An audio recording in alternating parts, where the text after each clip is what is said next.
Good morning, everybody, and welcome to Amsterdam in the Netherlands for day 2 of the World Judo Championships for Veterans. My name's Lance Wicks, and I'm very pleased to be bringing you the live stream. You may have noticed that the stream has been a little bit delayed today due to traffic in Amsterdam. As with any big city, there can be problems. Today, we have 5 mats in operation.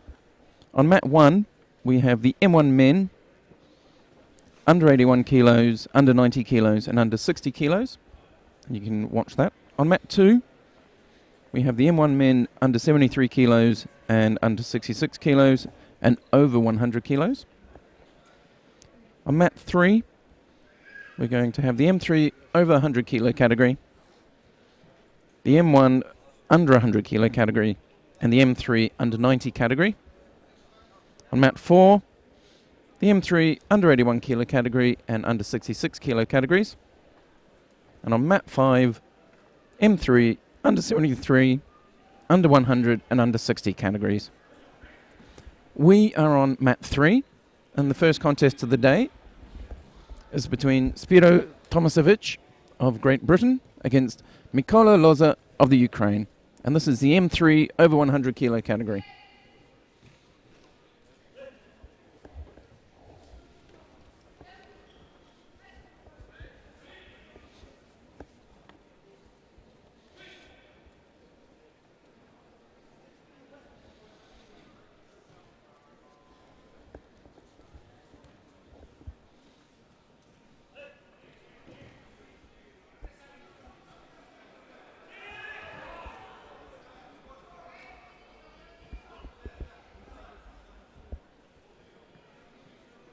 So Wazari for that effort.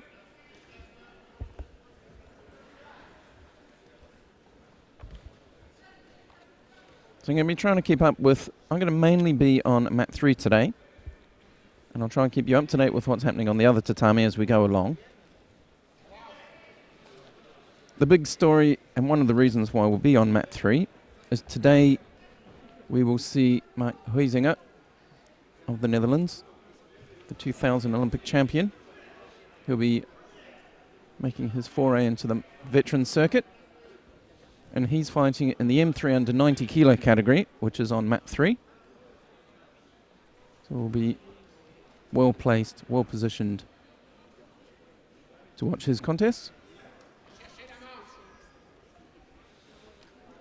Just like yesterday, you can follow along at home. You can choose any channel you want. All the tatamis are being streamed, 1, 2 through 5. Just click on the button on the left-hand side there.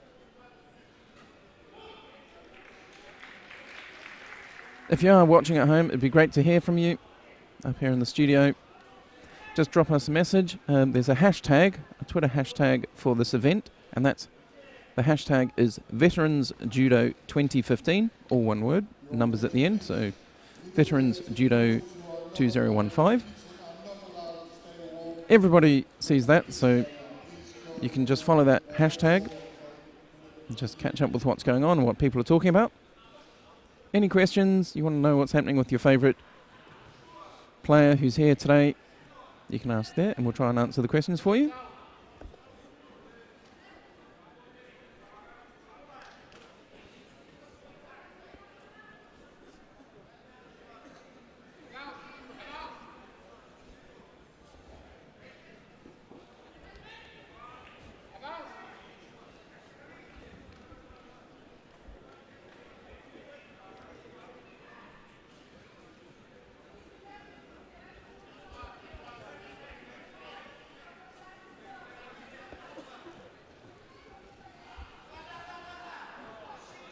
So as we've discussed previous days, I'll do it again a little later on. We'll give you a little rundown of how the veterans competition structure is done. Those of you who know it may get bored, but for those of you who are just watching veterans judo for the first time, in 20 minutes or so, once the competition gets properly underway, we'll bring you that information. We'll just give you a rundown on how it all works, what categories there are, competition format. Most obvious one that you'll notice is that each contest is only 3 minutes long.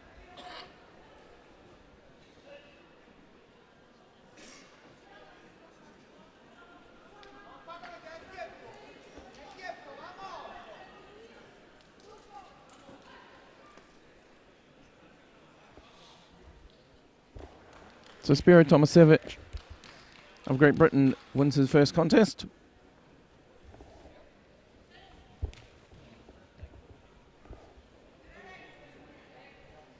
The next contest we're going to see is in the under 100 kilo category. And this is between Shamil Salavatov of Russia and Jehun Fazaliev of Azerbaijan. The Russian in the white judo gi, Azerbaijan in blue. 3 minutes on the scoreboard. Off they go.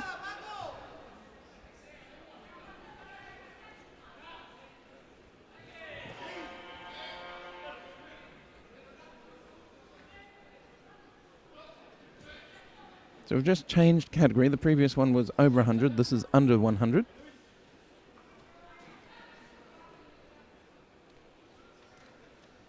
The Russian with his back to us in the white judo gi, circling around. Low sleeve grip. Comes in for the nice Sianagi. Scores Ippon for that one. Nice Ippon Sianagi. Ippon to start the day.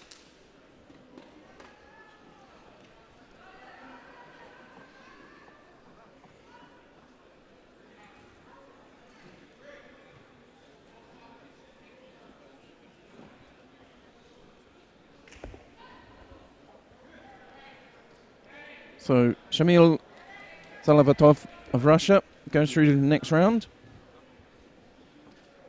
All the categories we've got today are knockouts, as we'll discuss later on. The format of the competitions is a little different to the judo you might be used to on ippon.tv.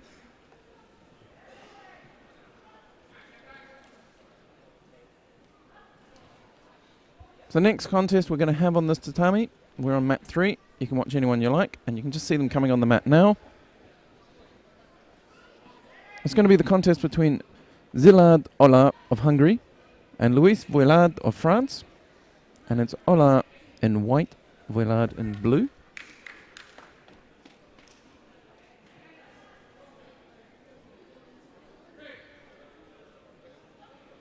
This is the opening rounds of the 2015 World Championships for Veterans.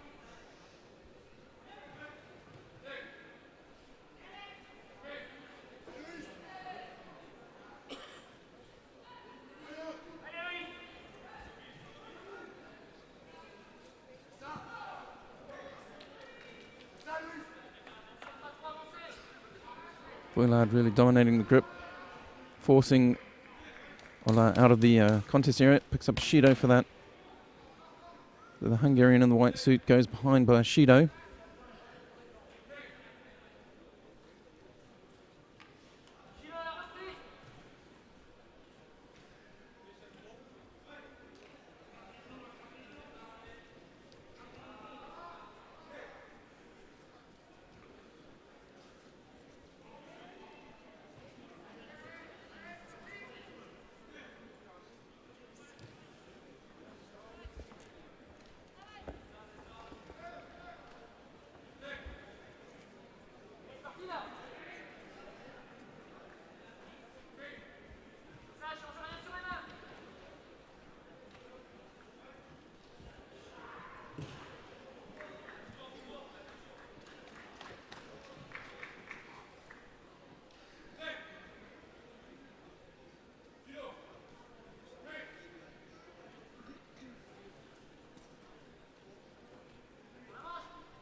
So we end up on the ground again.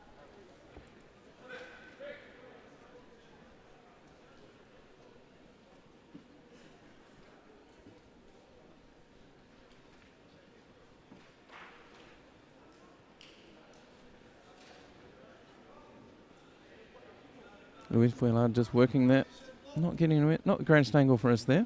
So minute 16 to go. The Hungarian Ola in the white suit, trailing by 2 Shidos. So just over a minute to go. He really needs to find a way through. He's struggling a bit with the grips, you can see there.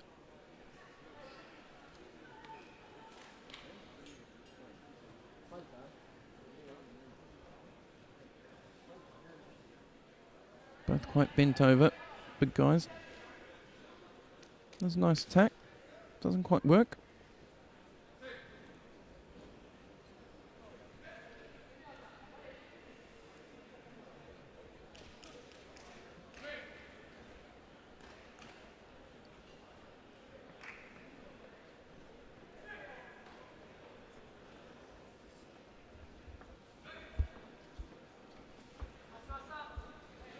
But 40 seconds left on the clock.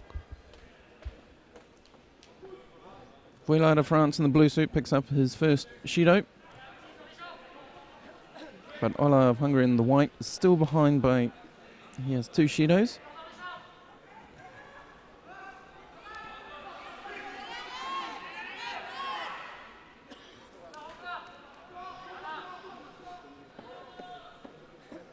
Low grip, tries to perform as Sutemi was it, doesn't really work, just ends up lying down, wrapping the leg there. Quite awkward now. You see on the clock, just 10 seconds in it. 10 seconds left. It's quite hard to put anything together in that sort of time.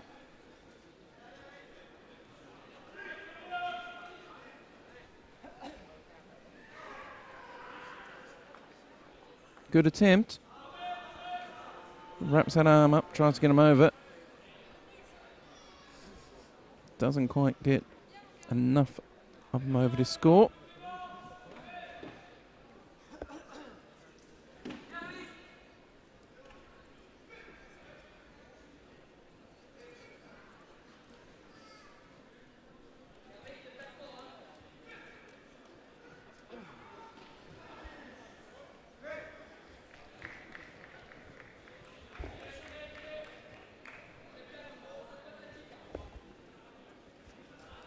So as they bow off, just to remind you, you can watch all the tatami. We've got streams for each tatami, so you can watch the categories you're interested in.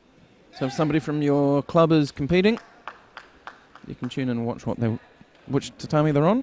Just to remind you, on mat 1 we've got the M1 categories under 81, under 90 kilos and under 60.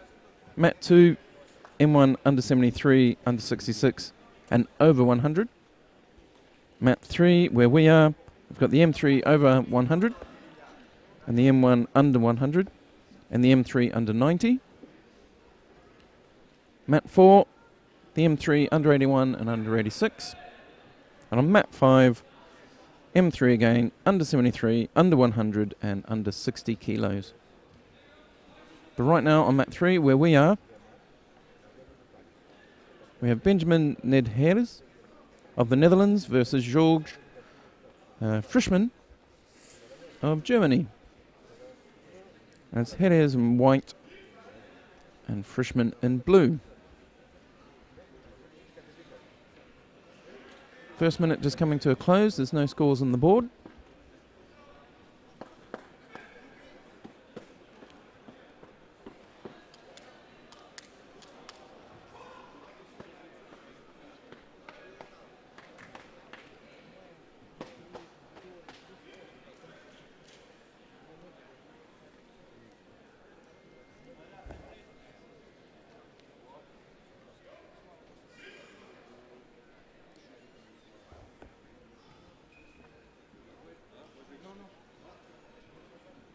The German quite side on, that grip around the outside. You can just see there, struggling a bit perhaps with the grip. His opponent seems to have longer arms. Here is of the Netherlands. Seems a little bit taller, a little longer in the arms.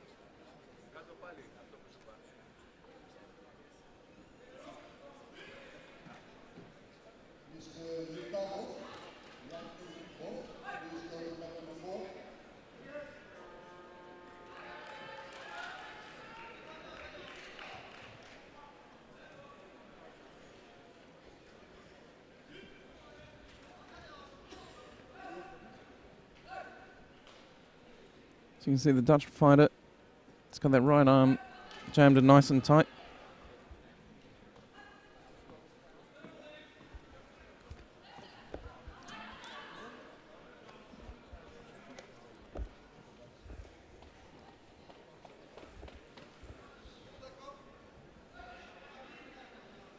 End up on the ground. They've got 55 seconds to go. Headers in white there.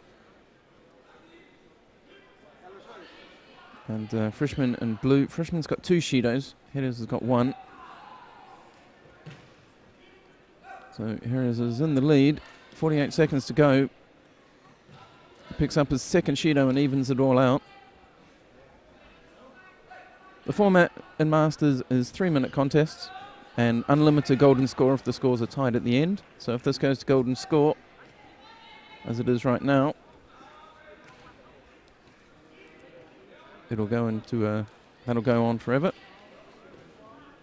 or until the first person scores. But Freshman picks up a 3rd penalty. Hence why he's coming on really strong now. He's got 27 seconds to make something happen.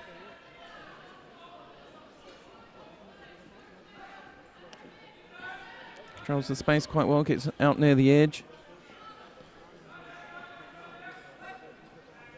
It's really just trying to push him out on the edge. We'll see if it worked. Unfortunately, Freshman picks up his 4th Shido. Referee is deciding that he wasn't doing an attack, he was just pushing him. And here is of the Netherlands, picks up his first win of the day.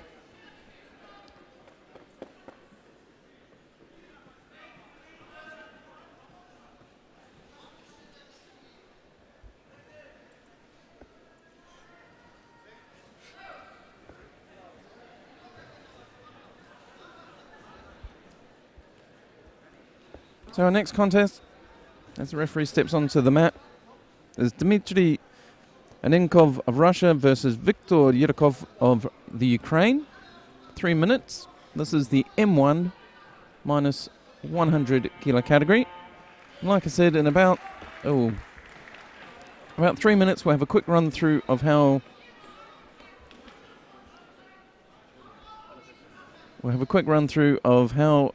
the Masters categories worst, all the classifications. But first, we'll watch this contest.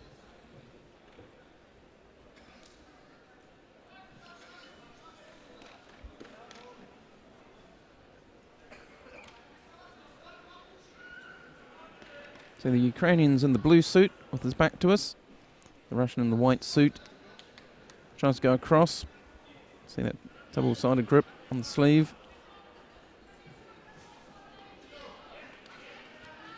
Nice turn in by the Ukrainian. Pretty active pair, this too.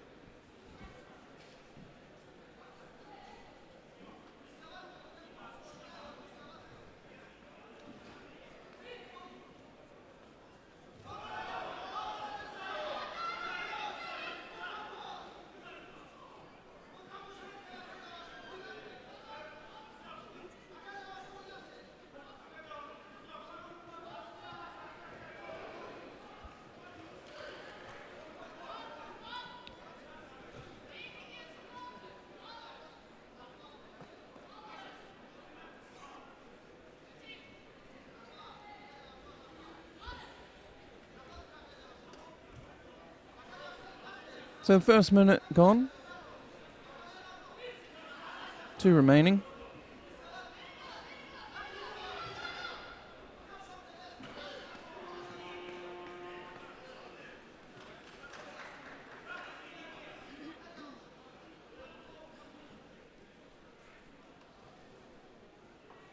Not a great attack, that one. Didn't really have much of a grip.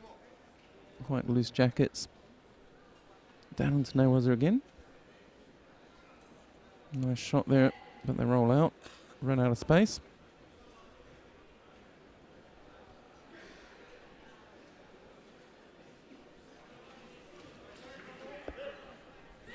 So 1:25 left. No scores on the board at all. No penalties as well, which is nice.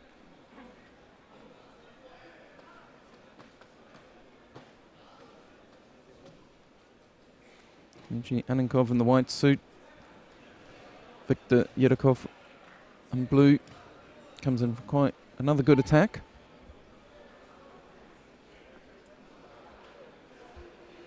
He's getting in there, getting his opponent off his feet, but not really getting in enough to make a score of it. Clock's still going. Both of them just having a bit of a, taking a bit of a breather, reassess the situation. And a couple of attacks left and to the right.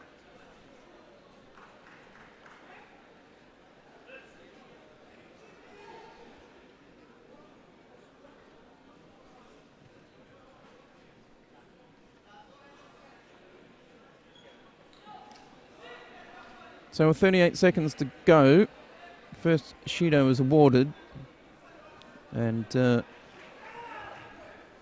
it's Anenkov of Russia. He picks up the Shido, and that puts him behind with 25 seconds left on the clock. He's going to have to stand up. He's getting dragged down there. Picks up a second Shido, just getting dragged down and excessively, you know, the referees don't like that sort of posture, bad posture. Gets in a nice hook, not able to make that one work. One of his better entries though.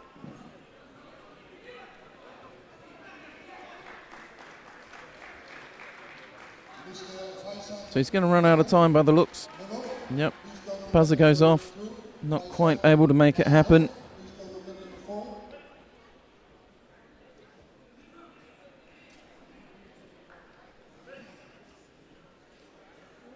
Right, so whilst they finish off, I was going to just run through the classification system for Veterans Judo, for those of you who aren't familiar with it.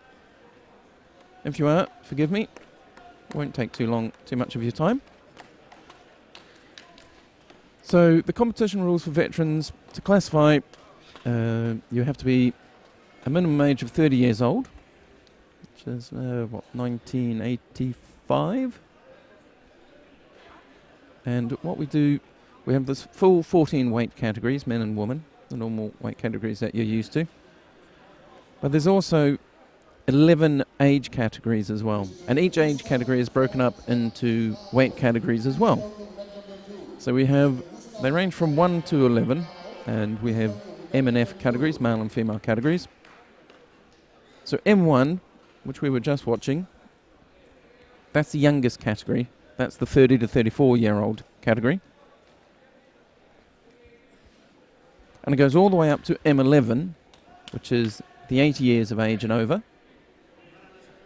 And it's all broken up basically into 4-year age groups between there. So M1, if we talk about today, for example, M1 is 30 to 34, M2 35 to 39 years of age, M3 40 to 44, M5 50 to 54, M6 55 to 59, M7 60 to 64, M8 65 to 69, M9 70 to 74 years of age, M10 75 to 79, and like we say, M11 being 80 years and over. And within each of those, we have the normal 14 weight categories. So if you're listening at home and you're in one of those age groups, there is a category for you to compete in. We start veterans relatively young by many people's standards. You only have to be 30 years old to enter. And there's a real variety of experiences and abilities and grades involved, of course. You know, it's not unusual to see a brown belt at veterans at veteran events, all the way up to lots of red and white belts, I suspect.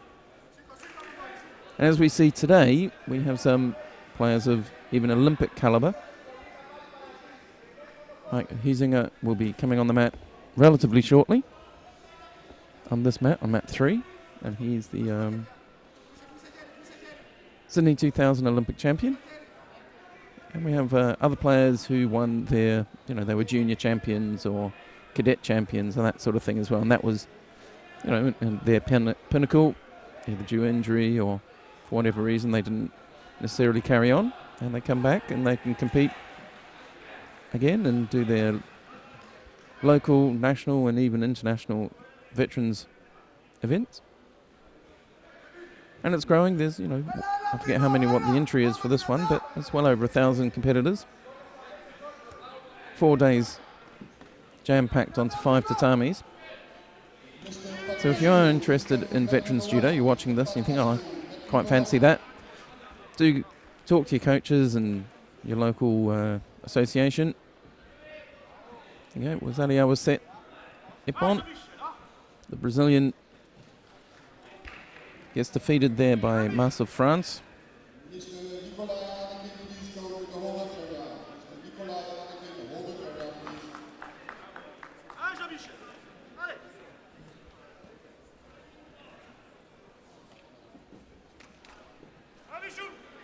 So Mas of France picks up,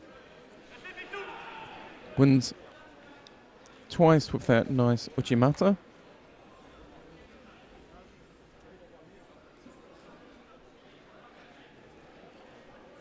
And coming onto the mat now, we have Alan Menards of Great Britain and Francesco Ioni of Italy.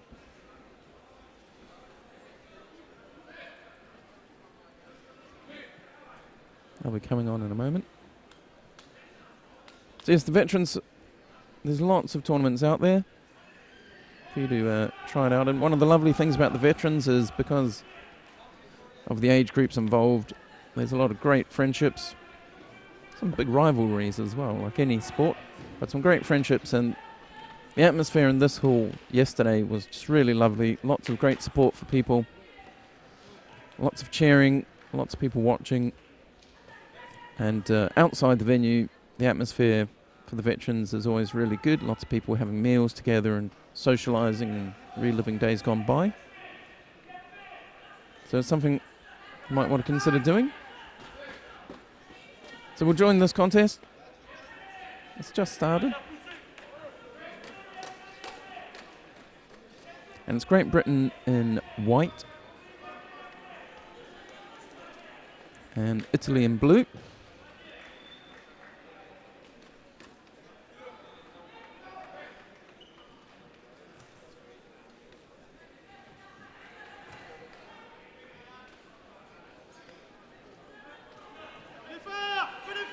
Alan Menards drops down into a drop seaway. Doesn't really have any purchase on with his grips. The Italian in the blue suit protests a bit. Another little drop in. This time the Italian gets his hips in. Doesn't quite make it work.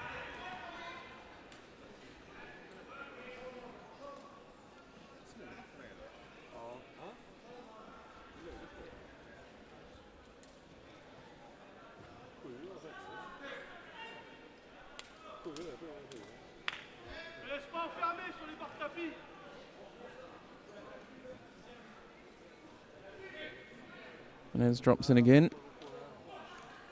Left drop seaway. And this time he does pick up a Shido for that. So he's actually 2 Shidos behind now. He's got 1:56. So he has to find some good attacks.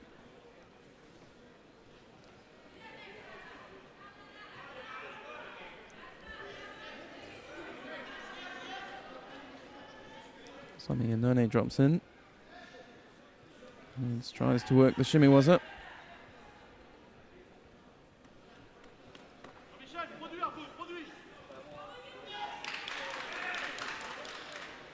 So Ippon called. The Italian's protesting. He was complaining about something before Ippon was called. He was unhappy with that.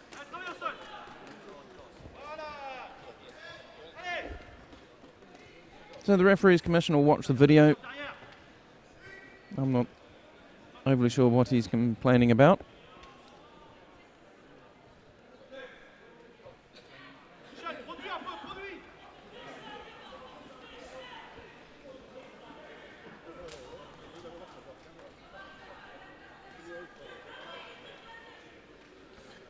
I'll just take a look at that. So with the veterans competition, this is day 2. And the veterans competition is being run to basically the same standards as the senior normal senior circuit that you're used to watching on ippon.tv. We have the referees commission. We have cameras on both sides of the tatami. And Meneards takes that one. He's through to the next round.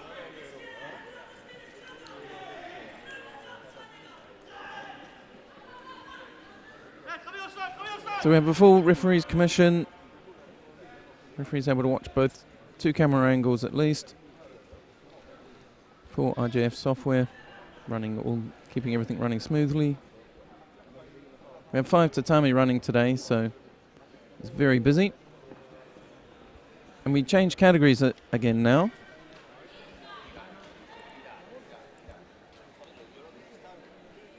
And we drop down to the under 90 kilo category, and this is the one you probably want to be following today. And we have Thierry Vetracan and Mario Chinchilla Alvarado. A lovely throw there. That's an ippon straight away. Start the day off in the under 90 kilo category.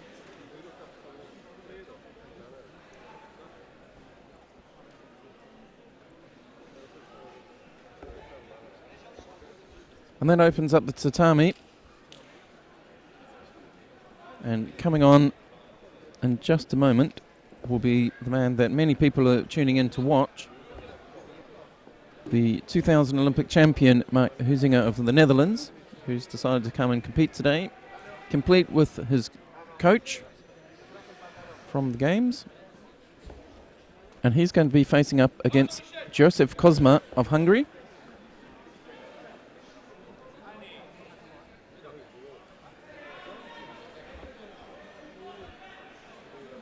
So they're just coming around to the tatami now.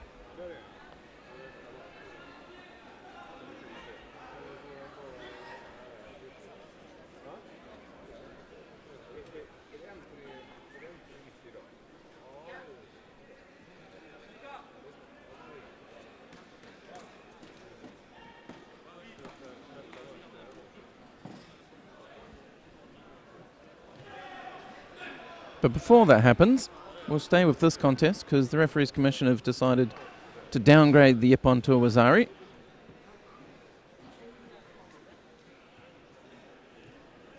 So Chinchilla Alvarado gets to breathe again, but not for long, as Vatrakan catches him again.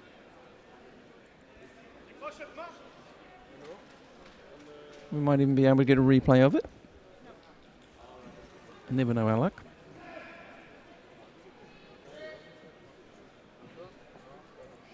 So we can see it there. I think that was the first one. Drops in nicely. Nice little Senagi. That was the one that got overruled, I think.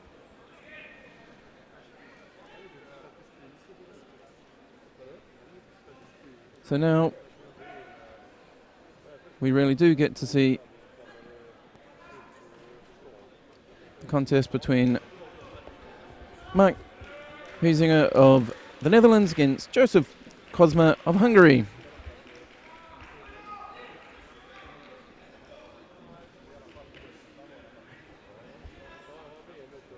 So Mark Huizinga in the white judogi there. Kozma in blue. Drops in to Wainagi. And turning, hooking that leg, trying to get the Juji Gatami. Kozma defends it nicely. Now he's trying to come around those legs. Mate called.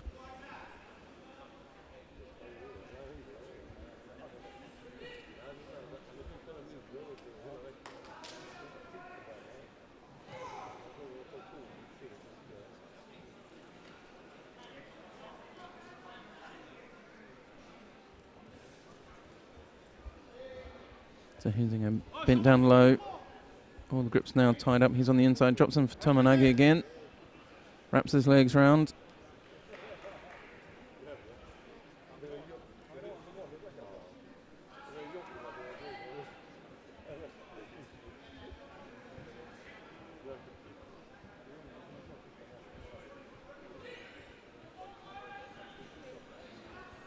So first minute gone. No scores. Just a couple of attacks by Huizinga. Hungarian needs to get going. Takes big grip. Throws in an Ashiwaza. He's got a grip underneath now.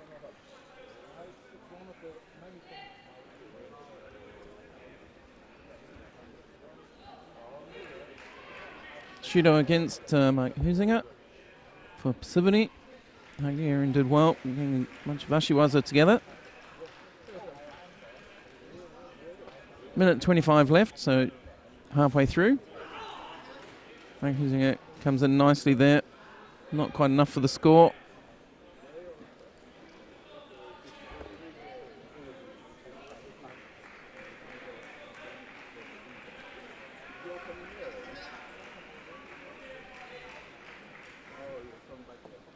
They're off again. Last minute. Cosmo drops in for the drop seoi. Right-handed, not able to make it work. So with 1 minute to go exactly, Mike Huizinga is trailing against his Hungarian opponent. Comes in with the left uchimata. Not able to make it work. Stabs at it again. Cosmo drops in for that CNA again. Pick it up and then catches the foot. Gets a Yuko. Really nice bit of Ashiwaza. And now he's dragging, pulling in for Osekomi Waza. Trying to get around those legs. Trying to control him, wrapping him up.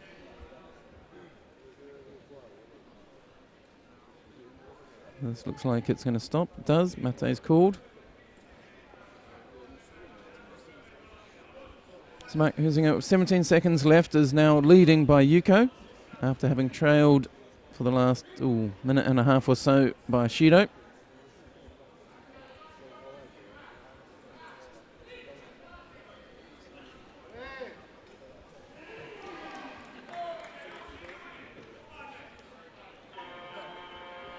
Cosmo's got it all to do now.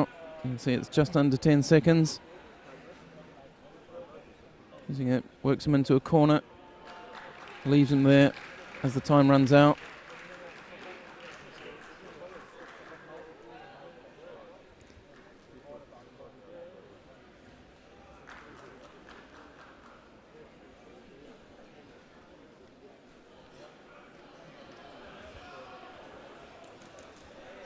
So we'll see that throw again, I'm sure.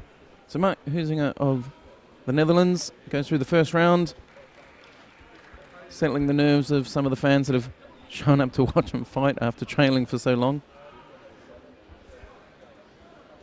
So I think we've got the throw.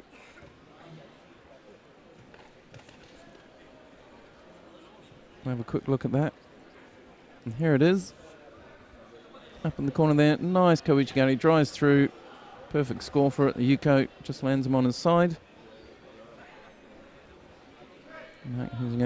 He's safely through to round 2 of the M3 under 90 kilo category of the 2015 World Judo Championships for veterans.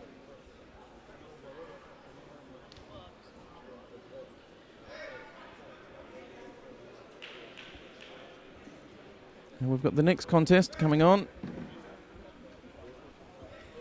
We've got Holger Hanbayer of Austria versus Lee Kahalain of Great Britain.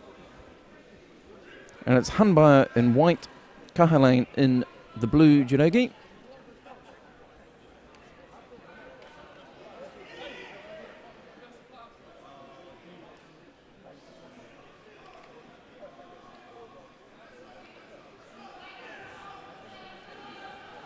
Austrian working the British fighter out of the contest area. Referee just confirming with the commission that that should be a Shido, and it was.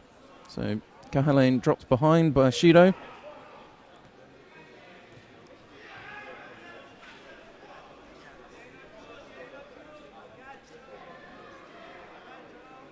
And settle into their grips.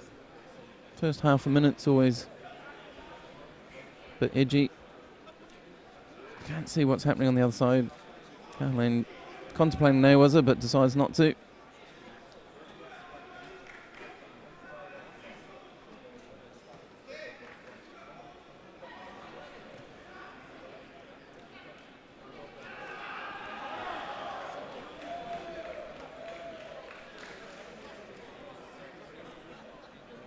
Caroline caught on the edge again. Doesn't get Judo for it. He's still trailing. 2 minutes ago, he's still trailing. Hanbauer slowly working him towards the edge, just controlling the grips and the space. See him take him into the corner there. The referee calls Mate straight away, so I'd expect a Judo at this point. Here it comes. So Caroline, 2 Judos down now.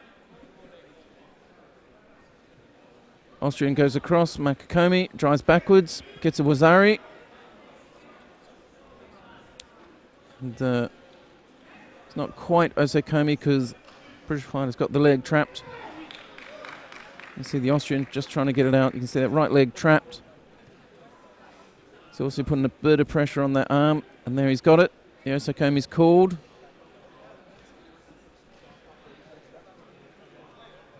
Interesting grip he's got on the sleeve there. Caroline really trying to get his back off the ground. Not able to get over. Wazari called. Wazari set Ippon.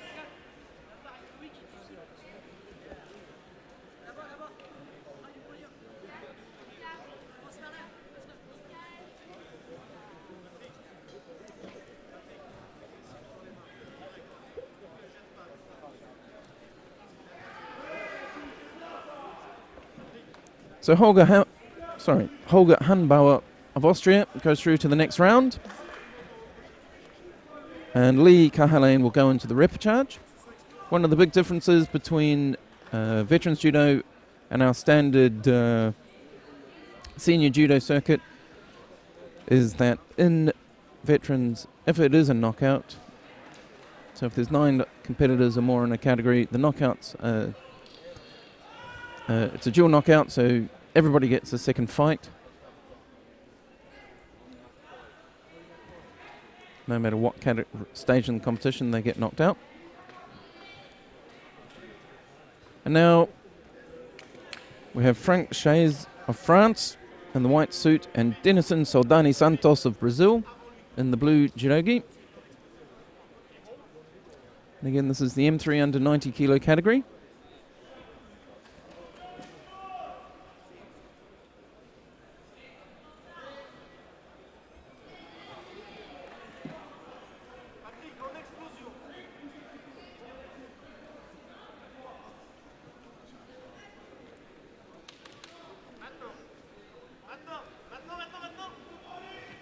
So that's probably the main differences we have between the senior circuit and the veterans judo.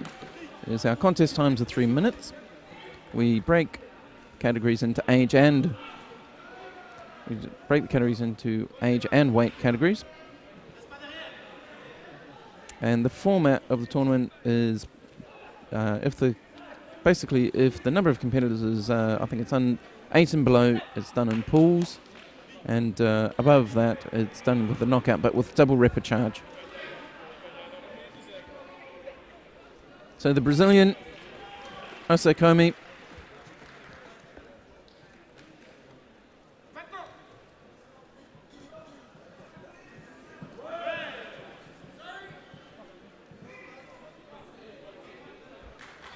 Brazilian goes through to the next round. Nice bit of Osakomi, was it?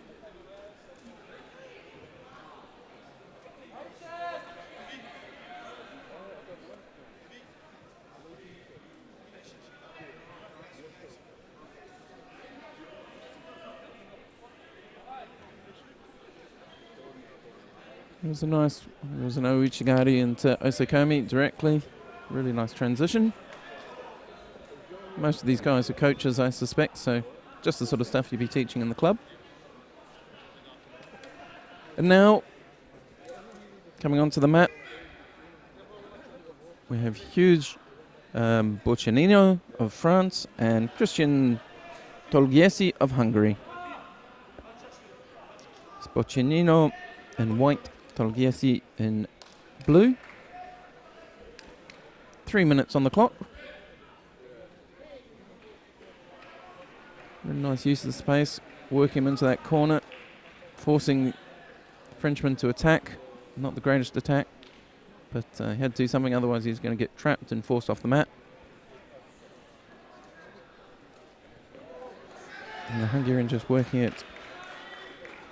And there was trying to get his foot free. You can see him using his left leg to get his right leg free. Drops off side into Osekomi.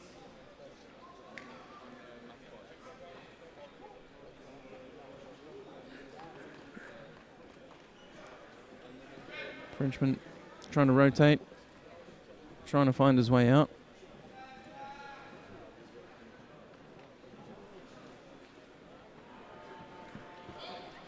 A nice hold down.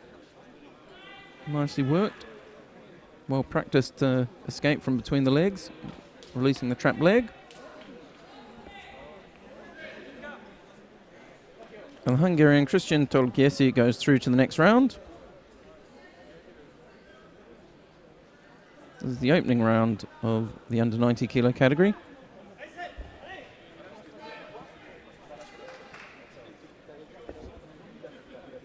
So the next contest on this mat will be Diego Fernando Gerzi of Argentina versus Carl Baker of Sweden.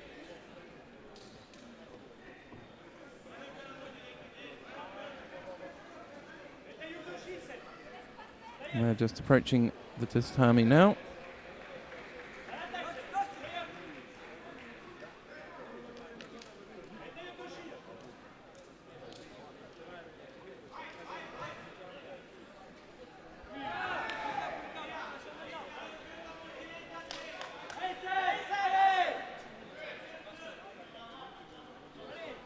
Here they are, they come on the mat. Protocols observed, nice bowing. Quite a height difference, first impression. Baker from Sweden in the blue suit there. Gerzi of Argentina in white.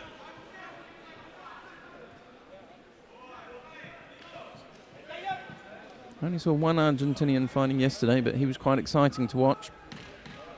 Really lovely throwing techniques. So hopefully Gerzi will live up to that. Nice little entry. Managed to get Baker off his feet, but doesn't get a score.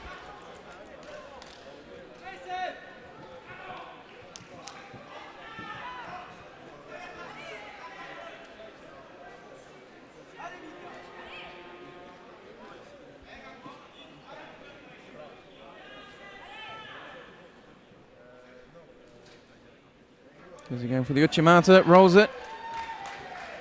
Gets that one clean. It's nice. Changed grip. He had been gripping under the arm and then just took it over. As Baker gripped under, he went over and then turned in for that right-handed Uchimata. It's really nice. Bow off. Nice handshake.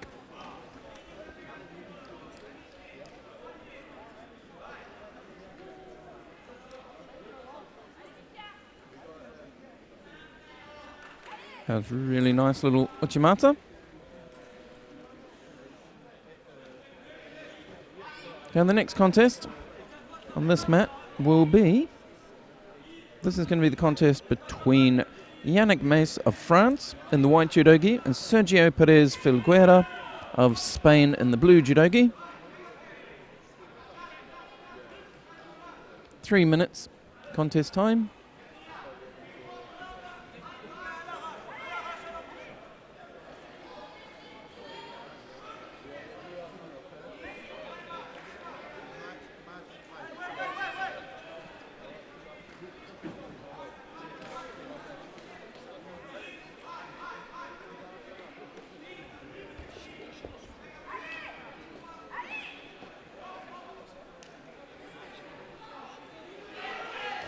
Lovely throw there.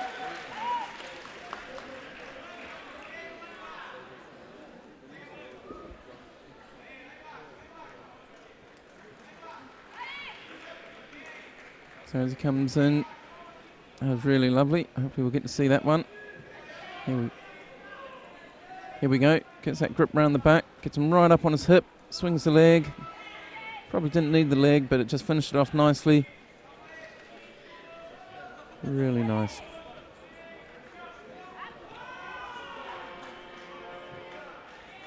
Yesterday was the same. The opening round saw some really big Ippon Judo. And the final block, in fact, had a really good number of Ippon Judo throws. It was nice. During the middle, it got a bit closer, a bit tighter. Lots more yukos and closely fought matches, but it was really nice that the opening and closing rounds were full of Ippons. All the years of experience these guys have shows that if you walk onto one of their good throws, you're in big trouble.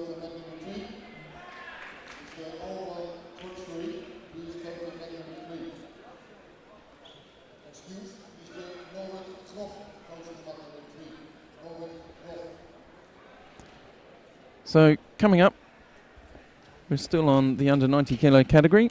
We're just waiting for Norbert Grof of Hungary to make his way to the tatami. You can just see there on the left-hand side,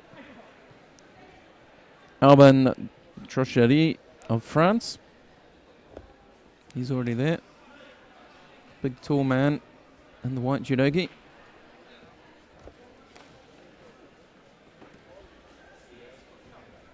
He's just short an opponent at this point.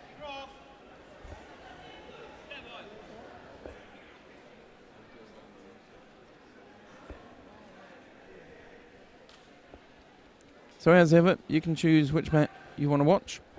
Give you a quick rundown. Down on mat number 1, we've got the M1 under 90s, and Jean Thiriel of the Netherlands just beat Benjamin Henry of Belgium. Mat 2 is the under 66s M1s, and Marat Tabaldiev of Kyrgyzstan. He just beat Michael Faulhaber of Germany. Up on mat 4, Sergei Samoylov of Russia beat Sebastian Baudin of France, and that's in the under 66 M3 category. And up on mat 5, Olivier da Rocha beat Mikhail Bernardin of France, I think that is, and that's in the M3 under 73s. We're on mat number 3 with the opening rounds of the M3 under 90 kilo category, so 40 to 44 years of age. And we have Alban Trochery of France in white and Norbert Grof of Hungary in blue. Half a minute gone. They're just settling into their judo.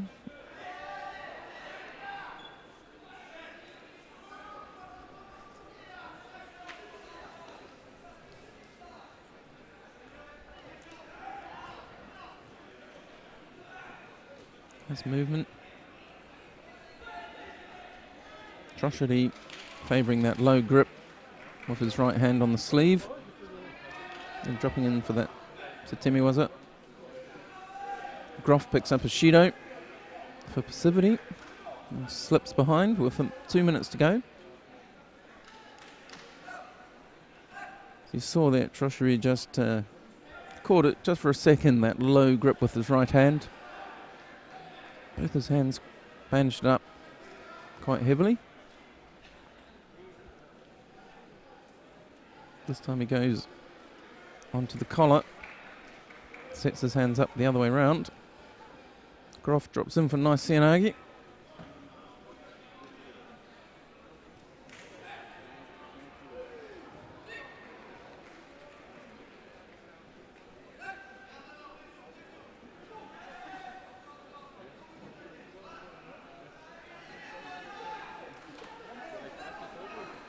Simon's double lapel grip. Saw quite a lot of that yesterday as well. Trochery changing to a double lapel grip. But Grof just dropping under again. A little bit of effort this time. Last time he went right round him to his right hand side. This time he didn't get in far enough and Trochery ended up on his left. If he can get that just right and get him on top of his back. See him adjusting. Third one might be the charm. Close. Trochery gets off it though. Grof goes for the shimmy, was it?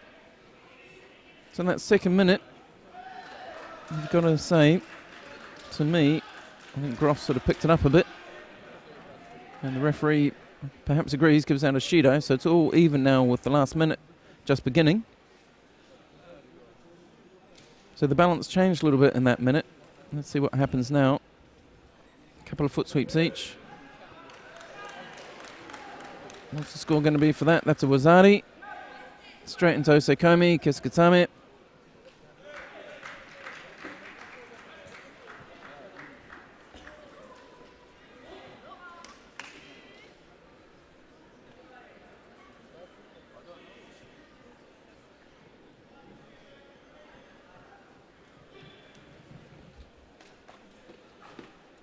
It's a nice Ippon.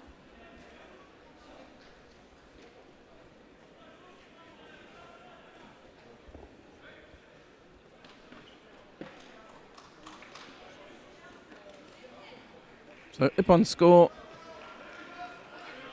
Well, looks like Groff has hurt himself in the process. Injured his arm. But the nice Uchimata followed up by immediately. See it here, a little Kouchi attempt. Ouchi attempt, switches it into left-handed Uchimata, Wazari, and then holds him down. That puts Awan Trocheri through to the next round.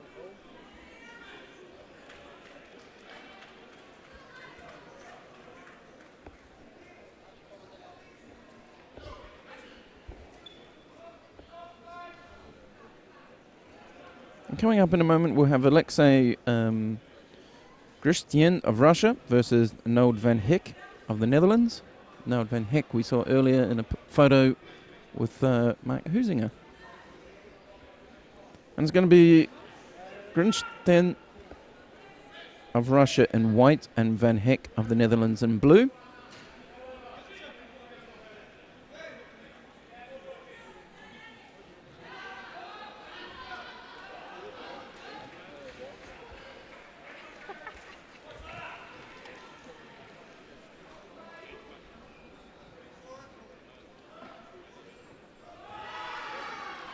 A couple of little stabs at the feet.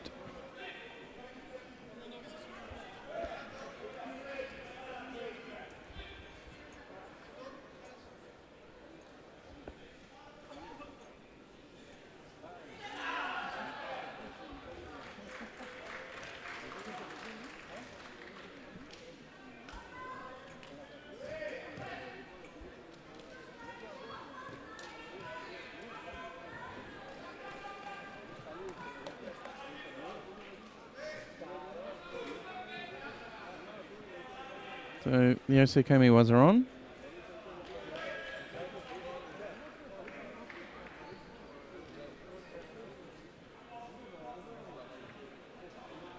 So he's going to go all the way. It does, goes all the way to Ippon.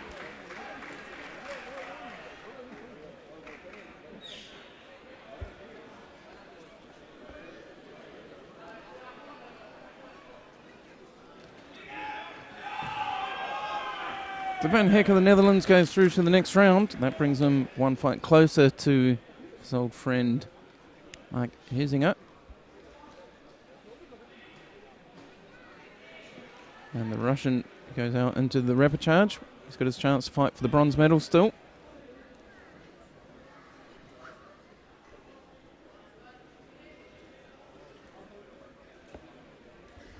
So we're still in the elimination rounds of the under 90 kilo category.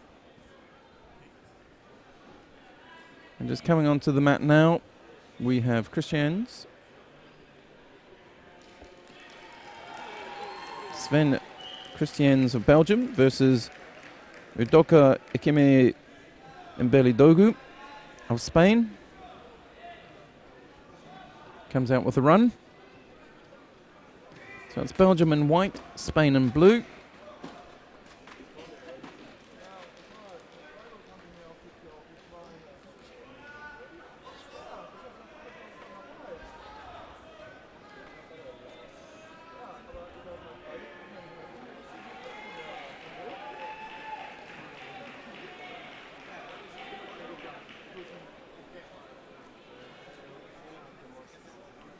Belgium just catches that sleeve, everything slows down as he waits to catch the other one.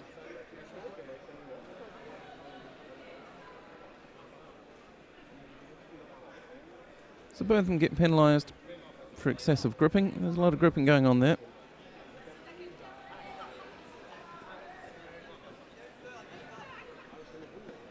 And again, one-handed grip and seeing who can get that sleeve. Not the greatest angle for it. As they come around, we might see a bit of that battle. Neither of them want to give away that sleeve grip, both of them favouring it. So again, the referee forced to give out 2 Shidos again. This time the Belgian gets a different grip on early, takes that extreme grip around the back. See him just tying up the jacket there on the shoulder. But it's actually the Spaniard who gets the sleeve grip. You see him hook in there, a little stab at Uchimata. It's going to be maybe a little disappointing he couldn't make more of that. Working for over a minute to get the grip he wanted. The Spaniard in blue gets that left hand on the inside and on the collar, blocking out the shoulder. You just see him hunting, just waiting, trying to catch that sleeve grip. Which he's got again. And he's done well. He's controlling the space, hooks him for Uchimata. Left-handed Uchimata.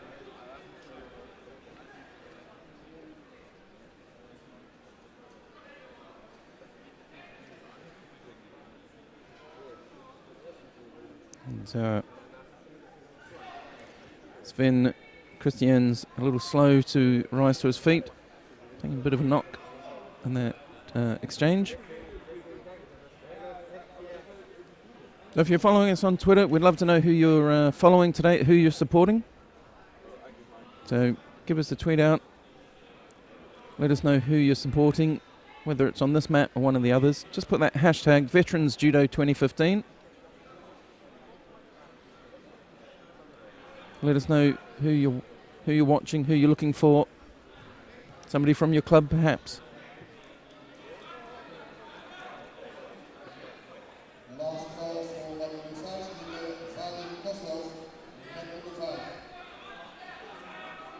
So again, this is going KG. We're into the last minute now. These two both basically looking for the same sort of grip, if I'm right. We get a passivity warning against the Belgian. That puts him behind now. 55 seconds. He's going to have to really work now. Can't afford to keep working for the grips he wants. He might have to go from his, number 2 grip. You can see what's going on there. Spanish player in blue just blocking out the shoulder on the inside. Belgian coming up high on the shoulder on the outside, but they're both looking for a sleeve grip before they do anything. And with that Shido on the board, Belgian's got no choice. He has to go for it a bit more now. Down to the last 30 seconds. He's dropped that grip a bit lower this time, but he can't get that left hand grip that he wants. And he's just holding literally onto the hand of his Spanish opponent. Hints at a drop under. He's really struggling to get a good grip. Spaniard just catches him. Bit of a Kosodogaki. Clock runs out. That was a close one. The gripping battle was immense. But unfortunately for Sven Christians, he ends up being 3 Shidos to 2. And he'll go out into the repechage at this point. And Ikemi Mbuladogu will go through from Spain. And he'll be facing Laurent Cusimano in France in round 2, who got a bye. That's why we haven't seen him compete yet.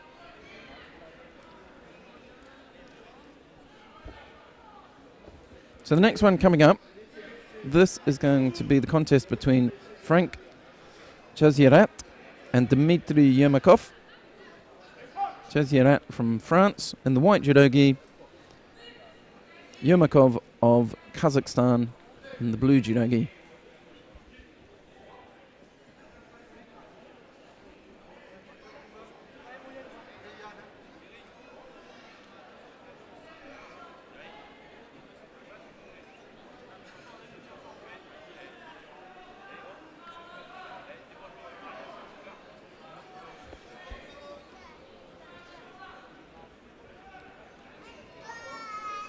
So good morning, everybody. If you're just joining us, you're just tuning in, Good morning from Amsterdam in the Netherlands. You're watching day 2 of the IJF World Judo Championships for veterans. We're watching the M3 under 90 kilo category on mat 3. On mat 1 we've got the M1 81s, 90s and 60s. Mat 2 we've got 73s, 66 and over 100 for the M1s. And then up on mat 4 we've got the M3s, under 81s and under 66s. And on mat 5 we have the M3, under 73, under 100 and under 60. Osakomi called in this one. So yesterday was quite a busy day. We had the M6s, the M7s, M8s, M9s, M10s and M11s. But today it's just M1 and M3, big categories. Tomorrow we've got M4 and M5. And then on Thursday we have the M2 men and all the female categories. So I know some people have been asking, but obviously there are women. We just have them all on the same day, and that's Thursday. So that's the day to tune in.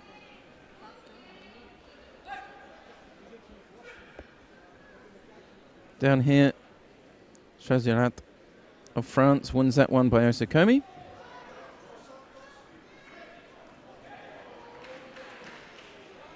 And that opens up the tatami for the next two in this category. And this is just the opening round. It's quite a big category, this one. So it's taking a while to get through it all.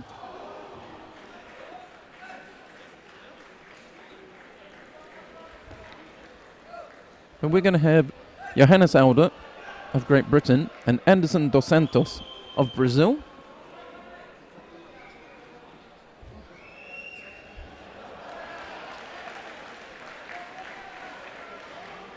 Just waiting for the British fighter to make his way to the tatami.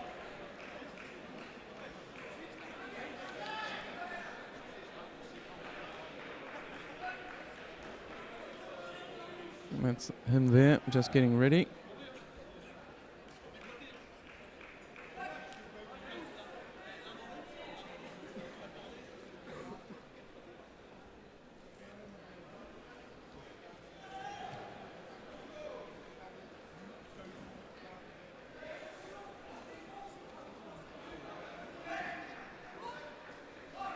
Just waiting for them to come on. So we have people from all over the place in this competition. Mongolia, France, United States, Netherlands obviously as the hosts, Brazil, Great Britain.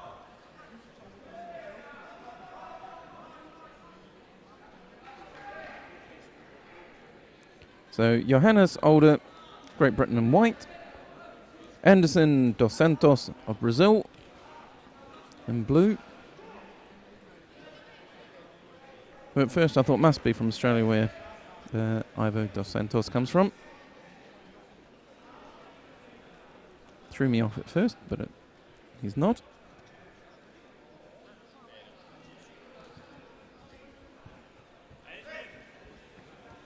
Sure, Ivo's tuned in at home in Australia. So both of them penalised, being too bent over, too defensive in their postures. Half a minute gone.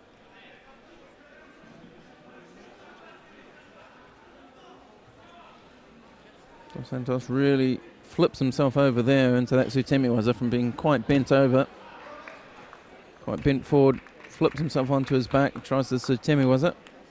Now Alder is just trying to get that leg out. You can see him controlling the arm with his hand. He can't now, but now he's using his left leg to try and push the other one free. See Dos Santos roll up onto his knees. And in fact, he's rolled Alder right onto his back, and Alder's struggling there, just finding to trap his leg now. So it's complete role reversal. And then into the Osakomi's being called. So somewhere between a Teddy Shio and it's Tokira.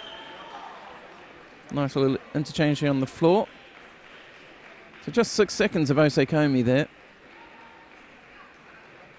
So no points, no Yuko awarded. Just a few seconds short. But nice change, switching from one to the other. White then blue taking advantage on the ground. See Order taking a double sleeve grip. Dos Santos, double lapel. Head to head. So just flicking there.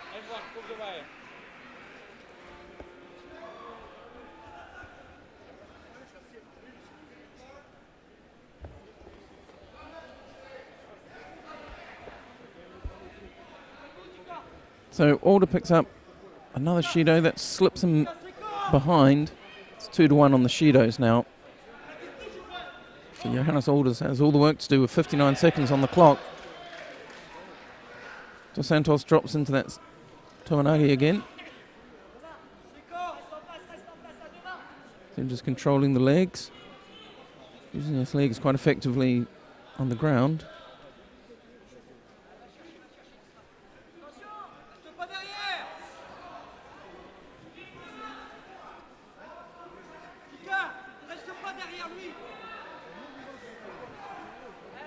Order drops in, bit of a loose Cianagi. Now forced to defend himself on the ground. Dos Santos dropping in there. But Mate called, 27 seconds left. So if Johannes Alders wants to win this one, this is pretty much his last attempt. He wants to get himself a decent grip, decide what he's going to do and make it count.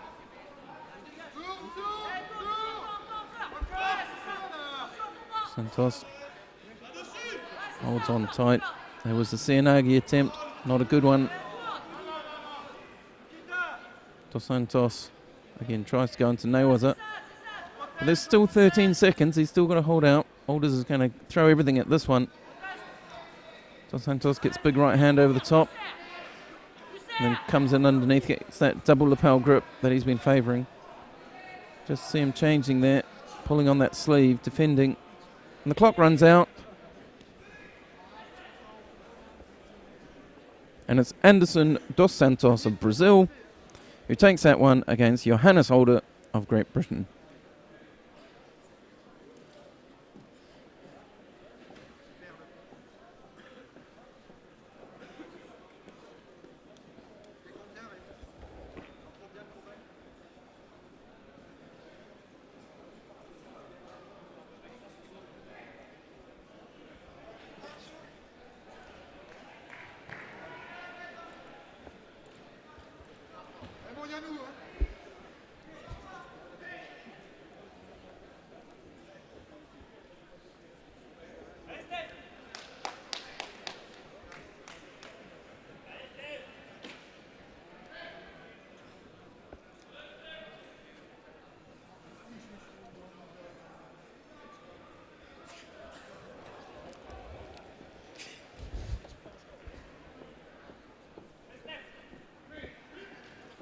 Okay, so we're underway.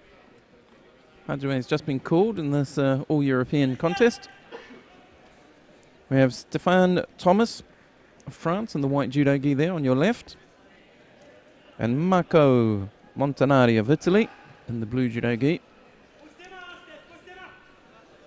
The normal,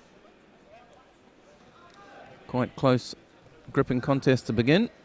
Now they're just getting into it properly.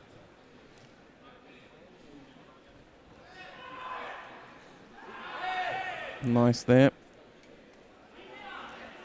Thomas really using his body to lift his opponent, standing up tall once he got him up, hooked in for the Uchimata. Quite effective, didn't score, but it was effective. So from this bent over posture, just hang off the bottoms of the sleeves there.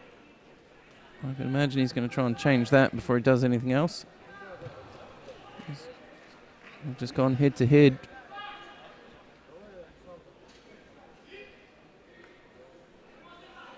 So passivity warning against the Italian. That felt a bit engineered by the Frenchman. I think he knew that, what he was doing there.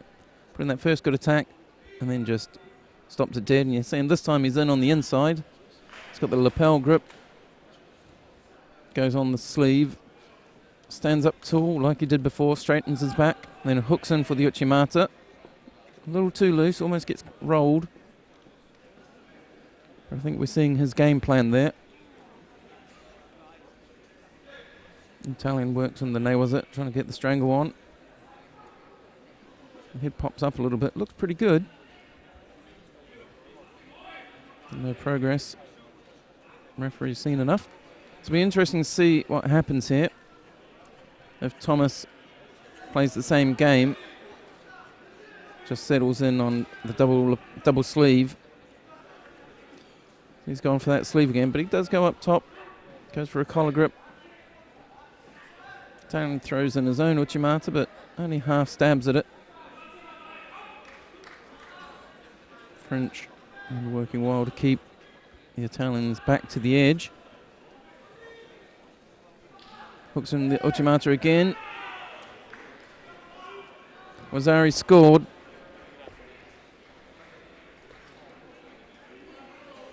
So the Italian picks up a Wazari there for that roll.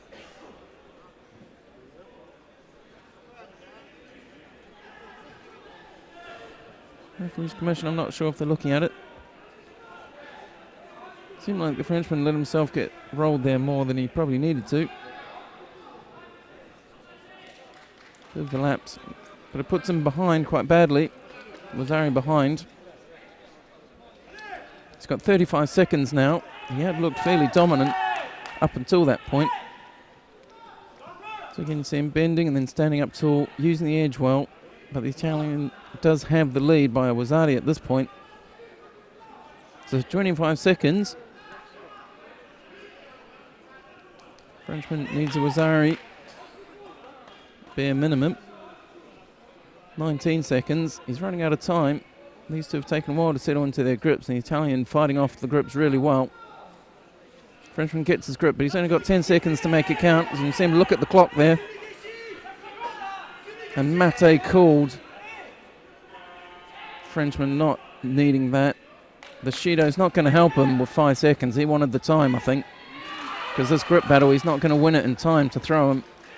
And the clock runs out.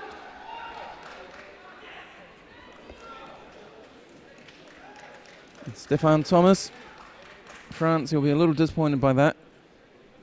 He's doing really well, quite dominant. Turned him for that Uchimata, but got turned, got countered. And then just not able, in that last period of action, to make it work. And then that last bit there where he just ran out of time. Mate got called at just the wrong moment for him, and then he just ended up with not enough time. The time was taken for both of them to get grips was just too long for him to get an attack in. But the Italian, Marco Montanari, goes through to the next round.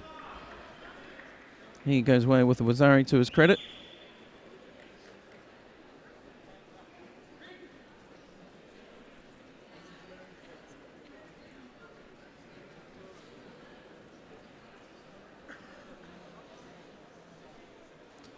Right, so we come to the last contest in the opening round of the under 90 kilo category. We have Jeroen Lettery of the Netherlands. He's going to be in the white judogi.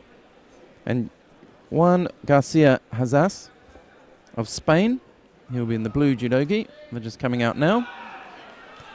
And this will conclude the first round of the M3 under 90s.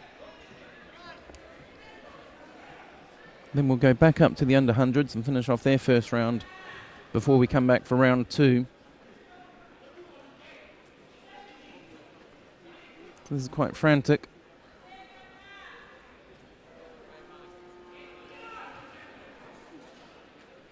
This is one of these ones where you're watching the veterans is quite challenging. Nice foot sweep and drives, gets a Wazari. When you look at this pair, you go, I'm sure that's a brown belt. And the other one's got a quite faded contest patch. So you wonder about the level of experience each one of them's got.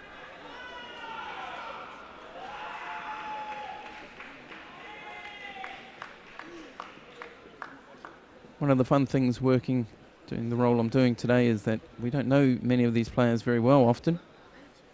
So it gives us a chance just to observe them and comment on what we're seeing rather than what we know about them.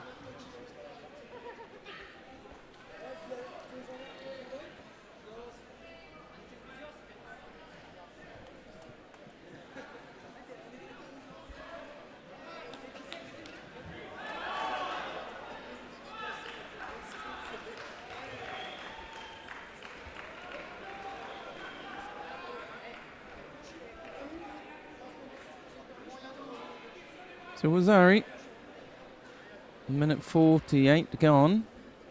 Sorry, to go.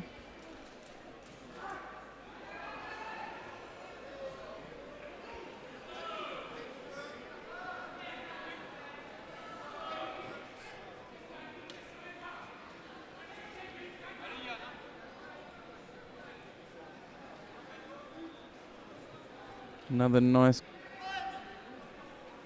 technique. I'd call that Kosotogari, I guess. Just catches him really sweetly. And drops him down for a Wazari Awaseta Ippon.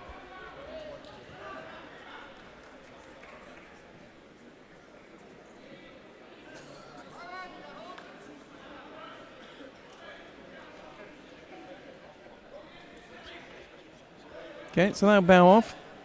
Lettery of the Netherlands will go through with that nice Kosotogari. Will take him through to the next round. And we're just going to go on to the over 100 category.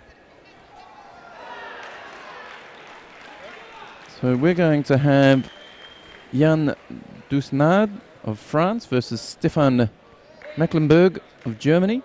And it's Dusnard in white, Mecklenburg in blue. And for those of you watching, down on mat 1, Alexander Kondakov has just beaten Frederic Lelong of France, and that's in the M1 under 81 kilo category. Sebastian Hess of Germany has beaten Sebastian Chambard of France in the M1 over 100 category on mat 2. Deluz Pereira of Brazil just beat Holtzmann of Austria in the M3 under 81s on mat 4. And Askarbek Ulu of Kyrgyzstan, maybe, just beat Jeremy Callens of Belgium down on mat 5. And this matchup that you're looking at right now, that big shape in the white suit, is Jan Dusnard of France, and the not that much smaller shape, who's just got thrown there for Wazari, is Stefan Mecklenburg of Germany. I know Seikomi's been called.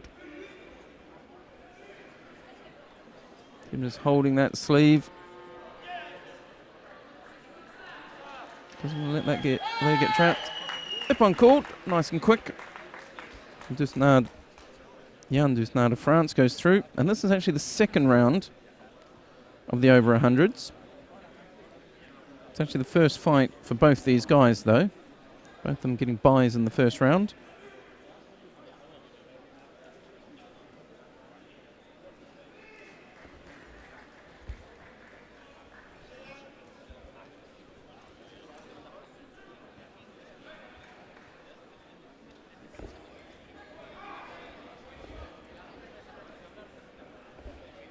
So the next one will be Spiro Tomasevic of Great Britain versus Adalberto Correa Jr. of Brazil. We saw Tomasevic earlier. He beat Mykola Loza from Ukraine. But Correa Jr. hasn't been on the tatami yet, so this is his first run at it. And it'll be Great Britain in white and Brazil in blue once they make their way to the tatami.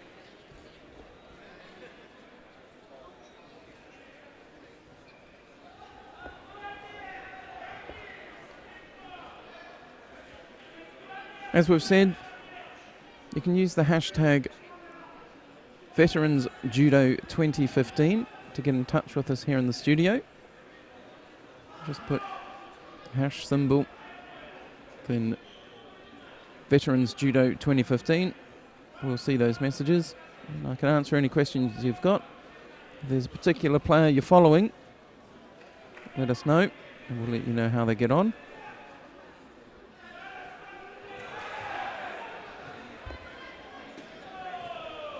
And do stay tuned. On this tatami, we'll have the Sydney 2000 Olympic champion will be rejoining us shortly.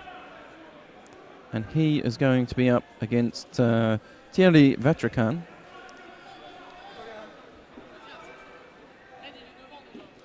It's a little while off yet. We're still waiting for two players to come on the mat here. These are the big guys, over 100 kilos. Tomasevic of Great Britain in white. Correa Jr. of Brazil in blue. And on they come.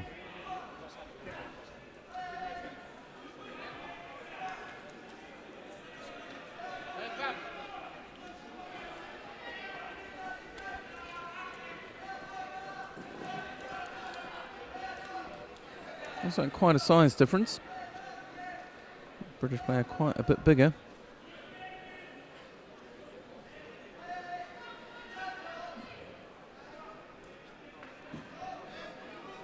Just breaks that grip. You can see he's looking to get that right hand up and over around the back of the head of the Brazilian. Nice little Ouchigari.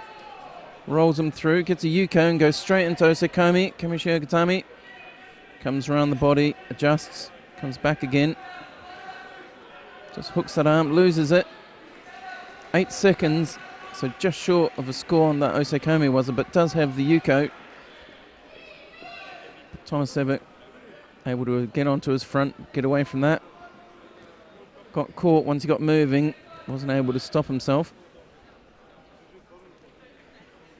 So 2 minutes left, 2 minutes 5 in fact.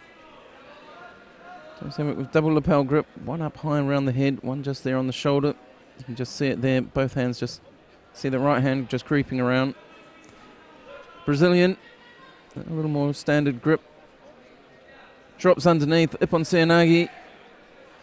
Well defended though. It was a nice subtle drop.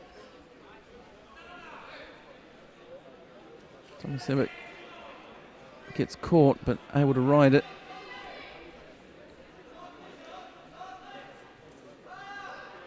But he hasn't really done enough, so he goes behind even further with the Shido. You can see the Brazilian, he's working to get on the inside. He wants his grips on the inside. He's got his head down. There's a bit of a change in posture. Tomasevic hasn't bent over and has a sleeve grip this time. You saw the Brazilian have a wee stab. A little bit of a stab there for... Thought he was going to grab the leg but stopped himself.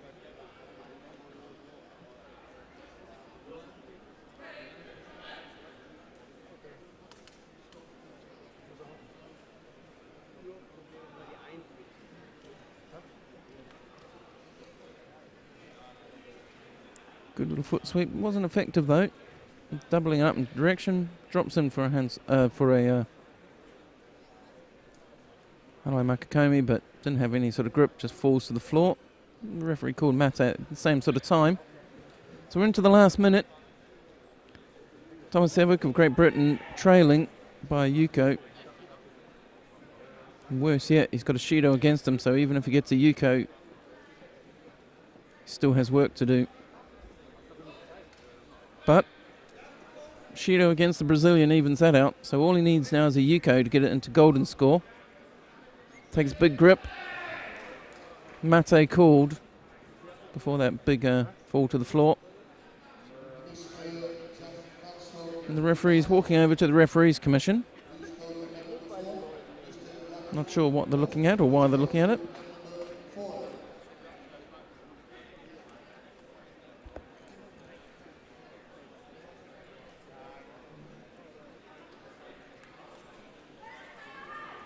Not sure what it is.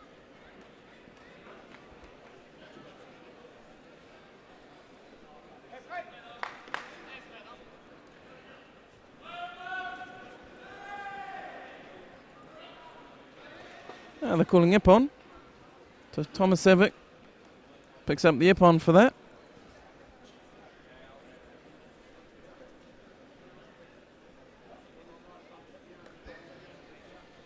Not sure if we have that one to look at. That looks like a throw from earlier on. Let's see what that was. This is it. Here we go. So, yep, they're calling that one. Pretty looks like an Ippon from that angle, doesn't it?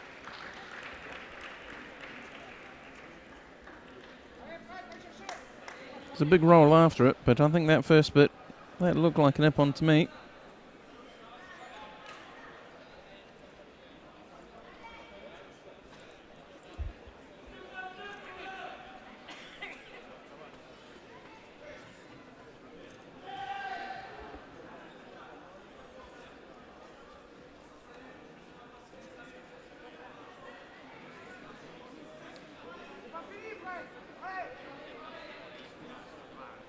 Right, who have we got coming on? They're just about to bow on now. We have Olivier Pantigny of France in white, Grigory Garyants of Russia in blue, both of whose names I managed to mispronounce at the same time.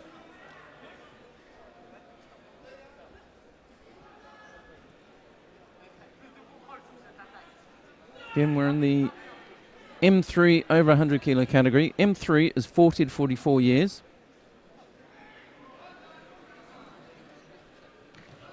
Nice turn there, almost turned into a...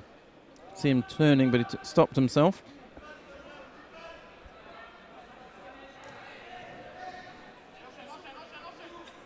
So the Frenchman in white, the Russian in blue. Both look pretty evenly matched side-wise. Russian could arguably be a little bit taller, a little bit heavier. Double sleeve grip into an Uchimata from France. From Pantigny. Doesn't work, but a nice attack. We'll just use up the first minute. First minute just drawing to a close. They're just feeding into each other, getting a feel for it. Russian big grip. Just drives. Little push with the arm. The Frenchman quick run away.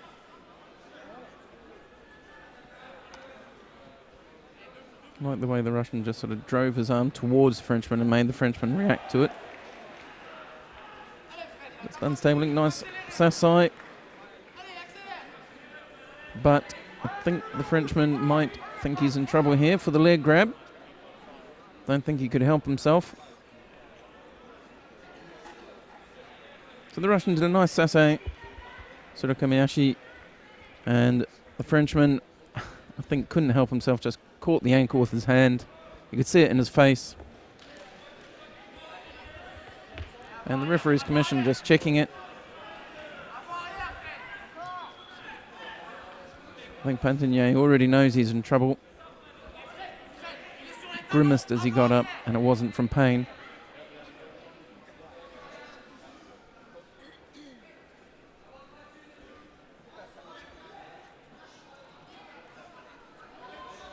No, I think they've decided he didn't.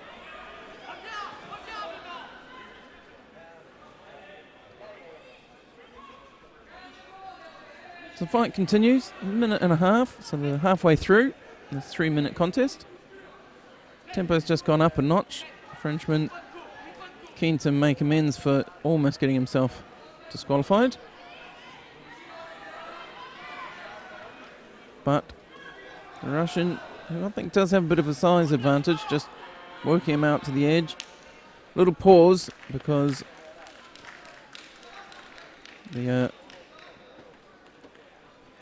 competitors from mat 2 have just made their way onto mat 3. And I say Komi, was it? They're gone now.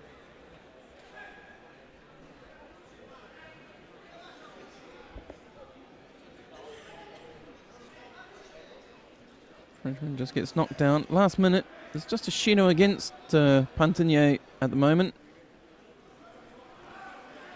Garyants of Russia sort of working there. It's not really made many big attacks, but he's a big guy. He seems to be able to control his opponent quite well just with his upper body. Gets that left hand in on the shoulder, on the lapel grip on the shoulder. Just controls the space. Pantigny in France moving and working and trying to make things happen. but so far hasn't been effective at actually getting his Russian opponent off balance. Really struggling to get past that arm. He might lose a score. There he does. So the Russian just turns him as he comes in for the Uchimata, picks up a Wazari.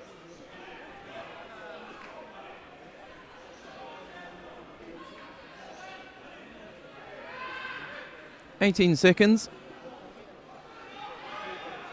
Would say the Frenchman needs to throw everything at it, but he already has been. He's been working really hard. Just gets driven near the edge and he's really struggling.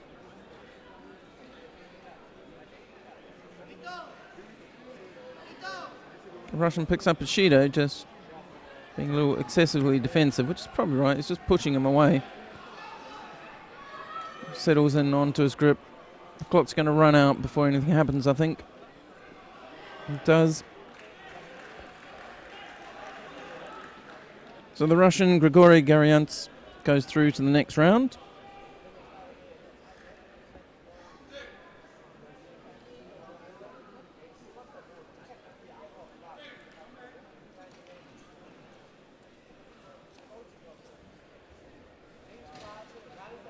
Big tall man going off.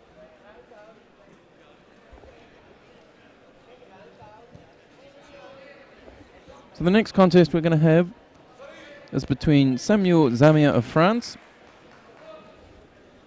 He'll be wearing the white suit. And George Alexis Silvergons of Spain in the blue suit. Neither of these guys have been on the mat yet. Buys in the first round.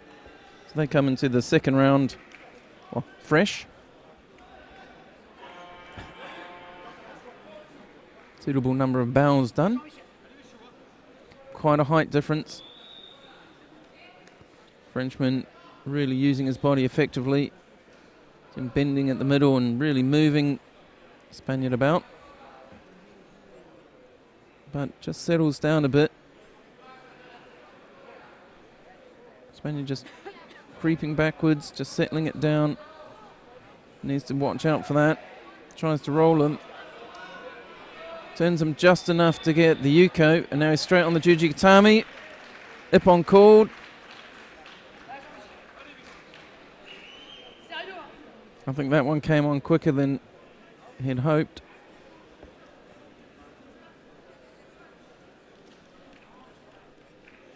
Some good reactions there from Silvergons, just to evade sort of the half attempt at Uchimata and then just roll it just enough to get the score, and straight on the arm for the Jujigatami.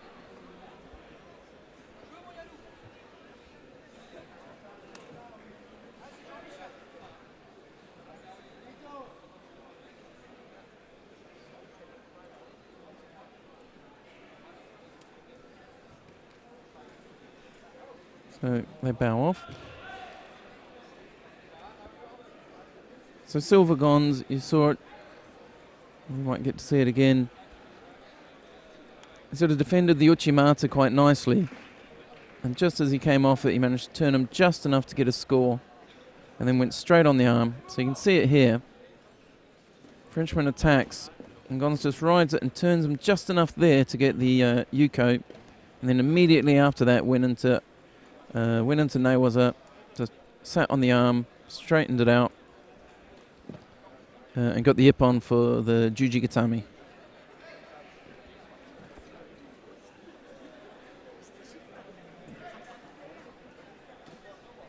Okay, we're just waiting for the next contest to begin. It's going to be between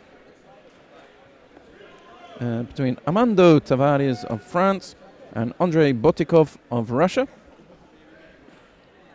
Tavares in white from France and Botikov of Russia in blue.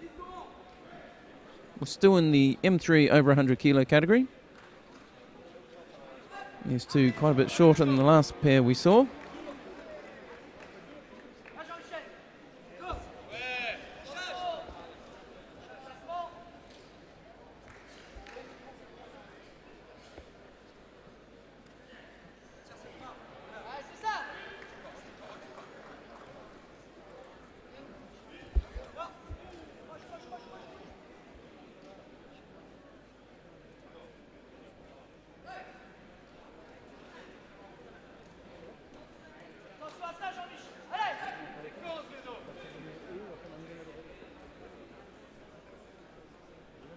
So good morning if you're just joining us. Good morning to Michael, watching from South Africa.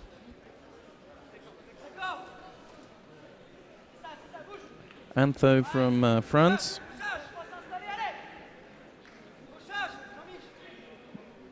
We have Marco, I think you're from Italy.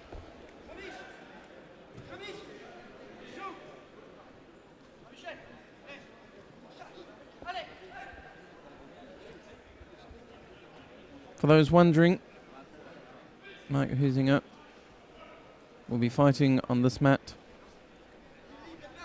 in a little while.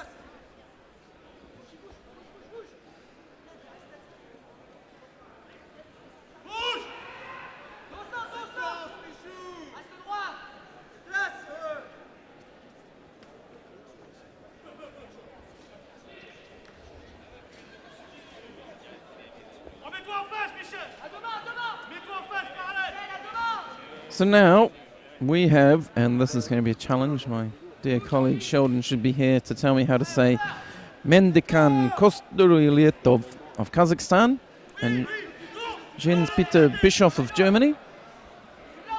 The mighty man in the blue suit is Bischoff of Germany. Looks a good foot taller than his Kazakh opponent.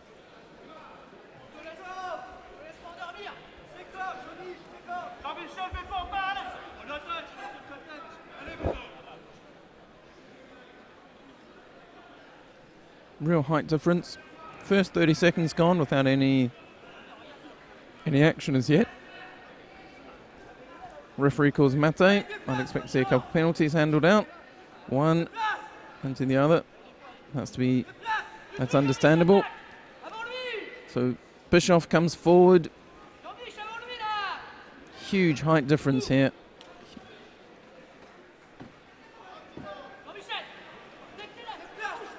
And he hooks across. He's not able to get enough purchase on that one. Both end up on the floor.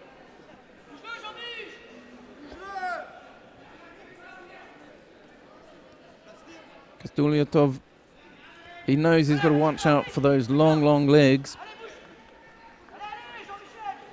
But he's going to have to do something of his own. Otherwise, he's going to really struggle. He's not got the best of grips. You can see him just not wanting to let that left hand get caught. So, passivity warning goes against Kostoryletov. So now he's made life even tougher for himself. It's hard because he knows his opponent's much bigger than him, so he's trying to be careful. But he's being a little overly cautious because now he's behind. He's got to be a little more adventurous, I think.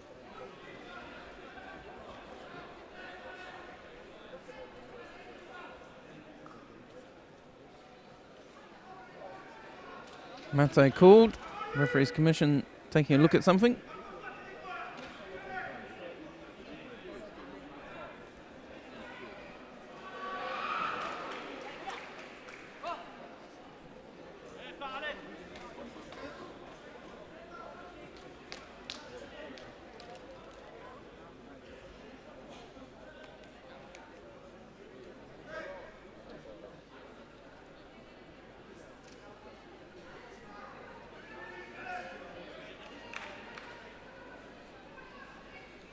Quite a long investigation by the referee's commission. I'm not privy to what they're looking at.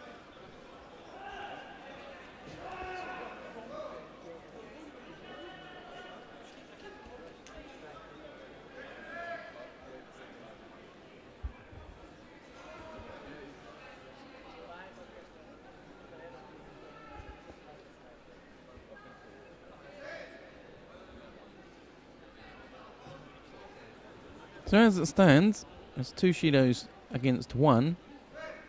The German leading.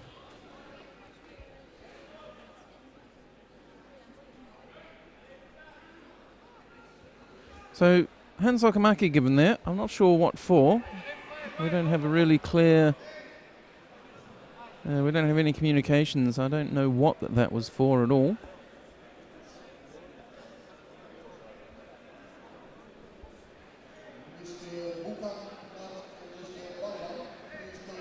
It was a direct hand Sokomake.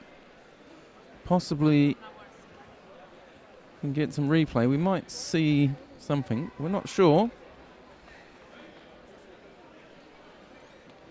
what that was about. I think he may have swept the supporting leg from behind. If you look here, I think that's what it's for. You know, obviously you're not allowed to try and throw him on his face. So that may be what it was for. We don't know for sure, but I think that's what it's for. Just that sweeping. You saw him sweep that leg from, you know, sweeping backwards from the front like that. We'll just rejoin this contest between Karimjon Merganov of Tajikistan against Christophe Fauche of France. Again, first contest for each of these guys.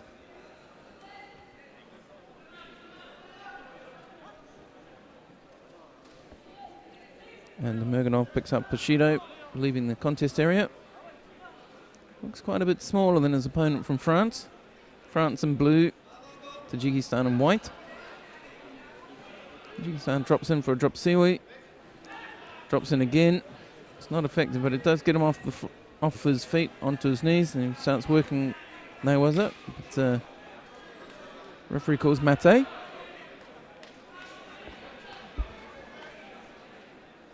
First minute just winding down. So first of 3 minutes in each contest. 3-minute contest here at the Veterans.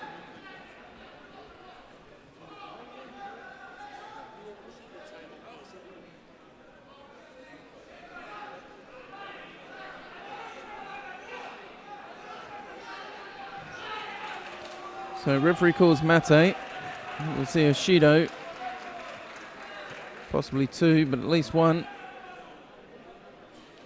Double-sided grip against France. So that evens up the scoreboard. Tajikistan just moves backwards. France falls to his front. Hooks in for some nailwaza, but we're not seeing any progression, so up they get.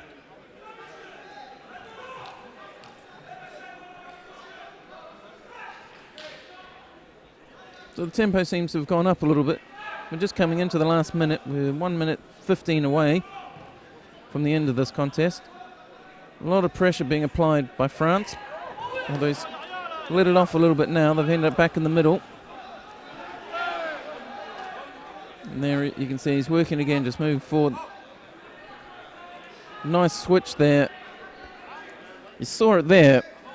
Merganov escaped the edge. Got his back away from the edge. He got away.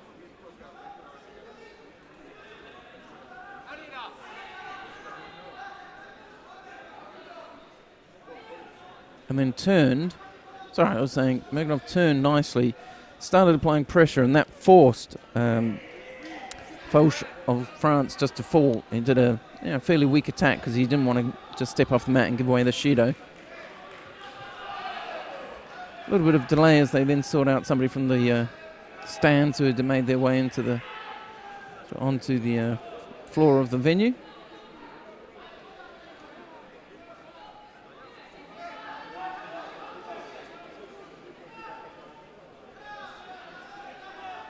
So last 30 seconds. Right in the middle of the tatami.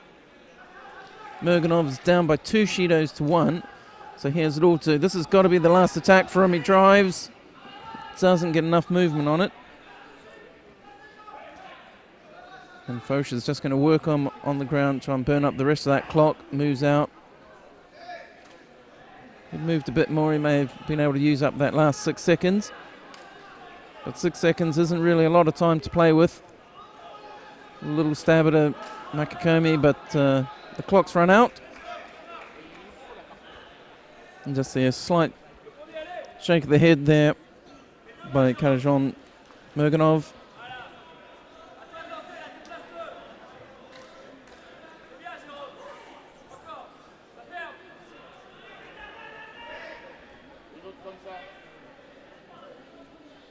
Okay, so they bow off.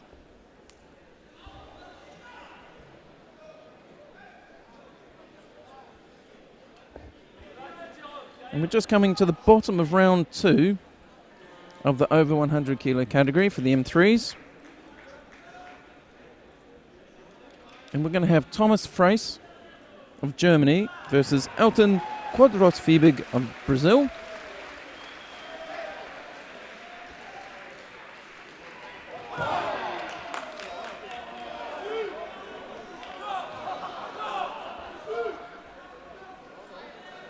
So again, quite a height difference here.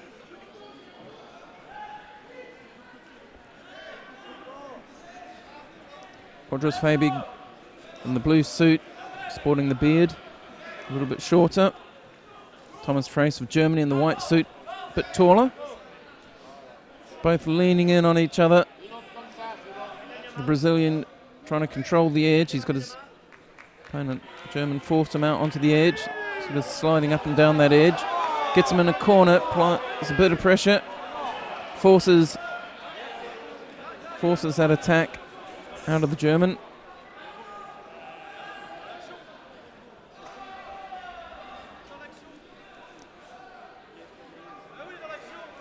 See Freiberg on that sleeve there, big handful of jacket.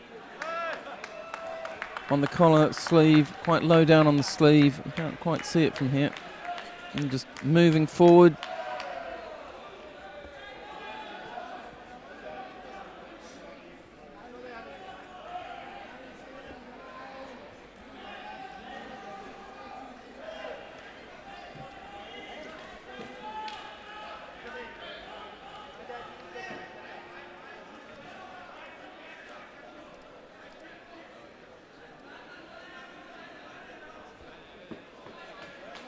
So see him really pushing. You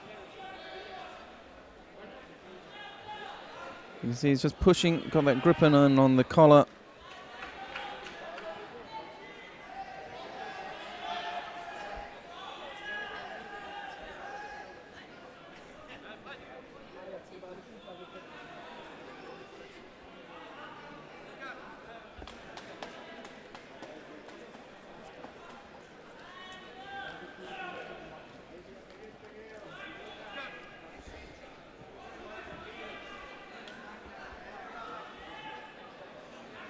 You can just see the pressure being applied.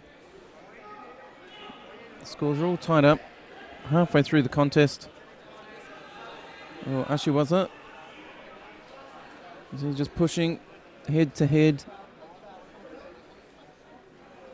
Brazilian, for me, he's just on the inside. He's just slightly more dominant. Just moving around. The German just getting pushed about.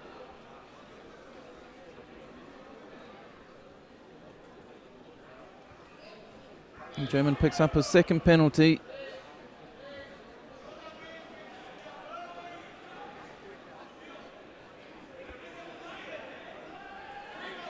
Quadros-Fiebig just seems a little more focused. He seems to have an idea of what he wants to do. Just a fraction more than his German opponent.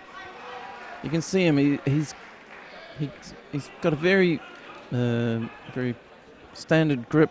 Once he gets it, it's solid. So you can tell he just wants that right hand in on the collar, left hand on the sleeve quite low. Gets a nice big handful of gi with his with his right hand. And then he moves him around, gets him on the edge, and then he'll have a stab at some sort of throw when he gets him to the edge. And the German has just been pushed around, and he's frustrated.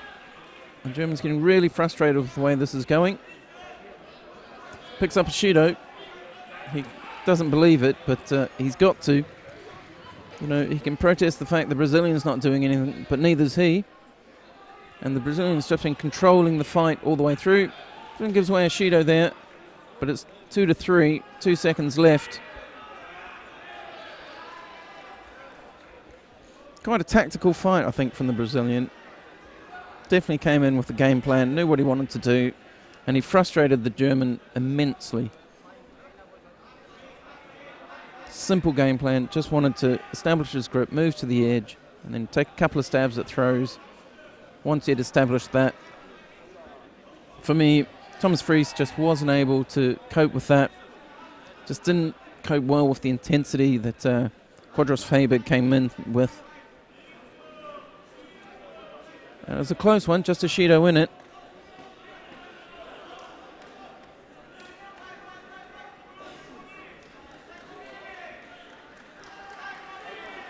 Okay, so that brings us to the bottom of round 2 of the over 100s. And we're going to change category again. We've got a couple more, things to get through. So now we're into round 2 of the M1 men, that's 30 to 34 years, of the under 100 kilo category. And we've got, coming on, Jan Oker of Germany versus Shamil Salavatov of Russia.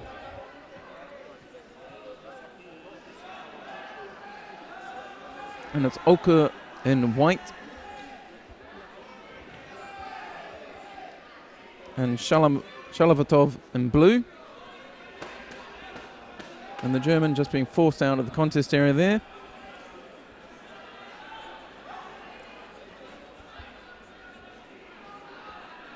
So he's down by a Shido. The German in white is down by a Shido. Drops him for a Seoinage, but ineffective.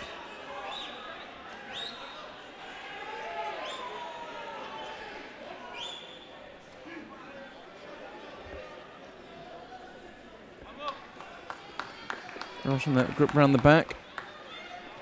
Changes grip, tries to get his hip in, but didn't quite work.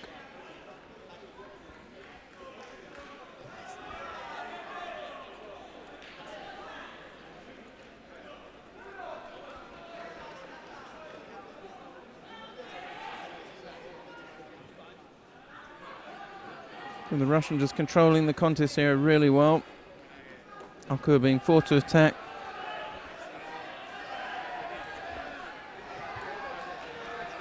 But he didn't do any attacking himself, so it's actually evened up now. So he's really got to, as well as controlling the space, he's got to put in some attacks, gets that arm round him.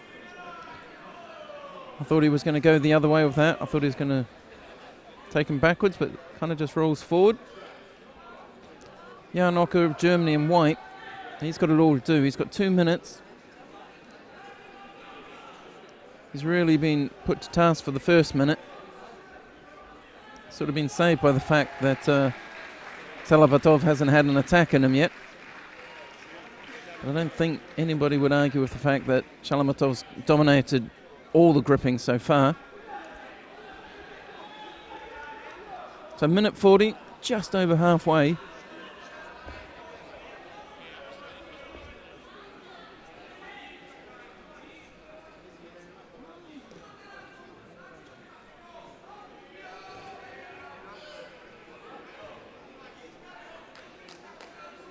So Shalavatov comes in with a little hip technique. It's probably the first real attack he's made so far.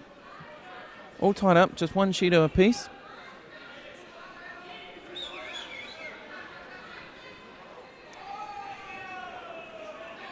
So him just getting that left hand in.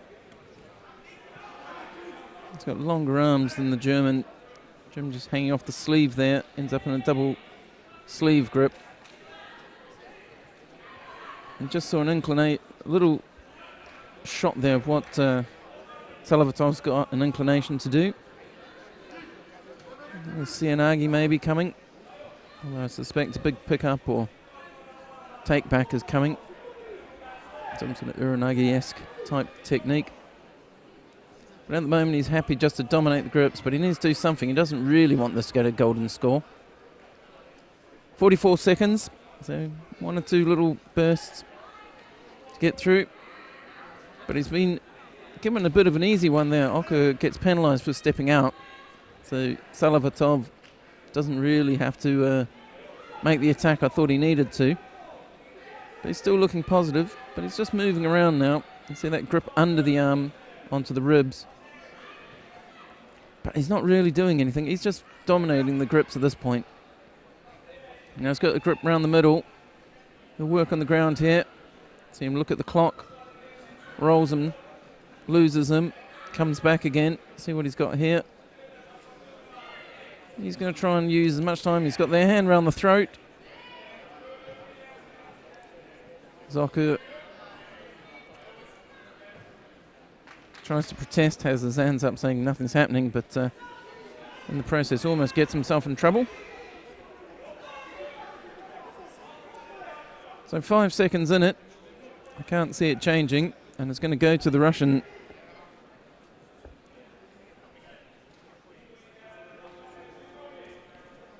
Salavatov, I think, is going to take this one. Don't see it changing in 5 seconds, especially Volko picking up a third penalty. So 3-2-1. That comes to a close. So you see the Russian there. Bows off. Didn't get to see much from him in that one except from controlling it. So the next one we're going to see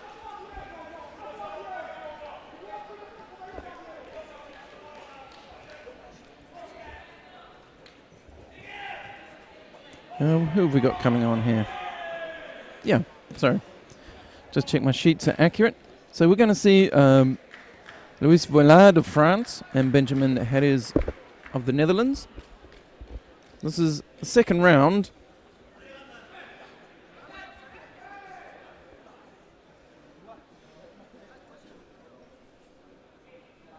So both these guys came through on Shidos, really. We didn't really see a big attack from either of them in the last round.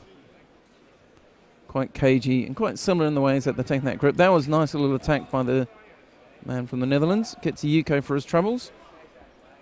So he gets an early lead.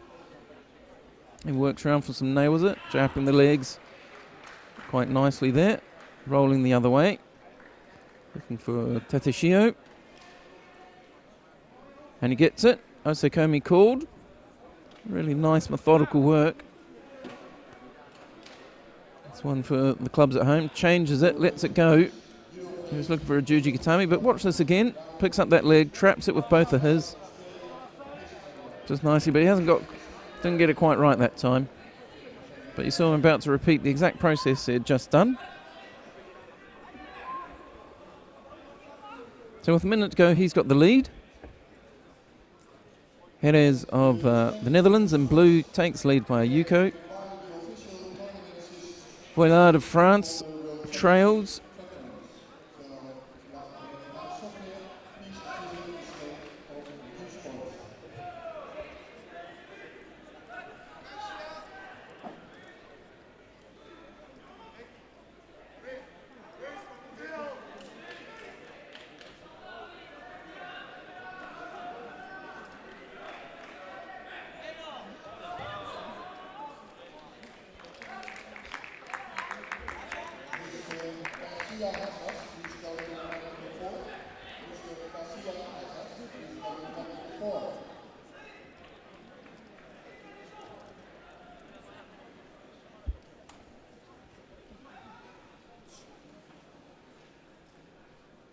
So we're just closing in. This is going to be halfway now. And see how he is doing that same turnover. He's going to try and roll over his opponent. He's lost it a bit. He wraps those legs around his opponent's legs and rolls over the other side into that Tadashio Gatami hold down.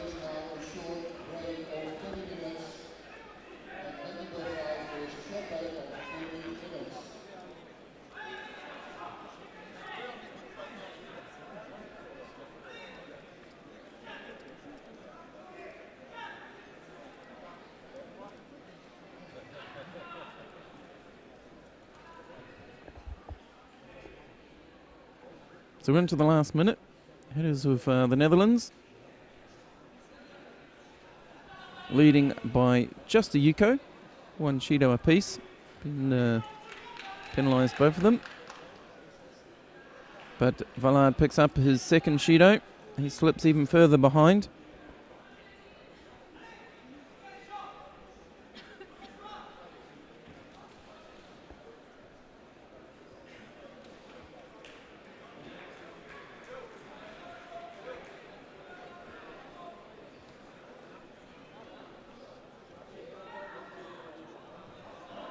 So 16 seconds left.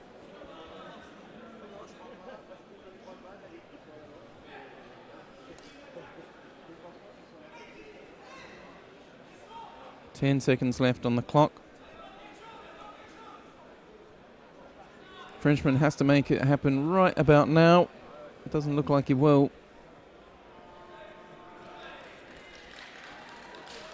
So the home crowd pleased with that. Heroes of the Netherlands goes through to the next round. That brings us halfway through second round of the under 100 kilo category. And for those of you who are interested, there's another Dutch fighter coming on shortly on this mat. In about 3 fights' time, we'll see the second appearance of Mark Huizinga, 2000 Olympic champion. He's going to be coming on the tatami in about 2 or 3 fights. And he'll be on mat 3 with us.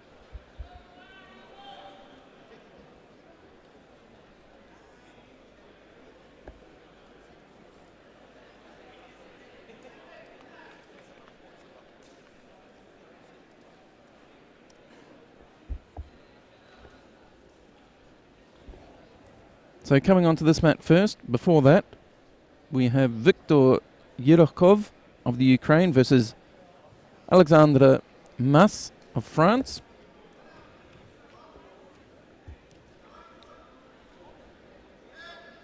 So the Ukrainian, we didn't really see much of him in his opening round. He sort of came through on a Shido. His opponent, the Russian Aninkov, just out by 1 Shido. But Alexandre Mas, if you remember, he had that lovely Uchimata. We saw 2 of them.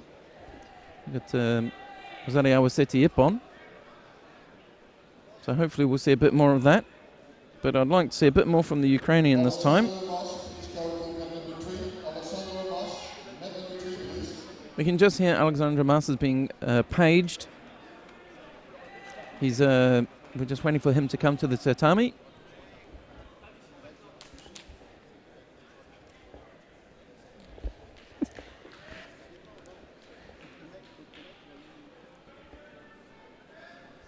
So while we're waiting, let's have a quick look at what's going on down on the other mats. Mat 2, if you're wondering, if you've just come to us from mat 2, they're taking a small break until 12:55, which is about 40 minutes. Mat 5 is also taking a break, and they'll be coming back about 10 to 1, sorry. So 12:55 and 12:50. So all the action is on mats 1, 3 and 4 at the moment, although looking around, only mat 1's actually got any action going on. On mat 1, you've got Karl Baal of Belgium versus Alexandre Henrad of France, and that's the M1 under 90s. Mat 3, like we say, we're just waiting for that one. And on mat 4, you've got Francisco Garcia Hazas of Spain versus Vincent Dumser of France. And just jogging past me, coming out the tunnel, is Alexandre Mas. He's jogging his way around the mat to come on and fight on tatami 3 with us.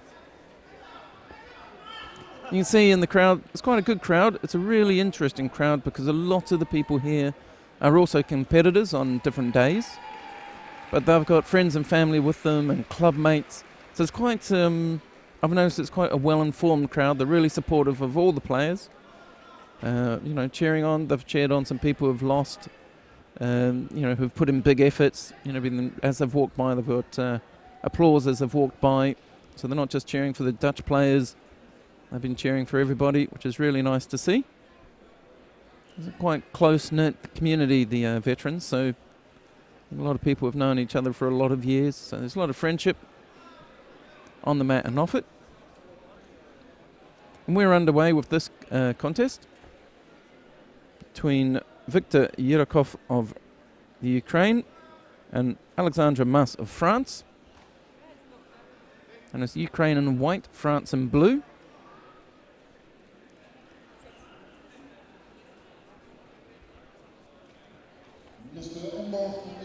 Quite bent over the Ukrainian. Frenchman standing up a bit taller, trying to. If you remember, that was sort of his approach in the opening round. So he's using his back. When he straightens up that back, that's when things start to happen. At the moment, he's just looking, hunting for that leg. You can see him hanging off quite off to the side. Judo against both of them. Now, first minute gone, we haven't really seen any action, so that's understandable from the referee.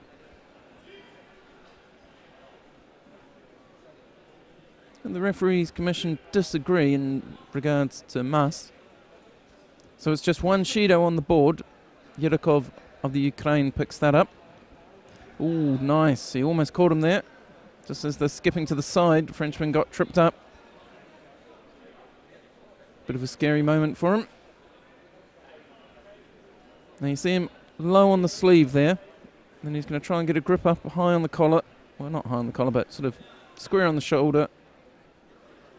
Bends over. And what he tends to do is he straightens up his back from this bent over posture. And as he straightens up, that's when the attack comes. So that's what you want to watch out for. But he's just changed it.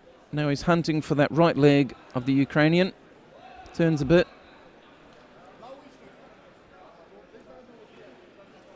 So he seems to have two approaches that he's trying here. One is he's hunting for the Ukrainian's right leg with Ashiwaza and those Sodogari sort of things. And then he's got his Uchimata that we saw in the first round that he's looking for. And you see him do that when he's more bent over. The Ukrainian, little Senagi attempt, gets his hips in nicely there.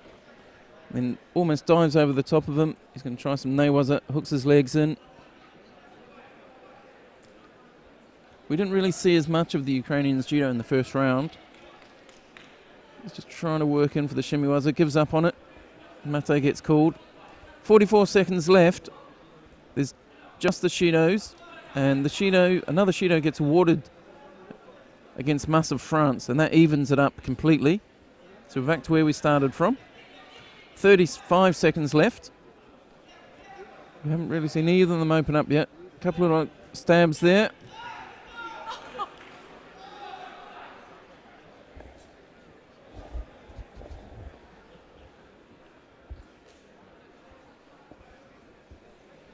That doesn't go anywhere. Clock's just ticking away. That's going to make it awkward for both of them. So 16 seconds is really, for me, that's on the cusp of when you can actually make a good attack and have a good grip fight. Oh, beautiful. Mas is disappointed with himself there. Gets caught absolutely beautifully with Seanagi. We'll definitely see that one on the replay at least twice, I think. So we'd seen hints at it. The Ukrainian had hinted that he had that Seanagi. We didn't get to see it in the opening round. Had a couple of sort of half-hearted stabs at it. Then just as Mas comes round there, over he goes. Mas disappointed, but that was absolutely lovely. So let's see it again, hopefully. Our TV crew might be able to give us another. Oh, they are. Here's good replay. Just drops in, barely gets his hips in, but Mas just seems to go with it. Beautiful Ippons here. That's one of the nicest ones I've seen today. Right. What have we got next? Right, so what we've got, this is the fight between, this is Alan Menards of Great Britain versus Marcus Bader of Germany. And after that, we'll have Thierry Vatrican and Mark Huizinga. That's one I suspect most of the crowd are caring about. We're a little less partisan here. We care about all the fights. So first 15 seconds gone. It's quite active, but see, they're not as bent over as the last pair. British player drops in for a Seanagi. Turns him just enough to get the Yuko. Gets one leg out. He's going to try and tie up the upper body and get that right leg out if he can. But no, he tries to go for the Jujigatami. Misses that. Spins round. Bader gets to his feet. He's a little bit bigger.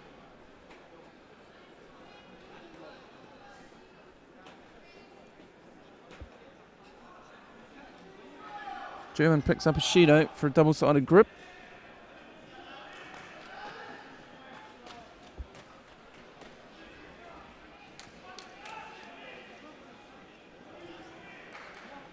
Now drops under again. He's going to get another score for that. Gets his second Yuko with Ippon Seanagi. Small man against the bigger man's favourite. Not that either of these guys are particularly small.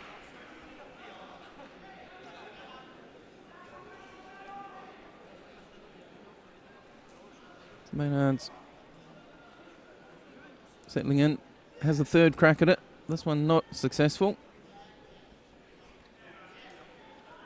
Doesn't get him in any trouble though. We have a minute and a half to go. It's not a bad place to be working to get your leg out. Just see that foot trapped. Turns it the other way. Tries to get it out.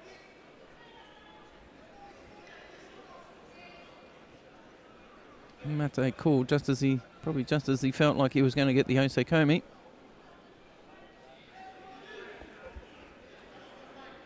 So Marcus Bader, this is his first fight. He's going to want to turn it on a bit. But instead he picks up another Shido. So he's down by 2 Yukos and 2 Shidos at the moment. And that's his first attack.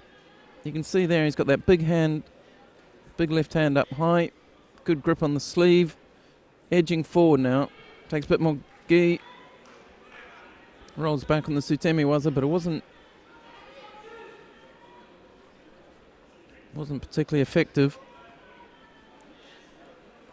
And just leaves Maynard's in a position to be trying to get the foot out again, which is working in his favour. It's using more time.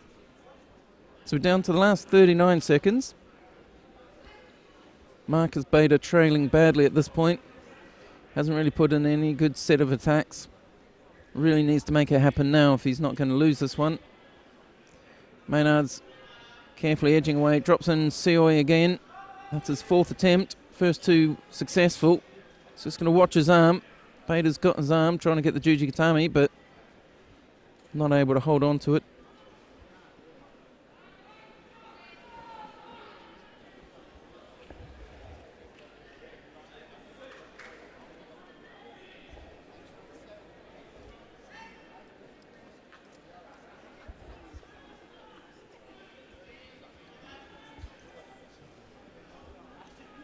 End up on the floor again.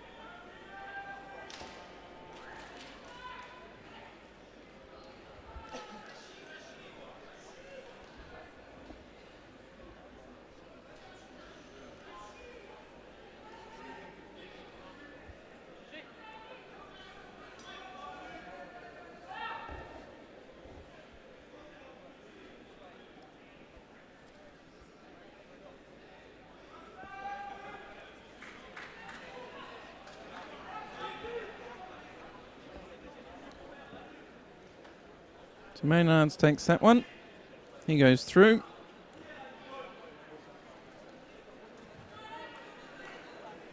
With a zip on Seois.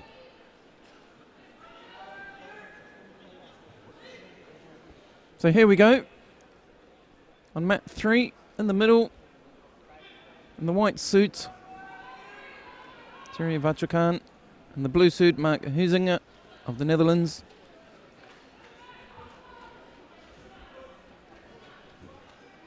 A lot of Dutch fans here, a lot of his personal fans here to watch him. 2000 Olympic Games champion.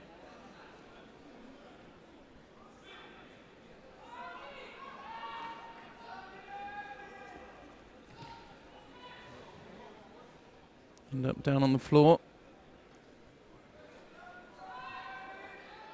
He's rolling him the right way, coming back into the contest area. See him working hard, going for the Juji Katami, lovely angle. Camera person in just the right place for that one. Mate called. Just about the whole first minute gone.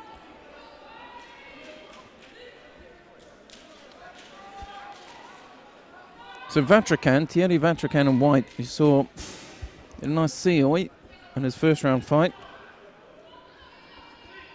Mike Huizinga, we saw he did a lovely Kouchi in his own round. Tries to take him back. Not sure he got enough purchase on that one to get his score. Doesn't look like it. But rolls straight on top. Gets the Osekomi.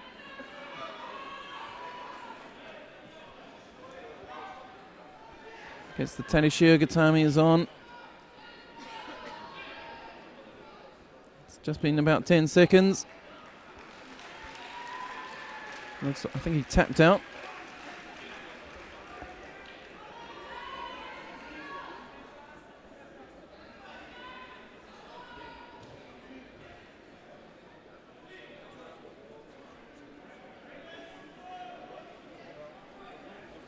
So, Mike Huizinga carries on through to the next round, putting Thierry Vatrican into the repechage. We'll carry on with the under-90s, the M3 under-90s, and we're going to watch the contest shortly between Holger Hanbauer of Germany. And he's up against Soldani Santos of Brazil.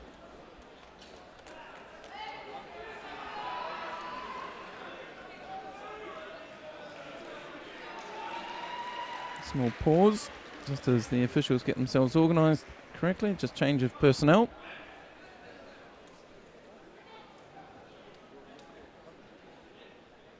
So, if you're Dutch, I hope you enjoyed that one. If you're just a fan of Mike Huizinga, I hope you enjoyed it as well. Let us know what you think. Do let us know who you're watching out for, which tatami you're watching. You can use the hashtag Veterans Judo 2015, and the whole team sees that.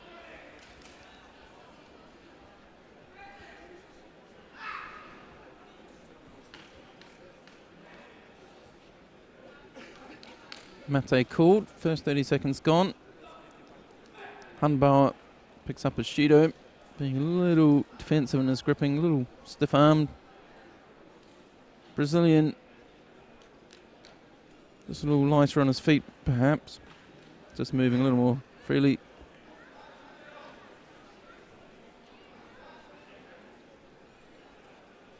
So the first minute ticks away.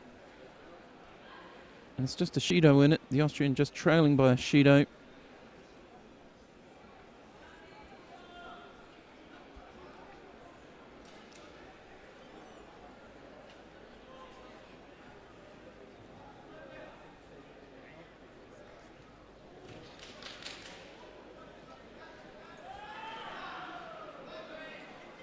So Wazari score for Soldani Santos.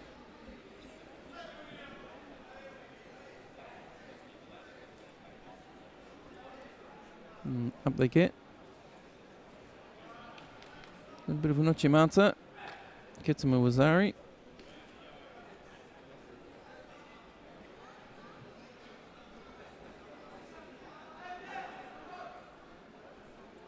It's got a high grip around the collar there. That left hand stabs across with a lovely Taitoshi.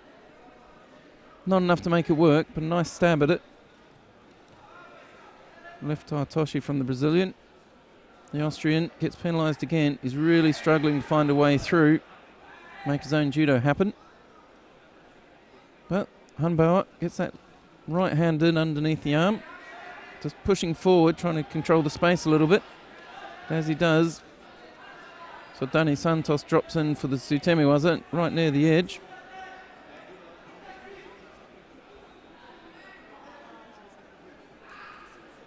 So we're into the last minute. There's a Wazari lead. Hanbauer really needs to find something special.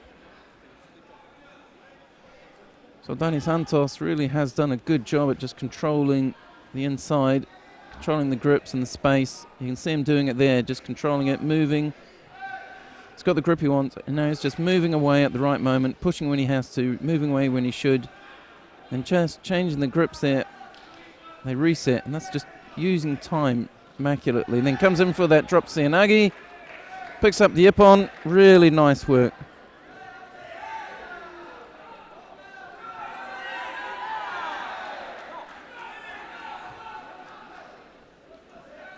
So after that first Wazari, he got with the Uchimata, I think it was. Get a lovely drop Seoi, right-handed drop Seoi. We'll see it here. Got that low grip there, and then just lets it go, spins in, drives through. You can see his feet working all the way through. Really nice piece of work.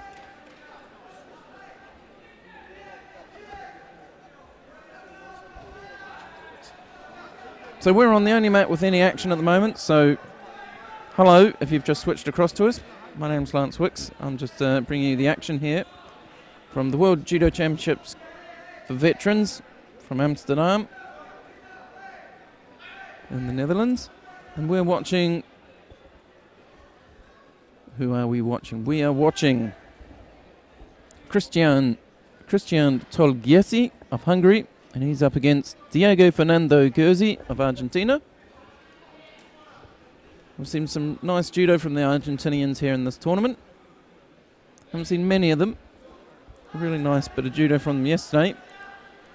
And Diego Fernando Gerzi earlier in his opening contest has got a beautiful ippon with Uchimata.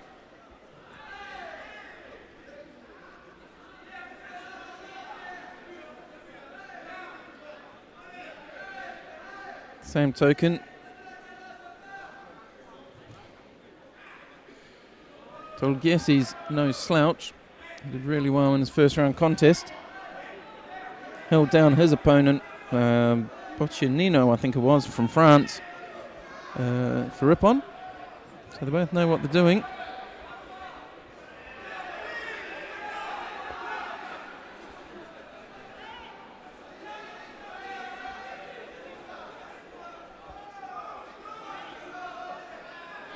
So those of you watching at home, I hope you're following us on Twitter as well.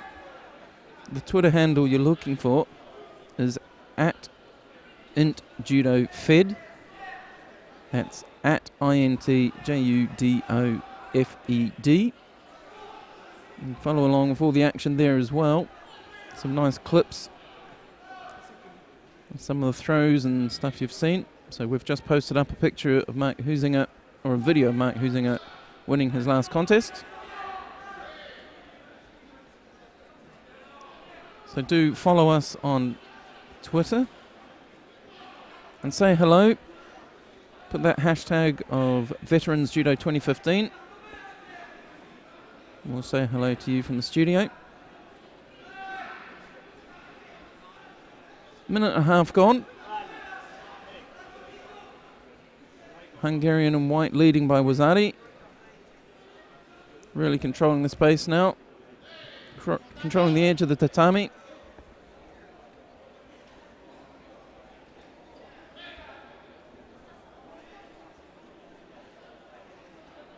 Oh. A little injury there.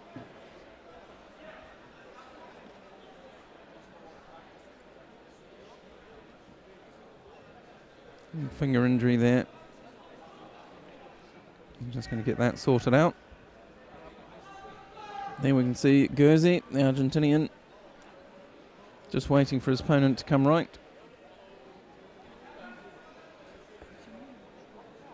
From memory, his Uchimata in the last contest was quite late on as well. So a minute, plenty of time for him to do something if he can find a way through Tolgiesi's defense.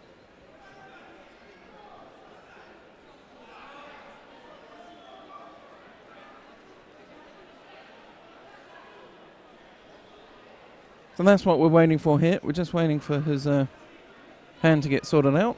Tolgiesi's just injured his hand a little bit.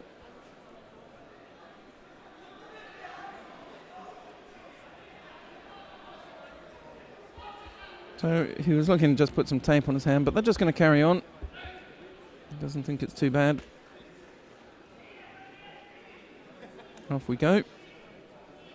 Argentinian had a bit of time to regroup, think about what he's got to do in this last minute. Down to the last 60 seconds now.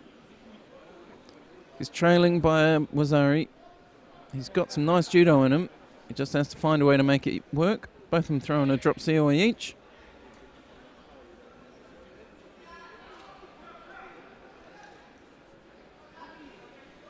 But Tolgiesi really struggling with that hand, but he doesn't want to stop. He's not even trying to grip with that hand, it's so sore by the looks. Mate called.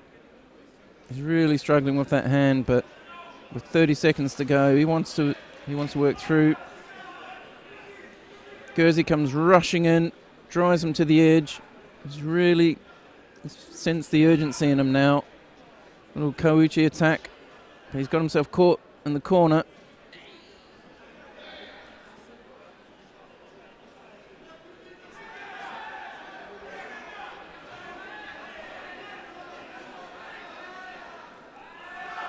So Togiesi picks up a penalty, not surprising. He's fighting almost one-handed, almost no-handed. You see, he just does not want to grip with that left hand. That's where the injury is. He turns in. He's been positive though. Credit to him. Mate called as the gis come undone. 7 seconds in it. Guernsey takes a look across to his coach. Any words of wisdom at this last moment? He's got one shot at this. He's got 7 seconds. The speed they've been fighting at, that's probably long enough, especially with Togiesi struggling. Comes rushing forward. Tries to get in. Togiesi bending over. Not quite enough there. Tries again. Guernsey disappointed. Tried really hard. Doing all the right things. But Togiesi able to withstand the onslaught just long enough. He's going to be able to go off, get that hand strapped up a bit.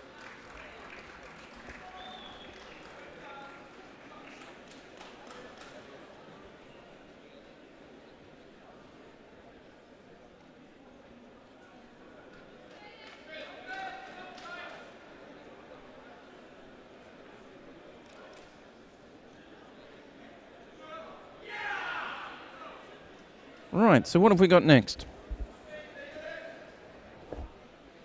Just coming onto the mat now, we have got Yannick Mace of France versus Yuri Gerashchuk of Russia, M3s under 90s.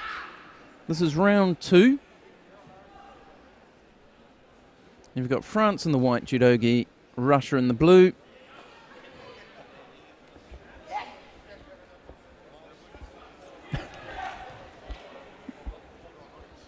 Sorry, lost our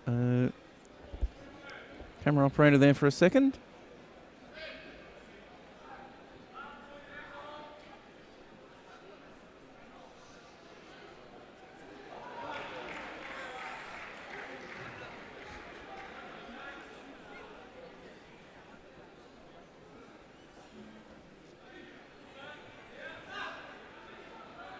Got our operator back with us, hopefully. Hopefully he also knows how to use the zoom button.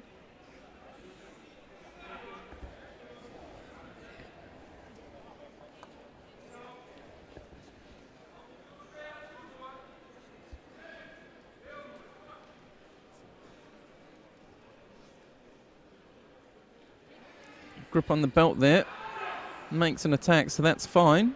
The Russian takes an unusual grip down on the belt.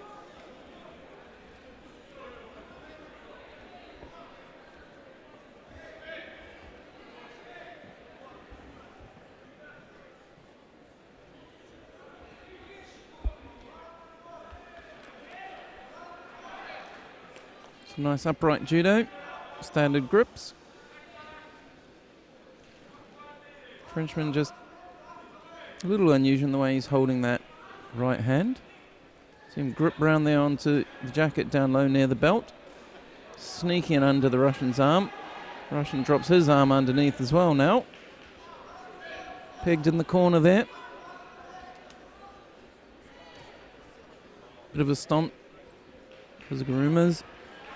Nothing happening. Frenchman just working hard in the corner there, just controlling the space until he got that Shido. The Russian forced to step outside the area, giving away a Shido.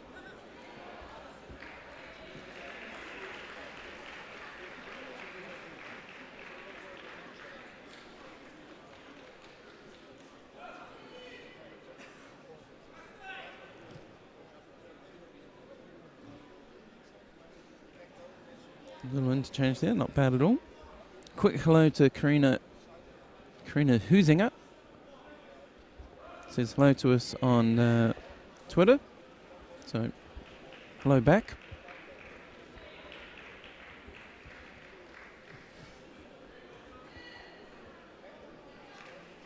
This one, we're into the last 40 seconds, so we've got one, maybe two bits of action to watch in this one if they can use it.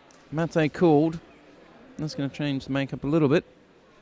Shido against white, but it's not changing it. He's still leading by one Shido. The Russians just one Shido, or sorry, two Shidos against one. The Russian in there, double lapel grip. Nice and upright. You can see what he wants. He wants that Sasai Sudokomiyashi sort of thing. Frenchman very bent over, keeping his hips away, making it difficult for the Russian to get what he wants. Frenchman really now just playing for time. He knows he's in the lead, skipping around, keeping himself safe.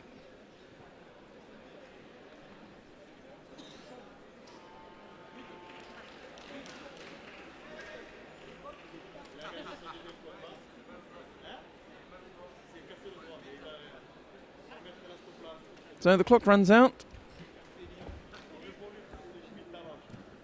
And Yannick Mace of France will go through. Gerasimchuk of Russia will go into the repechage.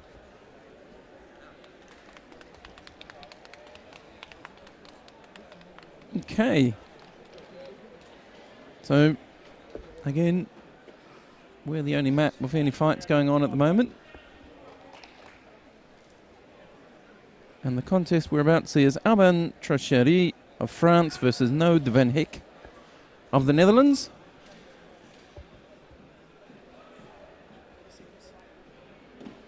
If you are following us on our hashtag of Veterans Judo 2015, you may have seen Mr. Van Heck in a photo with Mark Huizinga earlier on.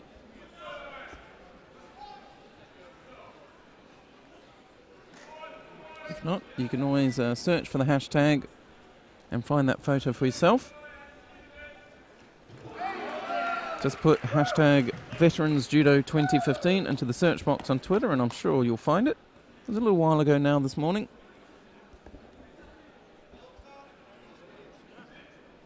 Van Heck looking for Sankaku Jimmy. Trying to get into a Sankaku position. Trochery didn't seem overly happy with it.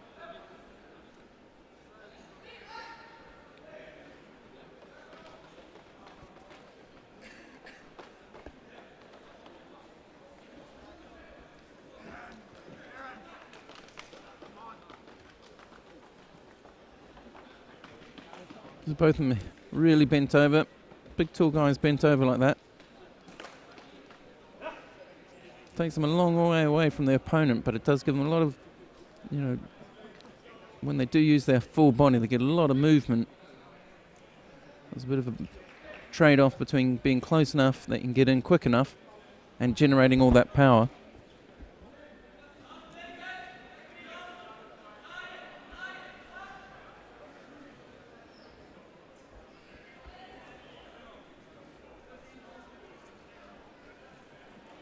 So Trochery we saw earlier on when he defeated Norbert Groff. Had that lovely Uchimata straight into a Kisagatami. You'll remember that one. Van Heck, I think it was just a hold down for him to come through. He fought the Russian Grunshetian.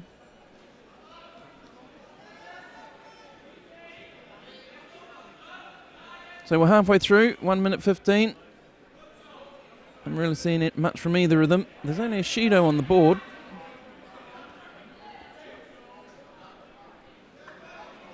And that Shido's against Alban Trochery. So we come into the last minute, the last third of this contest.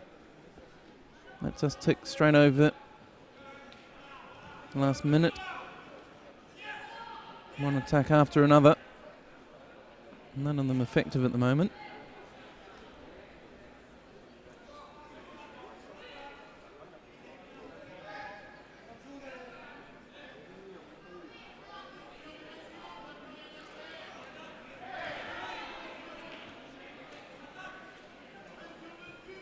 Masutemi Waza, that might score. Gets a Wazari. We had a beautiful angle on it from this side. So, Alban Trocheri, with just under 30 seconds to go, takes the lead after being trailing by Shido.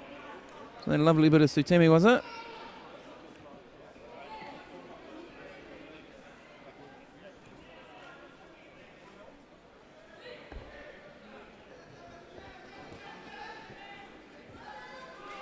Van Heck comes driving forward. He's not going to want to go out at this stage at home in the Netherlands. 4 seconds left though. Not sure if he has something there. One little Kouchi attempt at the end, but doesn't make contact, isn't able to do it. You can see he's disappointed. There is the Trocheri. We come across to Van Heck. Really disappointed. So now the Frenchman comes through to the next round.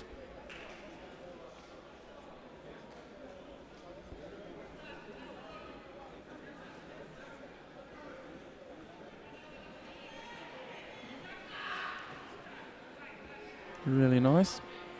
So that's 2 French players through. 1 Dutch, 1 Brazilian, 1 Hungarian so far. Now we've got a contest between Laurent Kusumano of France, so another Frenchman, and he's up against Udaka Ikemi Imbledogu of Spain. There's one Spaniard in the mix at the moment. He's going to be trying to make sure that there's a Spaniard in the final if he can. Nice long bows there. Great levels of respect between the players at the veterans. A lot of them have fought each other for a long time. All of them generally have been fighting for a long time. So they understand judo really well. Nice little counter there, nice change of direction. The Spaniard in trying to get the Oseikomi. Can he just get himself round enough? It's not on yet, but now it is.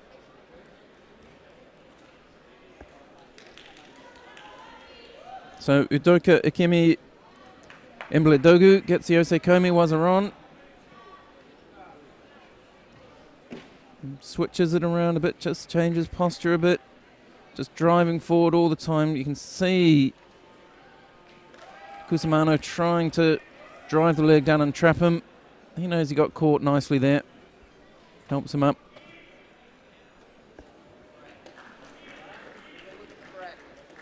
So far only 2 French players through. He'll be disappointed. But 1 Spaniard goes through. Ikemi Imbledogu goes through from Spain. Deep, respectful bowing. So we come to the last contest, second to last contest, should I say, in round 2 of the M3 under 90 kilo category. M3, you'll recall, 40 to 44 years of age. And the last of the Frenchmen in the running at the moment is coming on. That's Frank Chazariat. He won by Ippon against Yermakov of Kazakhstan to get to here. And Anderson dos Santos. He beat Johannes Older of Great Britain. He's got quite a nice Uchimata, if I recall. A little bit of a height difference maybe. Slightly different builds. Nothing too major.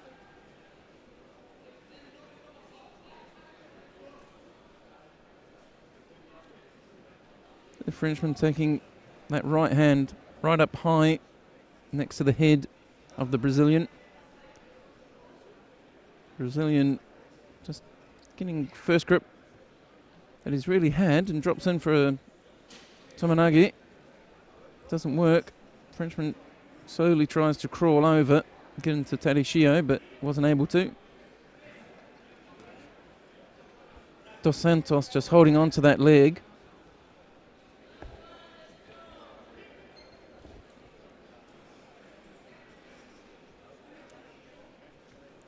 Could be quite a big difference in arm span between the two of them. It's Not the greatest angle for it. That's a little better, but you can see the Brazilian's sort of looks like he's struggling to get a good purchase. He's got it again now. Goes for a little bit of foot sweep. Frenchman drops to Sutemi, was it? Neither of which were really fully fledged. You can see that right hand of Joserat just making all sorts of problems for the Brazilian. Nice attack, but then the Brazilian straight in for nay, was it? Frenchman not having any of it, just wants up on his feet.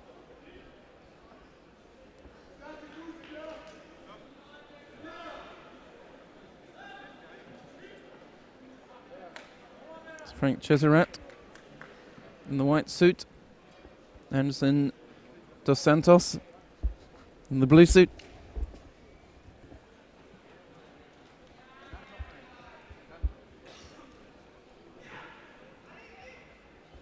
Another attempt at Sutemi Waza, but not effective. And into Ne Waza, into Osekomi Waza. But not really getting that leg out. But you know what he wants? He wants to get that leg free. Seen a lot of examples of it today.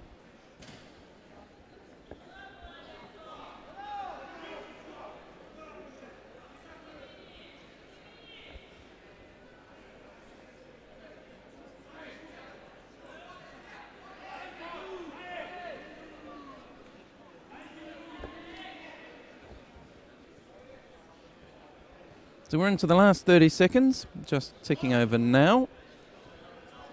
Cesarat in white, he's got a Shido against him, so he is actually trailing. Mate gets called as they roll about on the floor there. So 22 seconds, Anderson dos Santos. He's got the lead, but as you see there, Cesarat comes barreling forward. He's got a grip now. He can make something of this. Goes for the Makakomi, but loses the leg. That might have been his last chance. He got that Makakomi on, but foot just slipped off the knee. He's got 7 seconds. See if he can do it again. Do it properly this time. 3. Tries. Good timing, but just not enough throw. Just not quite enough in it for him.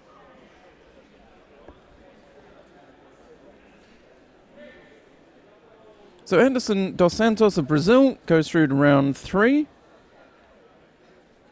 And Frank Cesarat of France, he goes into the repechage.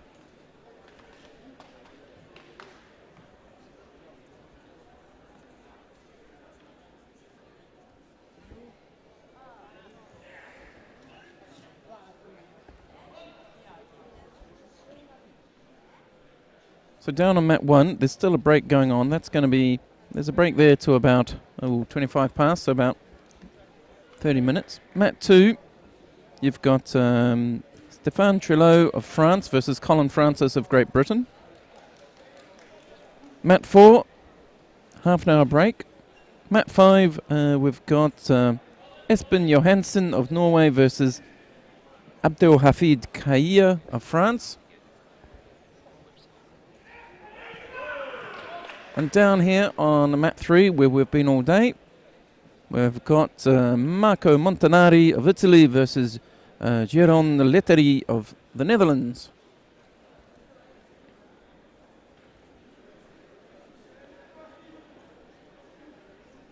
So Marco Montanari, you might remember, he's in the white suit, but you remember he counted, who was it he counted? I think it was Stefan Thomas.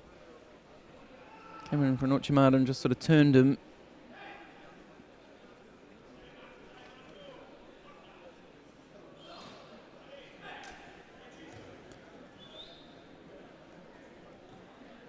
And Letteri, if I remember rightly, had a nice little Kosodo. Was that what it was?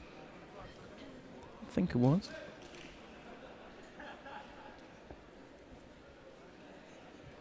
Mate called. 2 minutes 17 on the clock.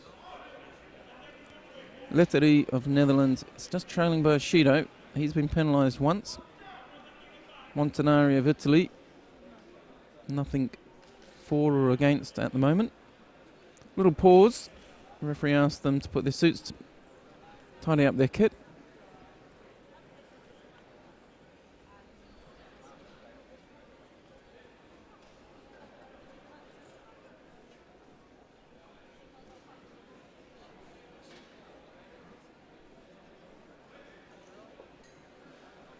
Little pause and something looked at by the referees commission.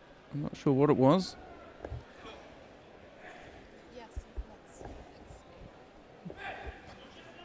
So I think they were looking to see if there was a leg grab.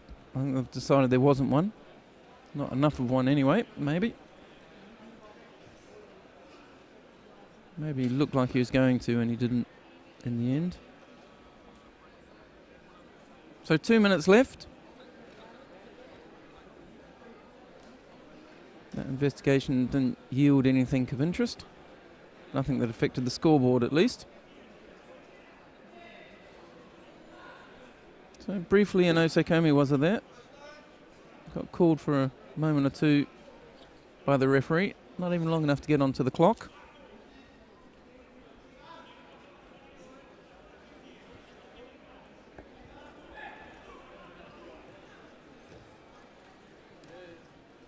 Quite a nice active fight, this one. Nice contest, moving around nicely. They both straighten up there for a moment. They've been down, straighten up again.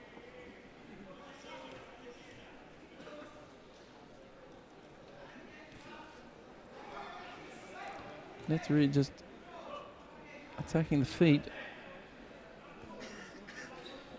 For my money, he's just a little bit too relaxed, but in fact, I was wrong. He was doing just the right thing, put enough ashiwazas that Montanari couldn't attack. Gets a penalty for passivity. Now it's all evened up. A minute to go. And there's that Kosoto Gari again. That's the one we saw in the opening round.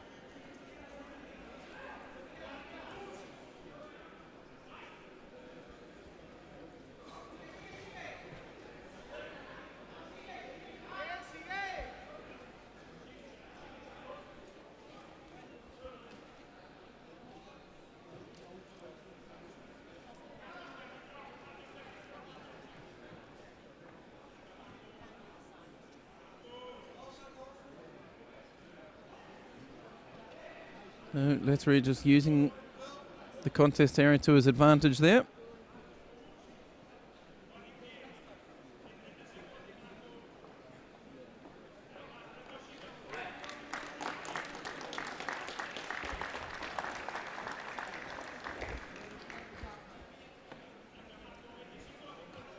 So we close into the last little segment, last 20 seconds on the clock. The Italian and Montanari trails by 2 shidos now. Dutch fighter Lettery just controlling the contest just a little bit more at the end here. 6 seconds left on the clock.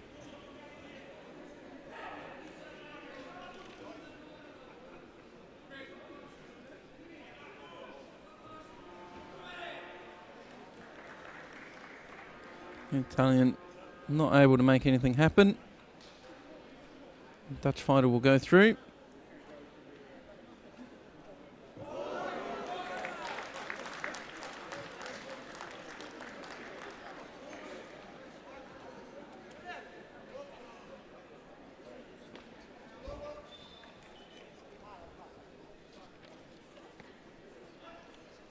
So they get bowed off.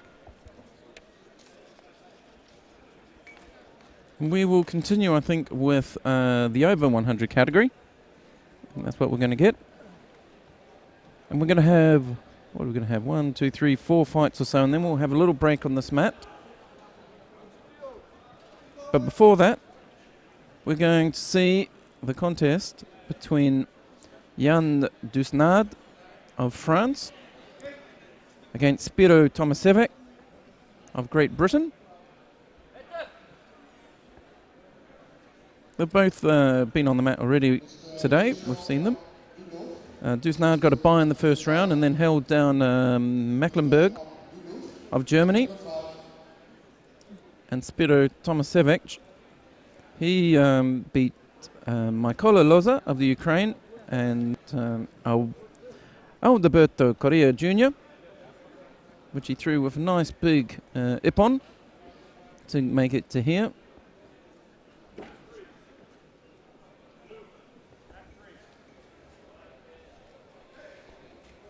A small delay.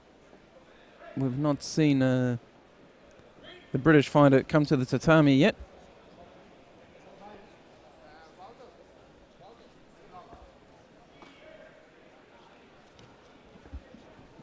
So in terms of how we're going during the day, we've still got mat 1. That's still on break until about for another 10-15 minutes or so. Mat 2's underway. They've still got the M166s going. And at the moment, it's Marat Tabaldiev of Kyrgyzstan against Fabrice Romeo of France. Mat 4's also just taking a break. And mat 5 is running. And you've got Roy Poles of the Netherlands versus Mirzo Abdullayev of Tajikistan, I think it is.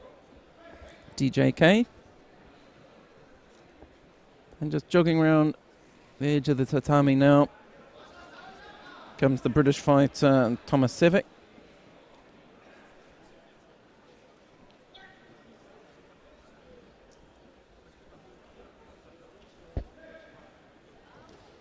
I'll see what he can come up with. Quite a tall guy. I think he's probably a little bit taller than his opponent, but arguably he might be a little lighter. 3 minutes. You've got France in white, Great Britain in blue.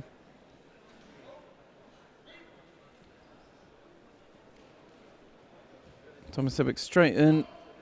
Scores of the Yuko in the opening few seconds.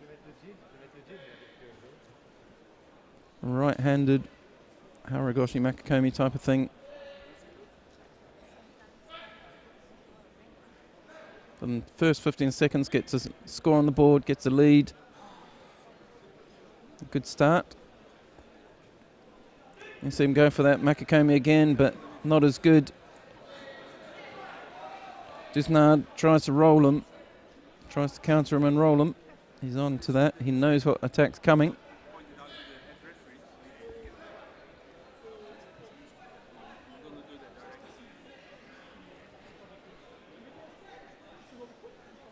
Disnard comes in. A little bit of an Uchimata, but didn't really have the other hand. British fighter drops into a drop Siwai. Big guy's doing drop Siwai. Often effective.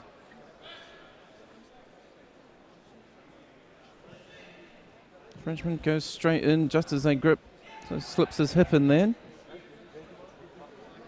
Scary's taking grip down and under with that left hand. You can't quite see it from there, the Frenchman. You can just see it there under the arm. Nice change of direction. Almost got him in trouble though. Frenchman felt that one coming. Tomasevic went one way, turned the other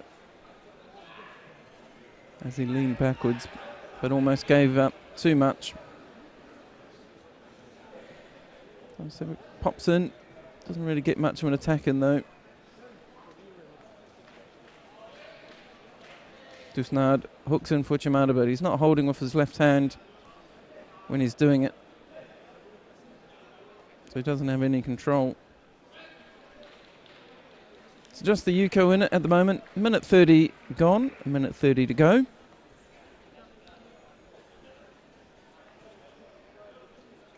Couple of little attacks there by Disnard.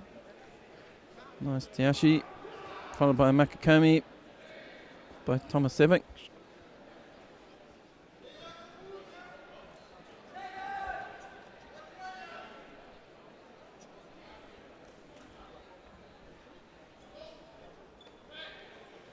Disnard picks up a Shido, passivity.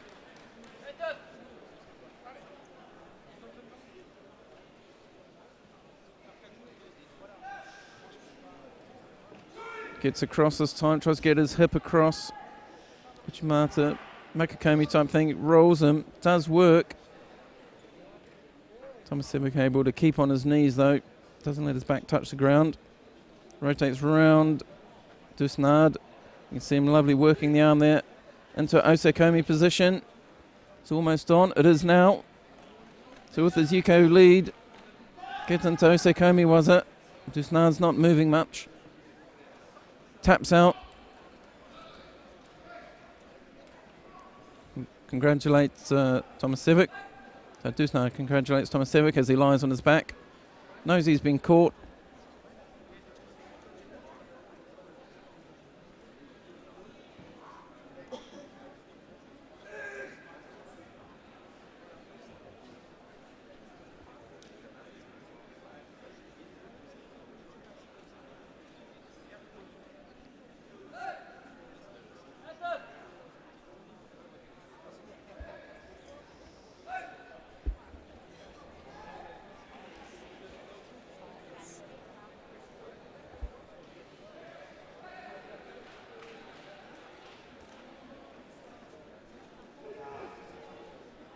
Right, so just being put up on the screen there. You can see the players coming on. We've got Grigory Gariants of Russia versus George Alexis Silvagons of Spain.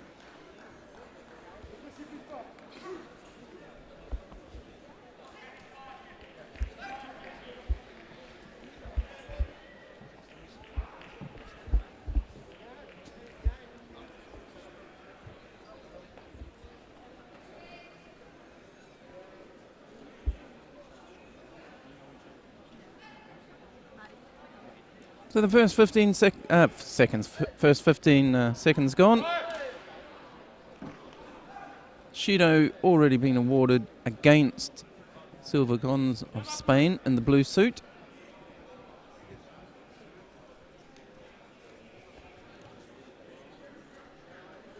Grigory Gariants leads, and that's him in the white suit standing up there, just working for some nail, was it? Tightening up that jacket under the arm, rolling backwards. He's going to just try and roll up on top. Keep control of it and see if he can't get an Osekomi. But Silvagons tries not to get, but he does get caught in the Teddy Shio. That's an Osekomi. It looks pretty solid. Here he answers. Big guy, switches to the other side. Yeah, nice and pliable in his nail, was it? Switch from Teddy Shio to there. The Silvagons has stopped moving. So an Ippon there to Grigory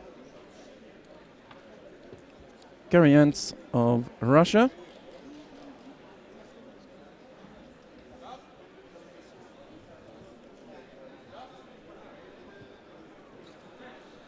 They're showing a bit of variety. He countered his previous opponent, Paninier of France, for Uazari, and then shows some nice nailwaza skills there.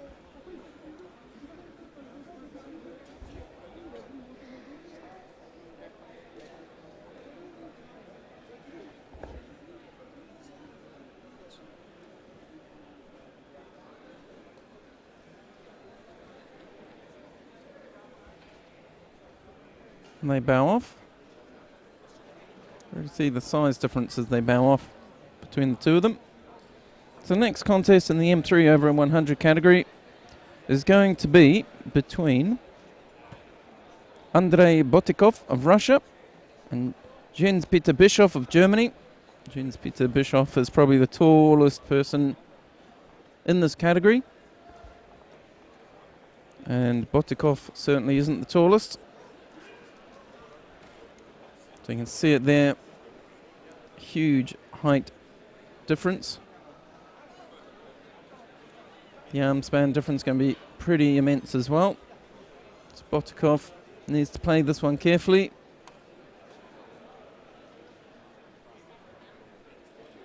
I wouldn't be so sure there's much of a weight difference.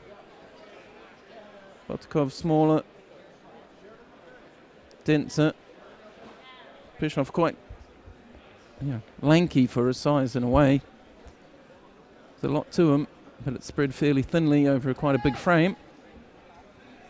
You see him turn in there, really not making anything of it. And Botikov using his hips quite well, bending his knees a bit there to defend as he lowers his hips. Judo handed out. Botikov slips behind. It's probably going to be the story of Bischoff's day, if not his whole career, that people are very, very tentative with him. Botikov tries to change grip, drops in for a drop seal. He doesn't get enough rotation. Finds himself trapped in the corner. Bischoff catches him there. He just rotates out nicely though. It's bending over a bit, just trying to use his body as Bischoff hooks in for the Uchimata. Unable to make it work. Minute 48. Botikov of Russia in the white judogi, Bischoff of Germany in the blue judogi.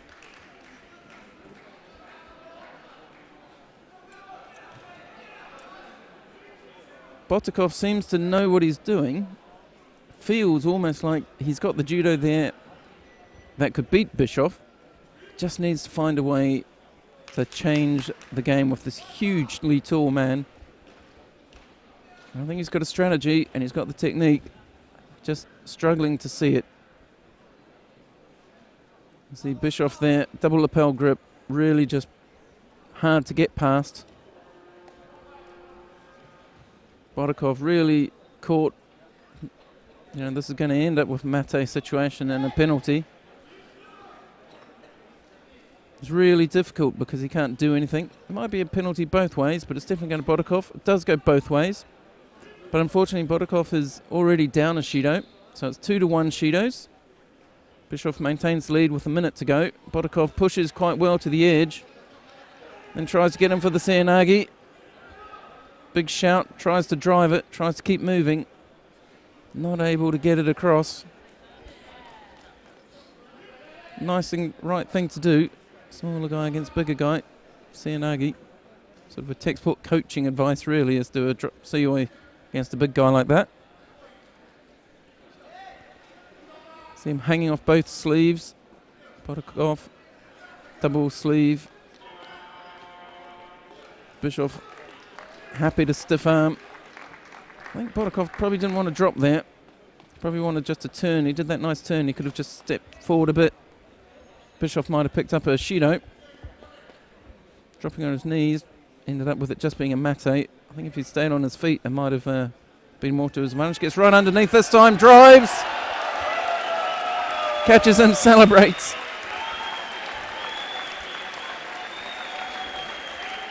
So Andrei Botikov of Russia catches probably the tallest man in the tournament with a drop Seoinage.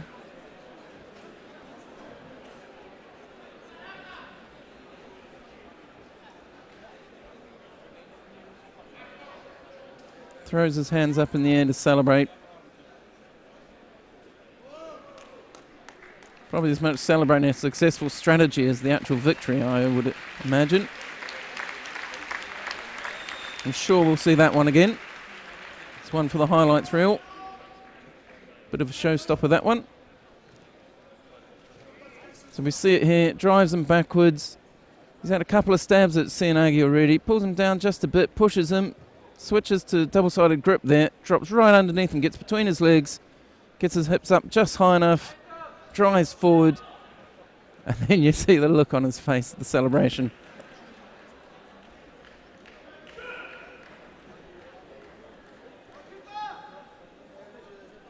Okay, after that excitement, carry on. We've got Christophe Fauche of France, and he's up against Elton Quadros-Feiberg of Brazil. And it's Brazil in blue and France in white. If you remember Feiberg in the blue suit there with the beard, we watched his last one against Thomas Fries of Germany, where he was really definite with his actions. Nice Taitoshi there. Gets a Yuko, goes straight into Osekomi, was it? Looks like it's going to stick. Don't think Fauche is going to have to be forced to go the other way, I think. I'm not sure that's going to work for him. At the moment he's caught in Osekomi, was it? He's actually got an arm on the inside, his right arm. but I don't think it's enough to get him off his back. And again, Quadros Fabig goes through the next round. Again, seemed quite determined, knew what he wanted.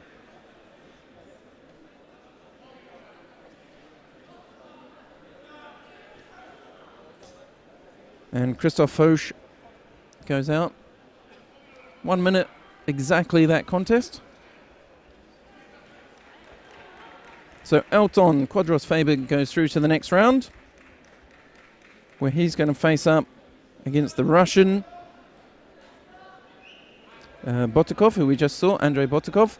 That could be quite a nice matchup, quite similar physiques. Right, and we're going to take a small break, 30 minutes on this tatami. So just before we do that, we've got some action still going on mat 2 and mat 5. However, mats 1 and 4 are having breaks as well. So thank you for joining us for this morning's action. We're just going to take a small break until just about half an hour. And then we'll join you again to see the culmination, the semi-finals and finals of the Veterans Championships, the IJF World Judo Championships for Veterans here in Amsterdam. My name's Lance Wicks. Thanks for joining us for this morning session, and we'll be back with you in half an hour.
Hello everybody and welcome back.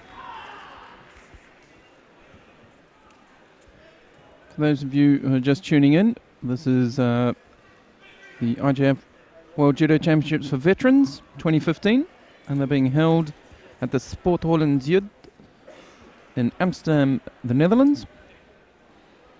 And this morning we've been watching the under 90 M3s, the plus 100 kilo M3s, and the M1 under 100s. We're really getting up to the important rounds now, so the semi-finals and so forth. And we'll go into the medal fights. So we restart. We're in the M1 under 100 kilogram category. And on the mat now from Azerbaijan, we have Jehun Farzaliev. And from Germany, Jan Ocker. And it's Farzaliev in white, Jan Ocker in blue.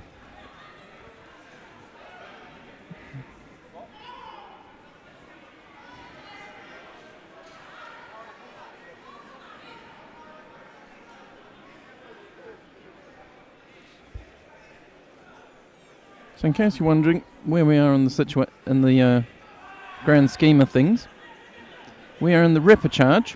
Now, veterans judo, if you're not familiar, the way it works is it's a double repechage system. So if you lose your first fight, no matter what stage in the competition it is, you get another one in the repechage. So there's quite a big repechage to get through.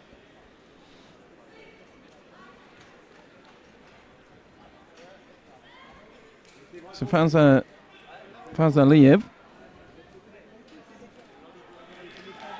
he had lost in his first round fight against the Russian Salavatov. He got thrown for Ippon by Ippon Sioi.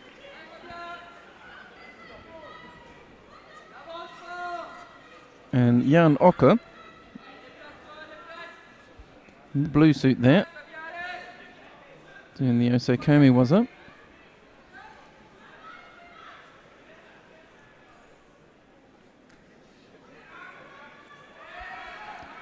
He went a bit further, but only by virtue of the fact that he had a bye in his first round, and he also went out, so Salavatov, but in round 2.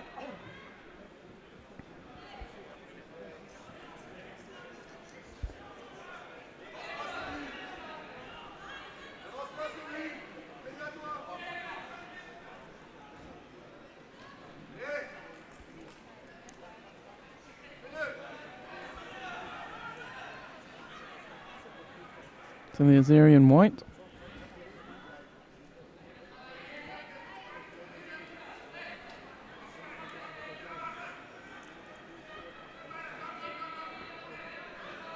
And German and blue.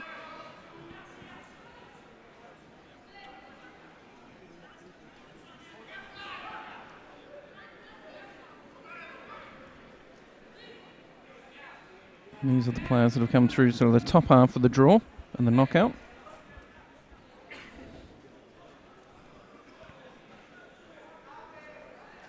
Last 30 seconds. These are M1s. This is the youngest category we have in veterans. So M1 is 30 to 34 years. Nice Seoinage entry. That's going to be an Ippon. Yep, sure is.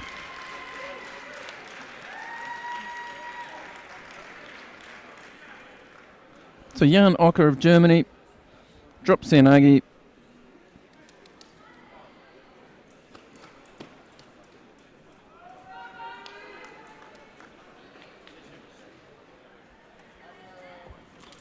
He's the first of 2 Germans in this part of the repechage.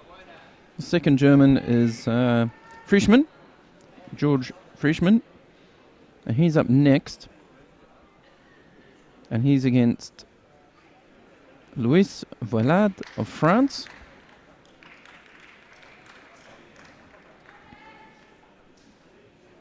So if we're looking at the semi-finals, it's Russia, Netherlands, Ukraine and Great Britain.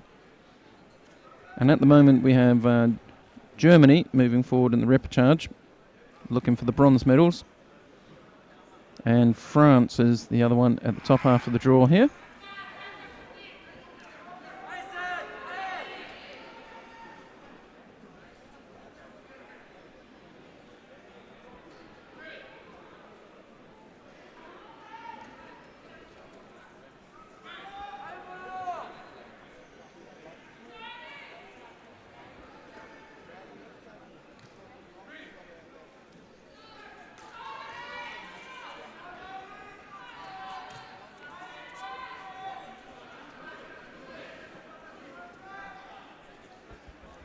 So like I said, we've got Frischmann there in the white suit, and Valade from France in the blue suit.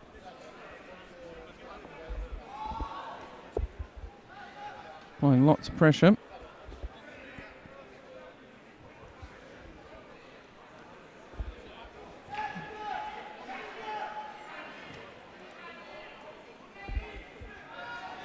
On the corner to see all the pressure he's putting on there. It turns and gets rolled. It's a Wazari score.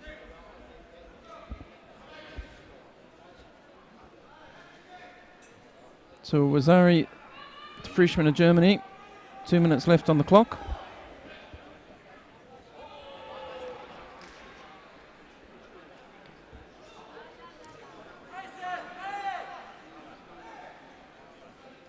Really coming in head to head. Lots of pounds per square inch being pushed through each other. Tries to roll them towards our camera person.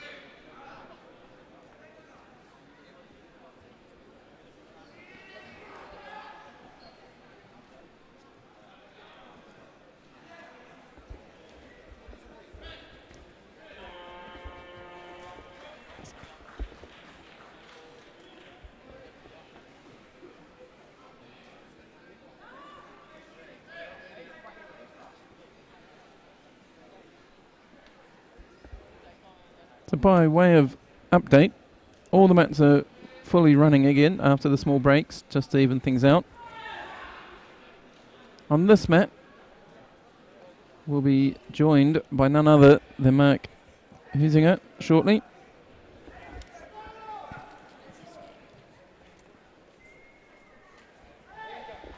He's going to be on in 2 fights time. Oh, another nice move, and that's Wazari Awaseti Ippon. So the German Frischmann comes through.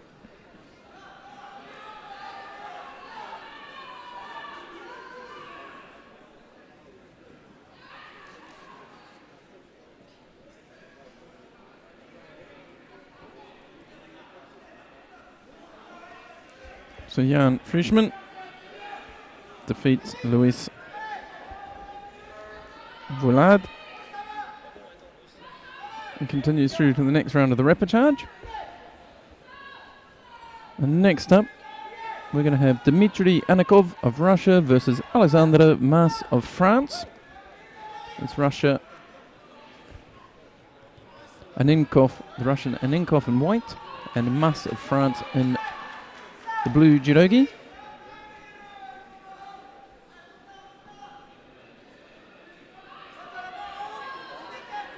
So these are the two players who lost to Viktor Yurikov of the Ukraine, who's into the semifinals. So these two have to beat each other to see where they'll settle out. Aninkov, he lost by just a Shido.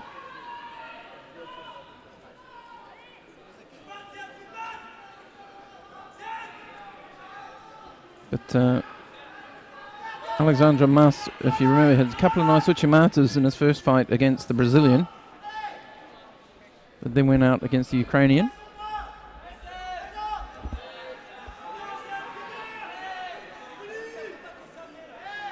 You see him standing upright, skipping around, not a lot of action there. The referee is going to call passivity.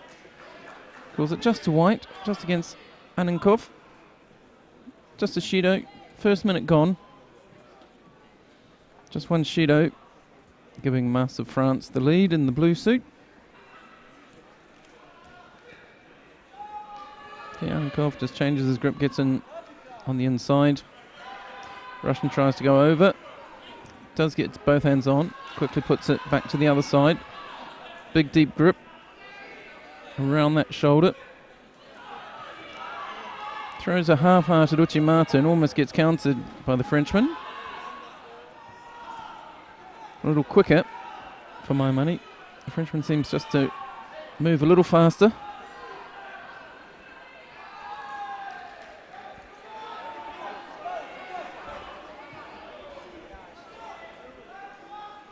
Don't forget, in a couple of fights' time, Mike Huizinga Olympic champion, will be coming on the mat again on mat 3.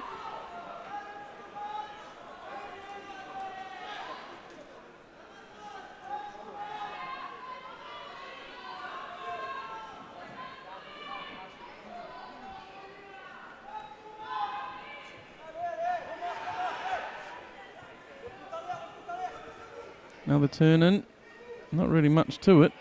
Made Anikov drop to the ground though.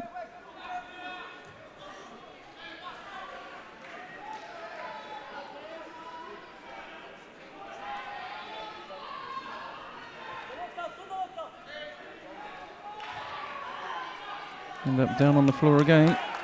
Zoom in for some no, was it? Going to try and turn him, but Anikov seems pretty comfortable lying on the floor there. His defense seems pretty solid so far.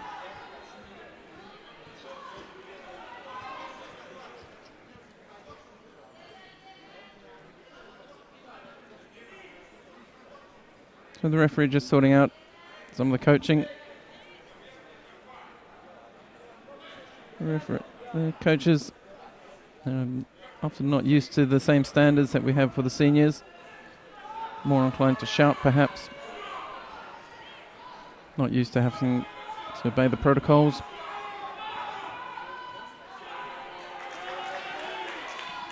Nice attempt. That's really trying to make that Seoinage work in the end there. Just not quite able to make it turn into anything. He's still got the lead, 16 seconds. Anikov just hasn't looked aggressive enough to win this one. See there, he's lost the grip. He hasn't got his right hand on. Now he hooks on. He's limited there. He could only do a Seoinage. 4 seconds left. Anikov, I don't think is going to pull this one out of the bag. It's a must of France.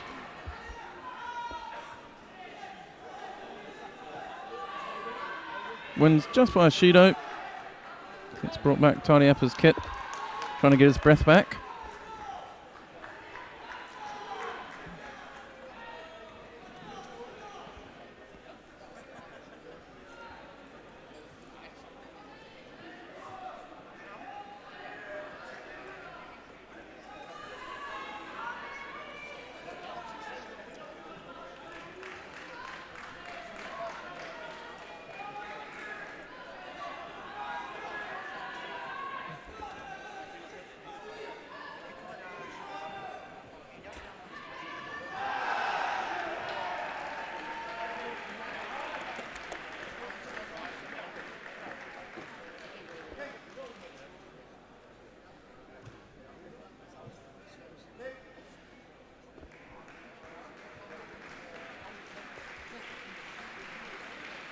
Okay, so now we have Iannoni of Italy versus Bader of Germany.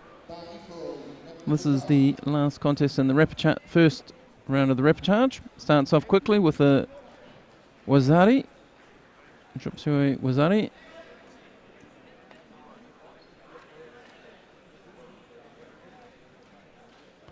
Nice and fast.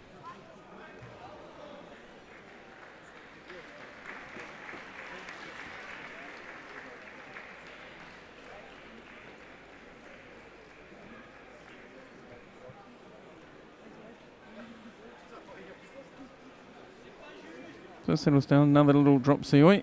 Gets straight back up on his feet. Just down and up.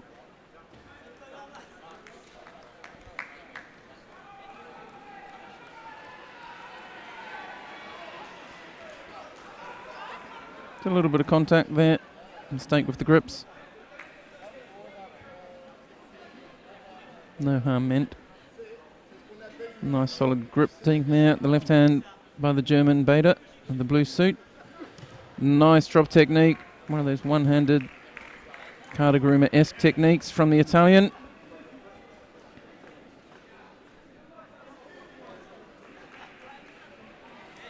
Just drops right under.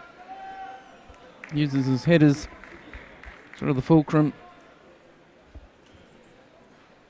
Probably see it now.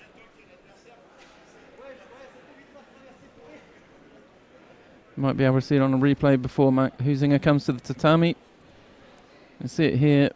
He's dropping away, grabs with both hands on one side, uses his head and shoulders and just drives through. Really nice.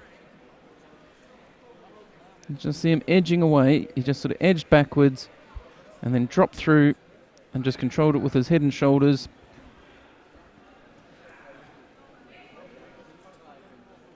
So here we go. We're in the men's under 90 kilos.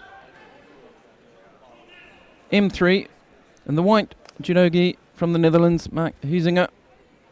And the blue suit from Brazil, we have Denison Soldani Santos. You see them all bent over. Huizinga, hand up on the left shoulder there. His left hand holding tight.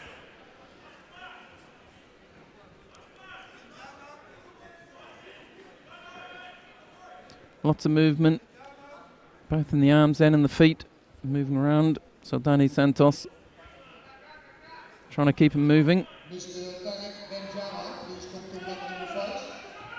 going to try to get into no, was it?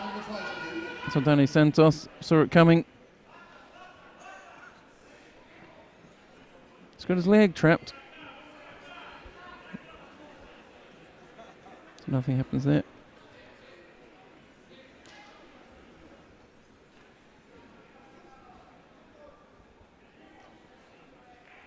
So Huizinga stalking forward. Shoots that right hand out, gets the lapel. Left hand comes up, grabs over the top.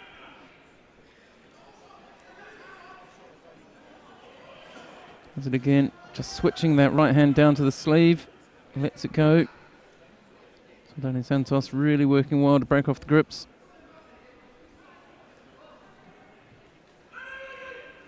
Soldani Santos just not getting a good grip there, but gets that left hand in now. Tries to keep his left elbow in, drops to the floor, tries to take Huizinga backwards, doesn't quite achieve it. We're a little over halfway.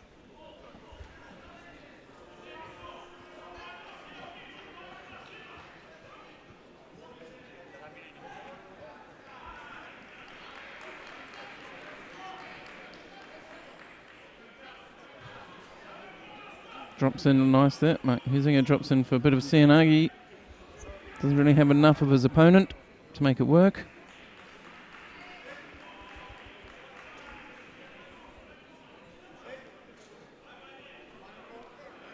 Whereas Shido against Soldani Santos there. He drops behind now. So with a minute to go, he's behind against Huizinga, the former Olympic champion. He's really got to work hard.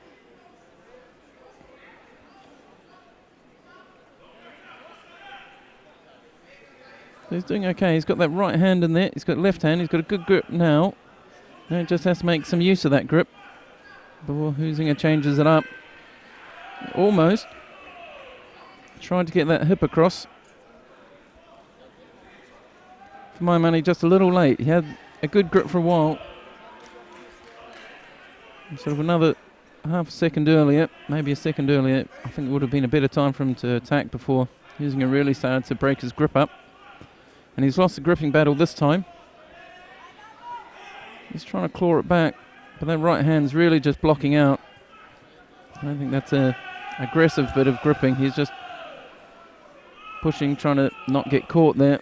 You can see that his sleeve is being dragged down and his left hand's just been pulled down. He's going to pick up another penalty with 6 seconds to go.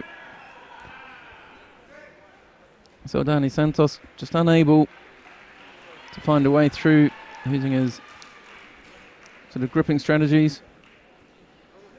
Gives away 2 Shidos for passivity because he couldn't find a way through to attack. Mike Huizinga continues on his way through into the semi-finals.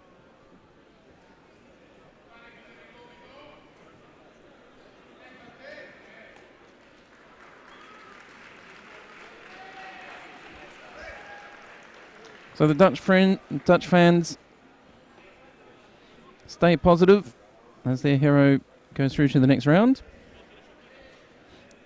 Next up, we've got Christian Togiesi of Hungary versus Yannick Mace of France.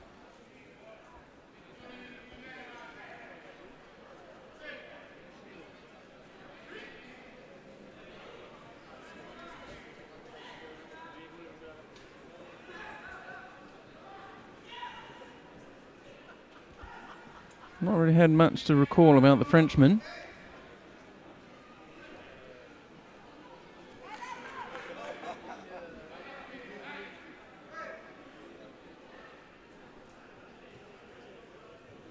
The Hungarian, did see a bit of a spark from him. Got a nice Wazari. It was his early one. But you'll notice his left hand strapped up pretty tight.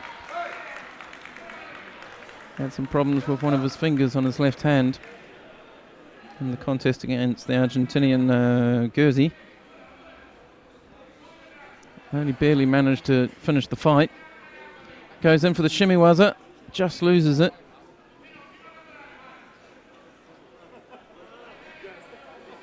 They stagnate there. Referee calls mate.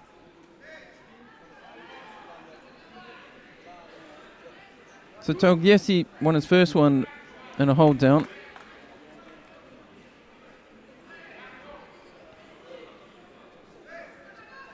And I got a Wazari with a throw, but he hurt his hand.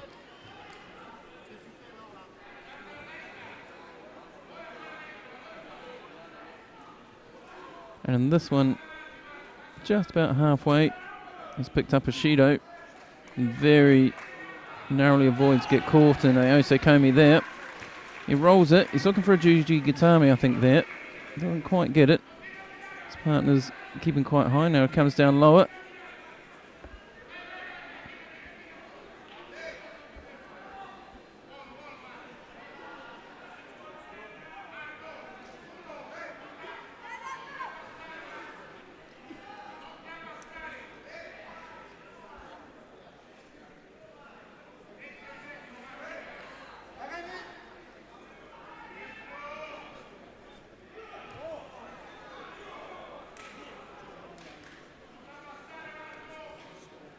So Yuko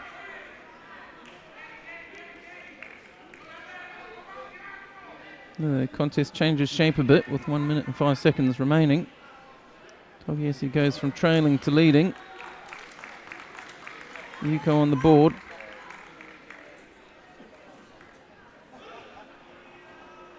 But he's not being passive. He's keeping the work rate up. He's really shaking it about. Works quite well, turns nicely to the edge,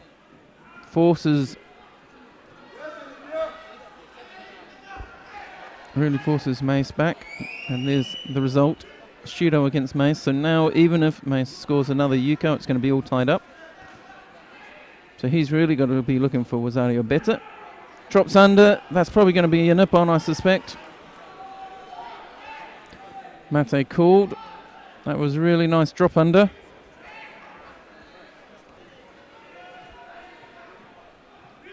No.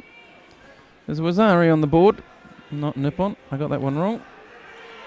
Nice attack by Mace. Just catches that foot as he grips up.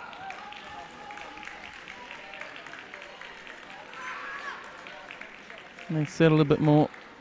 10 or so seconds left on the clock. Wazari Yuko lead.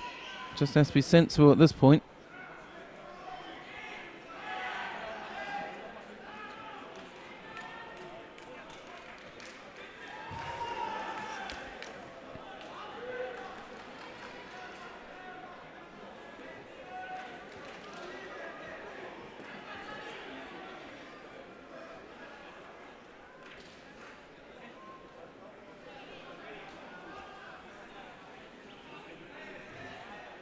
So Togiesi, Hungary takes that one, injured hand and all.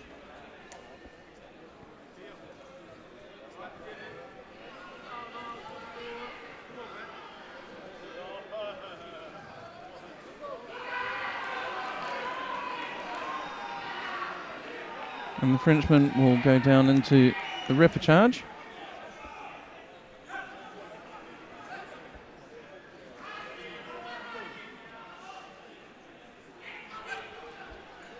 Next up, we have Treasury of France versus Kimi Mbledogu of Spain.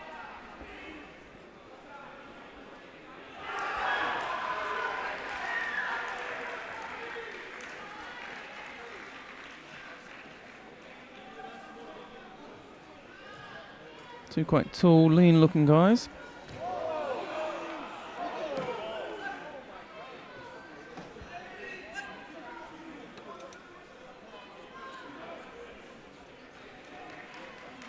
So Frenchman, Treasury, caught, stepping out of the contest area.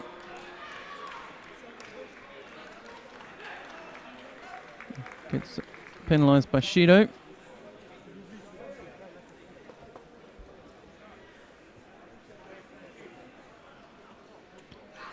Kimi Mbledogu takes the lead, but just by Judo. Nice footwork there by the Frenchman. A little bit of tapping.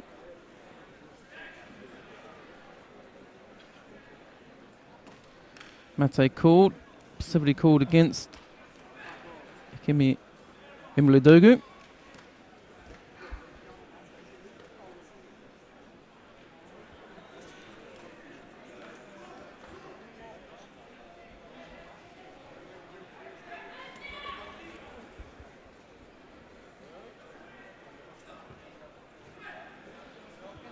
So more Shidos handed out. 2 against Treasury now. 1 against Kimi Mbledogu. Like Mbledogu's posture is quite upright. A little side on, but very upright. The left hand up there by the head. Low on the sleeve. Just stabbing them with Huizinga. Treasury. Double sleeve, should I say. Not really moving his opponent very much. Bending over a bit more.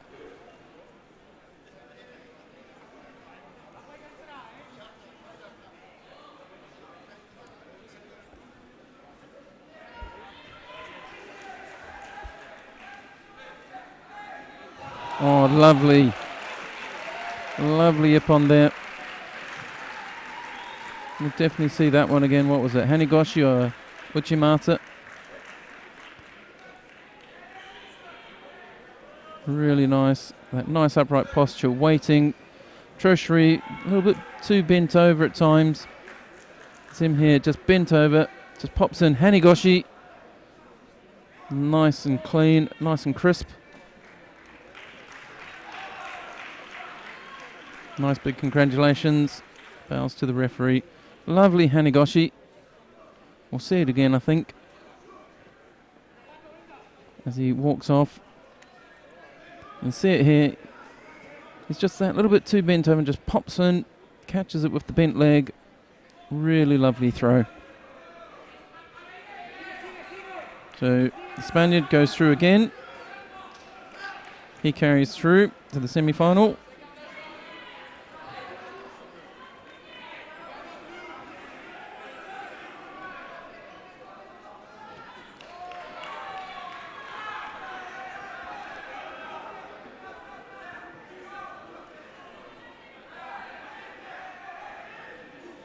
Like we've said before, with the Masters, often it's a case of these guys have had one throw they've been doing an incredibly long time.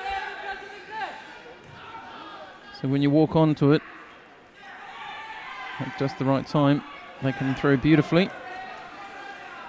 Almost got caught there by that Ashi, was it?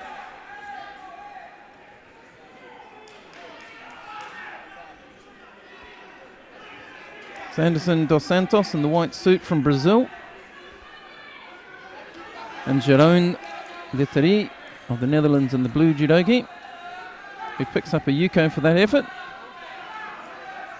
Now works to get his leg out.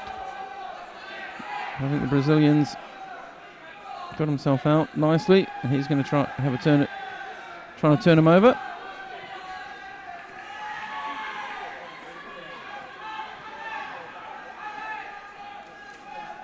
Mate called.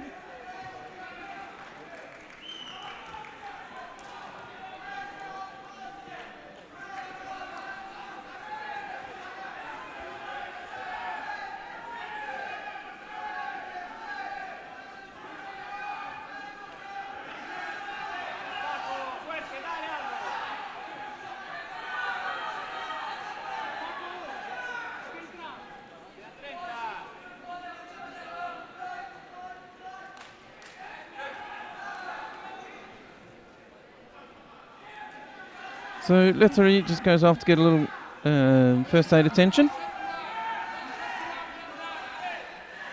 Whilst Anderson dos Santos has to wait there on the tatami. While that's happening, just to let you know that the M1 minus 81 kilo category, the repechage fights are still going on down on mat 1. Repechage fights for the M1 plus 100 are on mat 2 at the moment. Mat 3 is where we are. We just saw Akimi Embledogu throw Hanigoshi. A beautiful Hanigoshi. Treasury of France being the receiver. Mat 4, M3 under 81s. They're still in their actual elimination rounds. But we have the semi-finals coming up. Mat 5 is doing the semi-finals at the moment for the under 60 M3s. You have Salaman Laniba of France versus Ribeiro Alves of Brazil. And we continue on here, halfway through the contest. See who goes into the semi-final between Brazil and the Netherlands. Dos Santos in white from Brazil. Lettery in blue from the Netherlands. Dos Santos hasn't got a grip to be throwing that Ochimata. Probably not going to work without it. So he's really just breaking, trying not to step out of the contest area. He's using that right hand. Gets caught there with the Seoinage. Probably enough for a Yuko maybe. Just enough.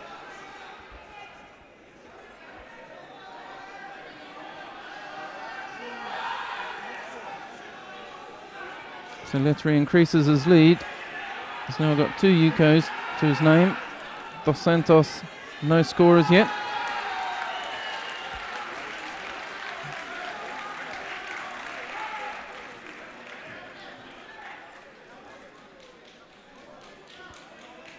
Lettery using his Ashiwaza to great effect. Just preventing Dos Santos from really getting going. And I think it's going to hurt Dos Santos here. I think he's going to get penalised for passivity. Yep. Just seemed to just be walking around. Not his fault. Lettery just playing a great contest. Lettery drops on another wonderful Seoinage. This one's slightly better than the last one in that it got an Ippon. Just follows through. He's moving back. He brings the Brazilian onto him, really. Just brings the Brazilian onto him, drops underneath, and the Ippon is there for the taking.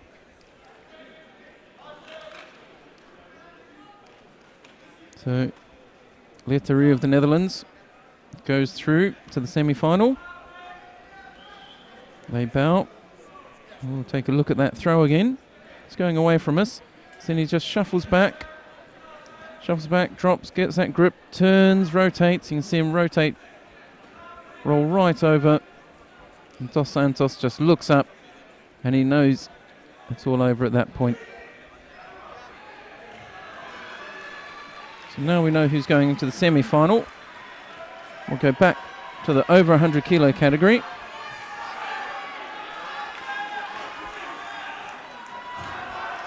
And this is the men's M3 over 100 kilo category. We've got Mykola Loza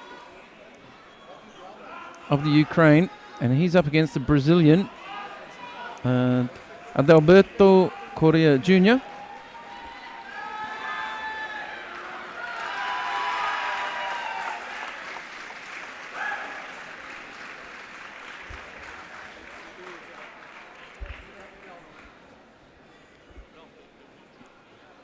These are the big heavyweights.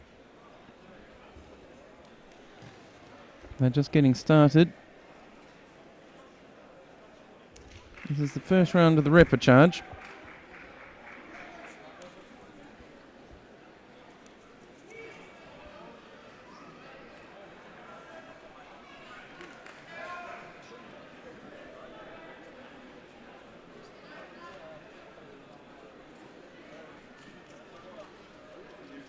So Mykola Loza lost to Spiro Tomasevich of Great Britain.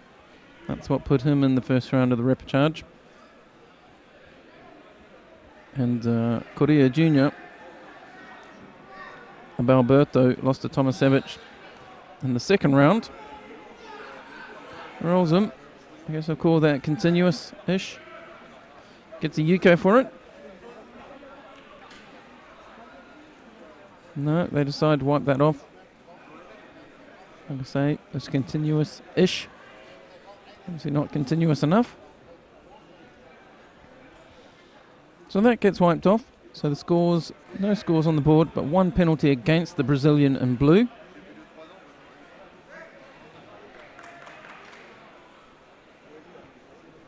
Mate called again. 1:45 on the clock. Passivity warning going off to the Ukrainian. And that evens up the score. So we just came up on halfway through. And the Brazilian has just been brought back into this one by way of that Judo. That could be the end for him though. Yep. He tried to counter that, but that wasn't the right thing to do. Ends up getting rolled directly onto his back. But it gets downgraded. Gets downgraded to a Wazari rather than Ippon. I guess it was just that little bit too gentle. Too much of a roll rather than a fall with impact. With force, speed and control.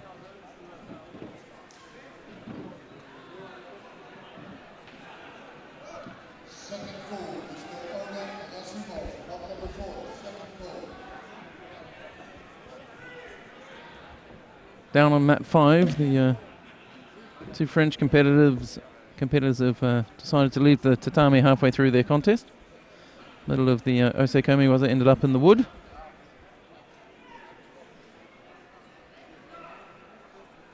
So we've got about 48 seconds left. The Brazilian's got it all to do. Brazil in blue. It's down by Wazari. Really hasn't shown anything so far. Tried to counter Loza, and that went very badly. He's given a second chance when they downgraded it to a Wazari. They're going to give away some Shidos here. They do.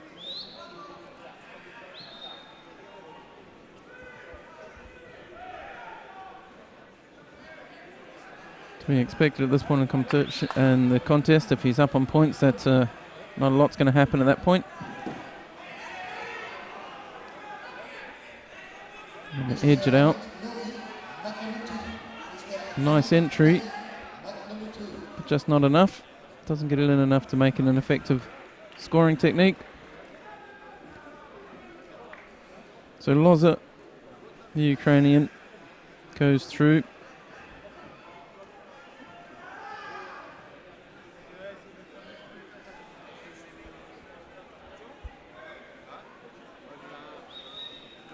There seems to be something going on.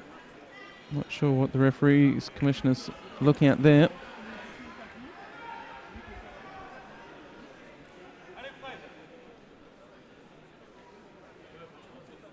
The fight's awarded. Off they go. So you see it here, hooks on. And he does try and counter him, but it's too late. The Ukrainian just drives straight through, rolls him over his back. Have to agree with him. It's a bit of a roll rather than a fall. So it's probably right to call it a Wazari.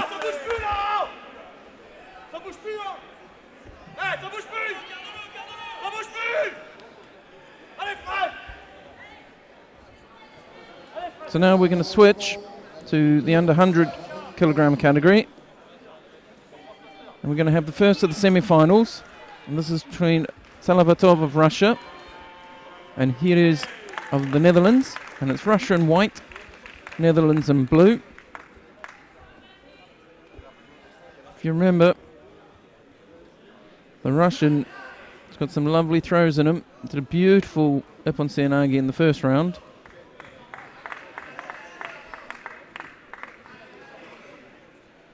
Benjamin Heres in the blue suit. He's shown some sort of textbook quality newaza. Nice turnovers and rolls. So, arguably a bit of a clash of styles here. The Russian in white looking for a big throw. The Dutch fighter perhaps happy to go to ground. Both of them very much aware of how good the other one is, hence the penalty there. Both of them being very defensive. Drops him for a Sutemi, was it? Doesn't manage quite to get him to go over. Got really close. Falls back the wrong way for Heres, the right way for Salavatov.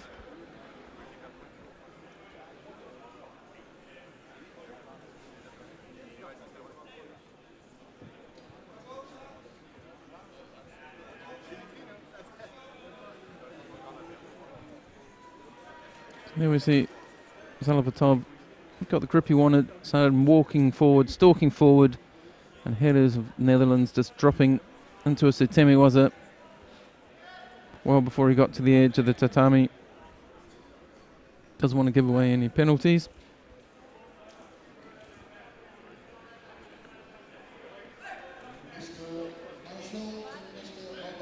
So Salavatov picks up a second passivity warning. See him claw over with that big left hand. The other hand on the sleeve, on the inside of the sleeve. Circles.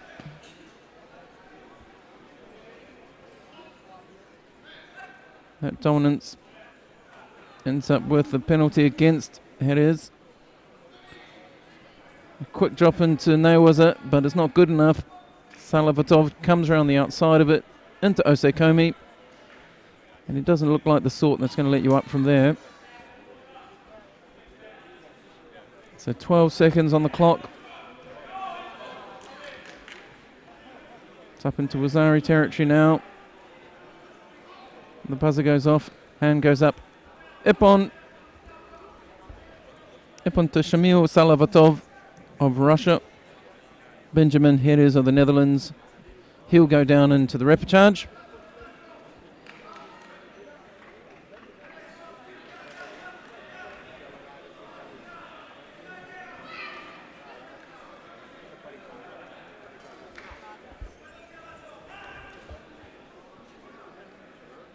So we go into the second semi-final. We've got Ukraine versus Great Britain. And we've got Viktor Yerokov of the Ukraine and Alan Menards of Great Britain. It's a semi-final berth. One of these two will meet Salavatov in the final.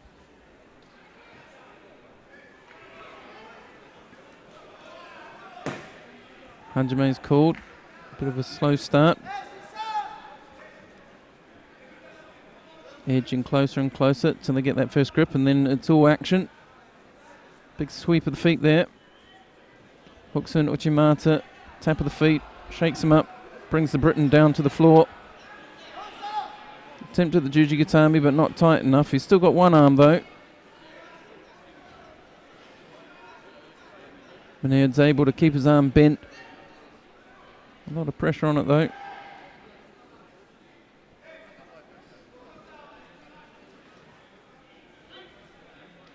Ukrainian controlling the centre of the tatami. Low grip on that left hand. Set down low on the sleeve. Nice entry by Menards.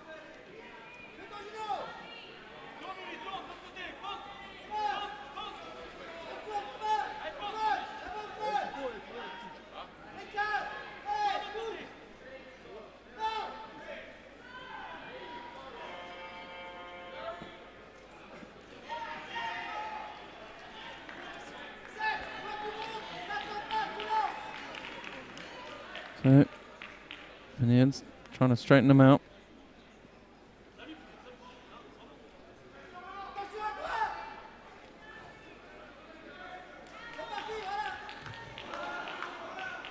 So a quick hello to Kaio. who's watching us online. Everybody else watching via YouTube, good morning or good afternoon, wherever you are. If you're following us, you can use the hashtag Veterans Judo 2015 to talk to us. Just leave yourself, post a message on Twitter with that hashtag and we'll see it in the studio here. I'm trying to keep our eyes on all the social media as well as on all the judo. So good fight so far. Only a minute 20 left and there's been no penalties on the board. Lots of action. But now there's probably going to be a penalty for dropping against British fighter. You can tell he's just getting a little bit frustrated by the Ukrainian.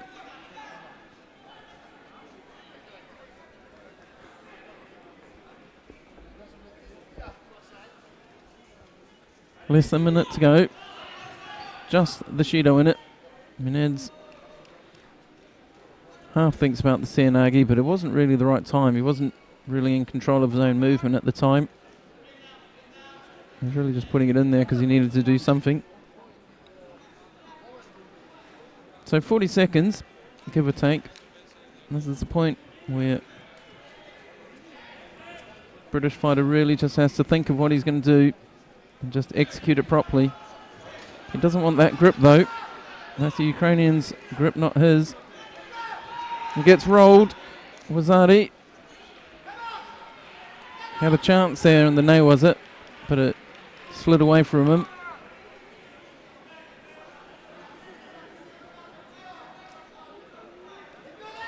So nice bit of no, was it? Nice footwork there by the Ukrainian. Gives himself a Wazari lead. 20 seconds to go.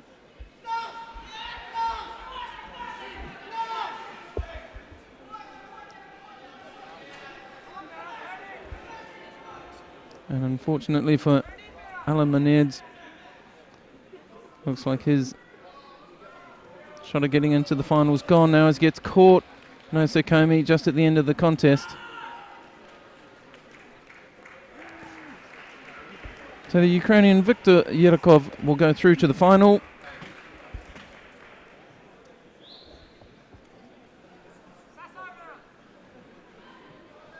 And Britain's Alan Maned will go into the repechage. Let's see if we can see that throw. See him there. A little stab at the feet.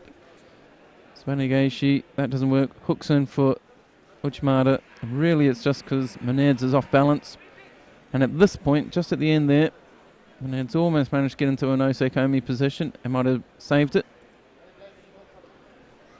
But as it is, Yerokov goes through.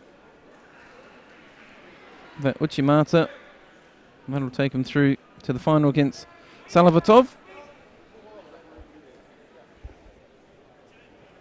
So we go into the M3 under 90s. I don't see Mark Huizinga's name on the screen yet. So that must tell me that we're in the repechage, I'm guessing. And we've got the repechage final. Not the repechage final, but the repechage contest will be between Joseph Kozma of Hungary and Thierry Vatrican of... Ooh, I've just had a mental blank on what that flag is. MON, national country MON. Didn't say Monaco.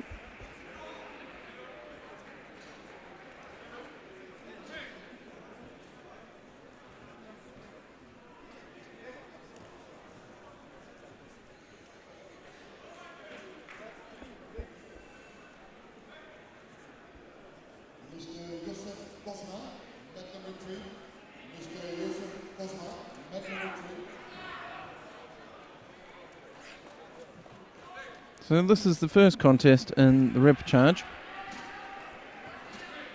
It's a double repechage in veterans.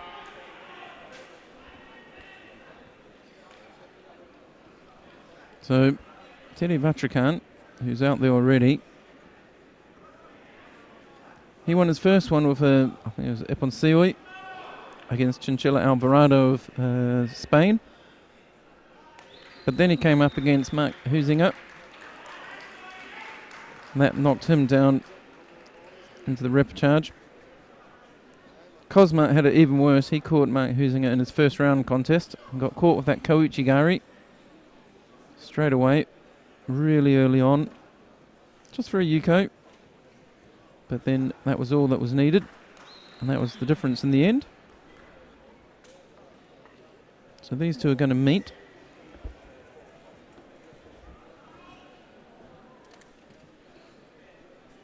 And after this we're going to have, it's going to be Balchenino, should I say, and Guerzi.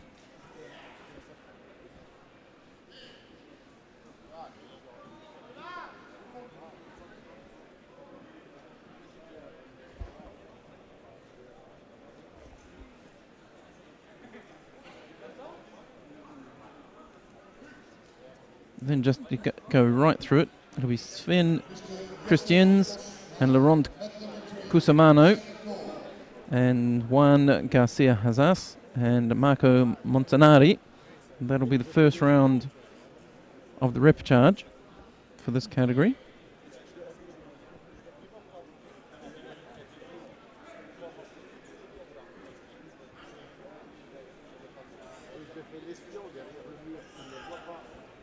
Just waiting for one of the athletes to arrive.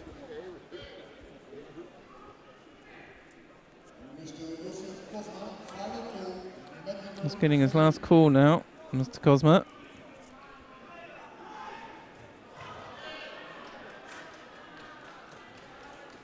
Can't see him, unless that's him coming around now, but I don't think it is. So unfortunately, he's late to the tatami. And Thierry Vatrakan takes that one uncontested.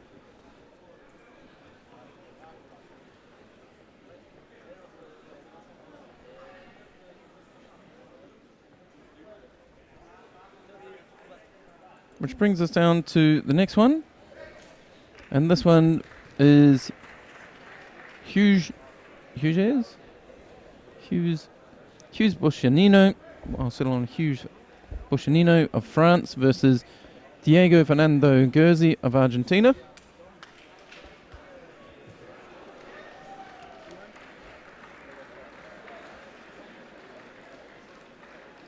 And these are the two players who lost to Tolgiesi. So Christian Tolgiesi is up in the semi-finals. He's in the semi-final against Mike Huizinga. Sorry, I'm losing the ability to speak. So Boccianino, he got held down for Ippon. And Guerzi, he got out of his first round fight through Carl Baker as an Ippon. As an Ippon, Carl Baker got thrown with Uchimata, I think it was. But then Guerzi came up against the Hungarian Tolgiesi, and he couldn't make it through. Got thrown for Wazari. Wasn't able to catch up. So France in the white judogi, Argentina in the blue.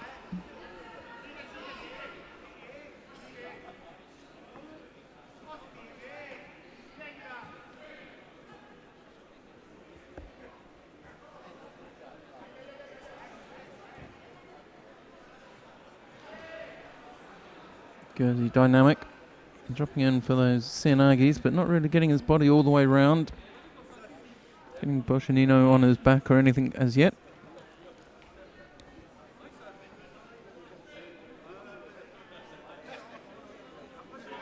Move out to the edge. A lot of edge play I've seen. I guess with these older, more experienced players, they're really good at using the edge. Like that, for example.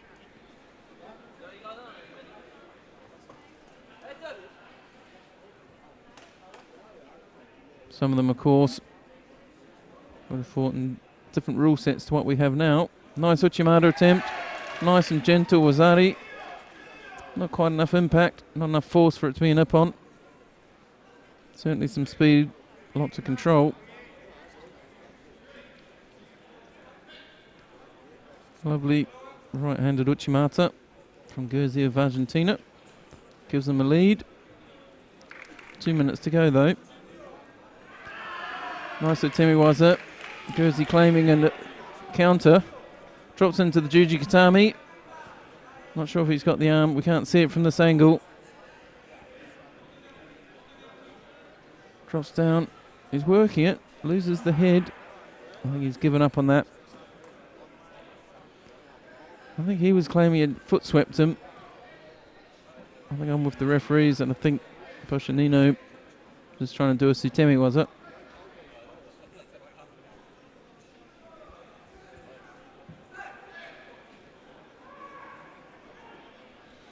But it looks like it's being looked at. It was looked at by the referees commission, just double checked. Just referring that the referee in the middle, he just wanted it checked to make sure he was right. Nice to see. Couple of Ashiwaza attempts there. Just tapping one another's. Uchimata Kawuchi. And then you just saw Guerzi just lean forward and apply pressure, forcing Bushanino to step out of the contest area. Doesn't pick up a penalty for it at this point though. Another Seanagi. I've not seen Bushanino put any real attacks together yet.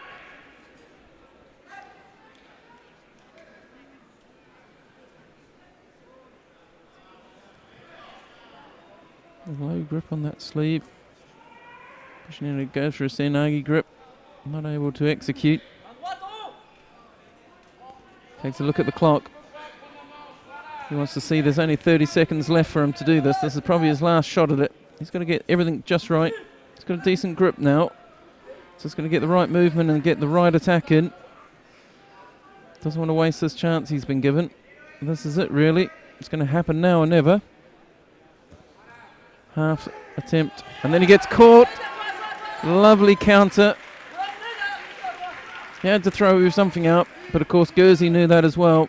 And he was just waiting, lying in wait. So 2 good throws by Guerzi there in that one.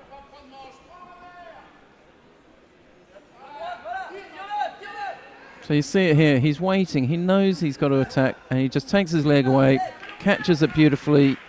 Really lovely Ippon.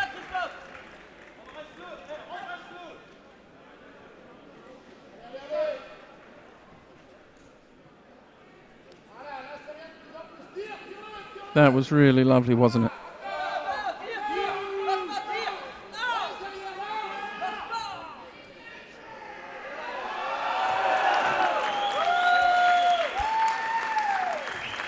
So we're going to continue down through the repechage, and we're going to have the next contest. It's between Sven Christiens of Belgium against Laurent Cusimano of France.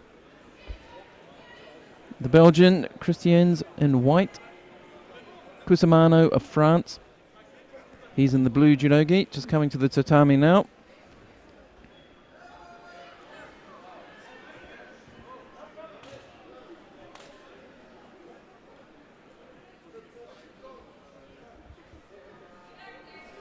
See that grip around the side, tries to lift him. So the Frenchman's grip there, under the arm. Maso Guruma. Lovely throw there. Sven Christiens of Belgium.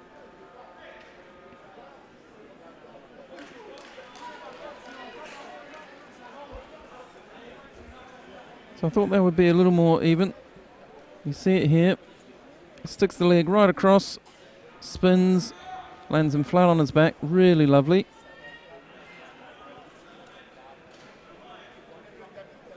A really nice bit of judo, nice technique.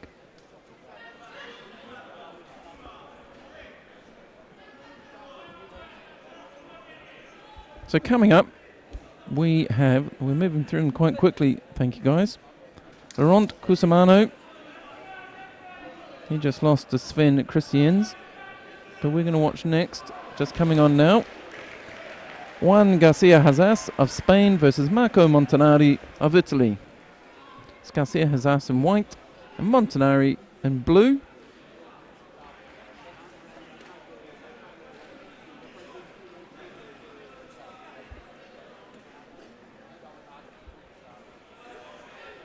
I don't think I'm mistaken in saying that's a brown belt.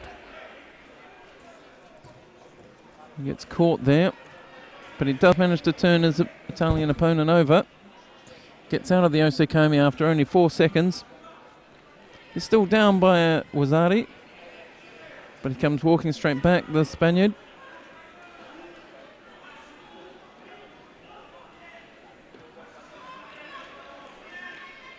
So Montanari in the blue suit, up by Wazari. Right hand comes in on the shoulder, slips up by the head. Low grip with the left hand. Really, you can see the tension he's applying downwards. Really pulling Garcia Hazas down. Just applying lots of downwards pressure. Hazas just looking for a purchase somewhere, just trying to find a grip that he likes. Gets caught with the Makakomi for a Yuko. Mate called. Minute 49.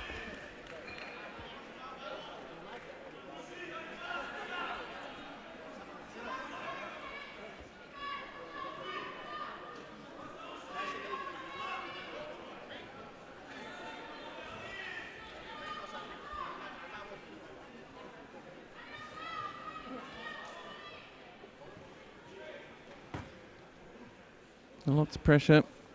Good use of the contest area. Garcia Hazas gives away Shido. Passivity. And you see the tactic being played here. Montanari just gets a double lapel grip, drives forward, forces the Spanish player out of the contest area, who's forced into his, I think it's just his second Shido. But even just then, you see him allow himself to get pushed towards the edge and then just turn. So Montanari playing the edge now. He's got a big lead.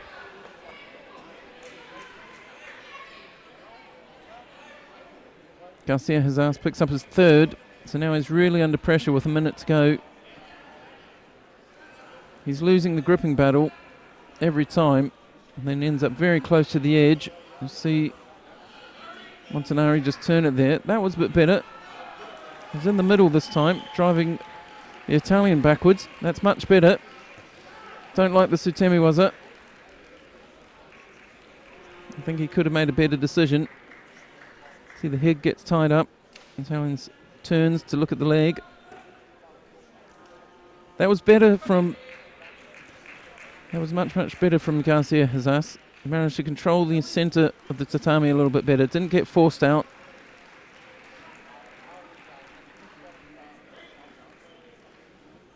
Here again, he needs to just... There's no point in being too cautious at this point. He's got 20 seconds to go. Just needs to throw a little bit of caution out. Nice little catch of the foot, but not enough. He needs a big attack. He needs to really do it now. That wasn't what he needed to have happen. 8 seconds out.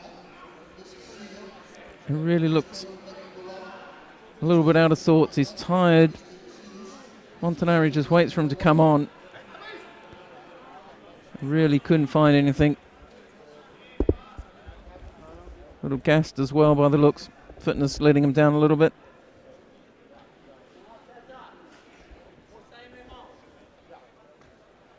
So Marco Montanari of Italy goes through to the next round of the repechage. And that brings us to the end of the second round of the first round of the under 90 kilo categories repechage. And we'll go on to the plus 100 kilos in just a moment. So all the big guys, M3, 40 to 44 years, 100 kilos plus. And the contest we're going to see is Mykola Loza versus Jan Dusnard.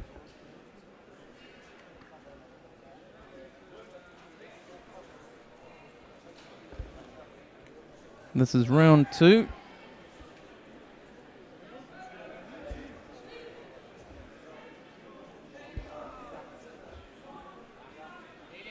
Both equally tall, pretty evenly matched physically by the looks of it.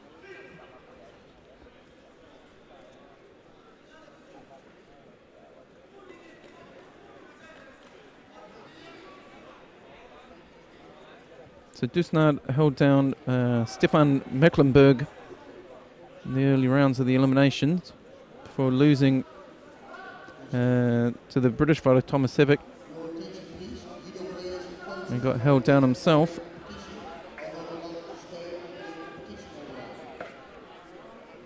And Loza obviously lost to Tomasevic as well, but just in the opening rounds.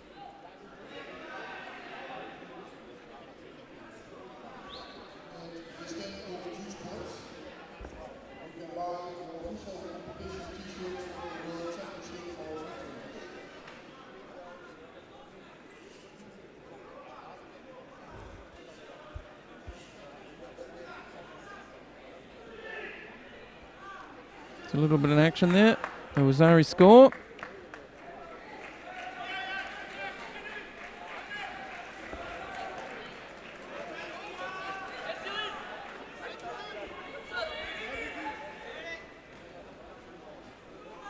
Just a quick word out to Roger on Twitter, just to say I can't see any Irish names on the screens at the moment.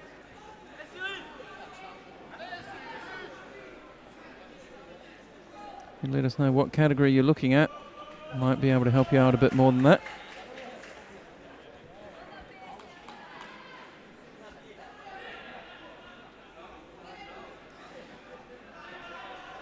So Dusnard ahead by Wazari. Loza, he has a Yuko on the board. Ashido as well, unfortunately, but he's trailing. A minute 14 to go.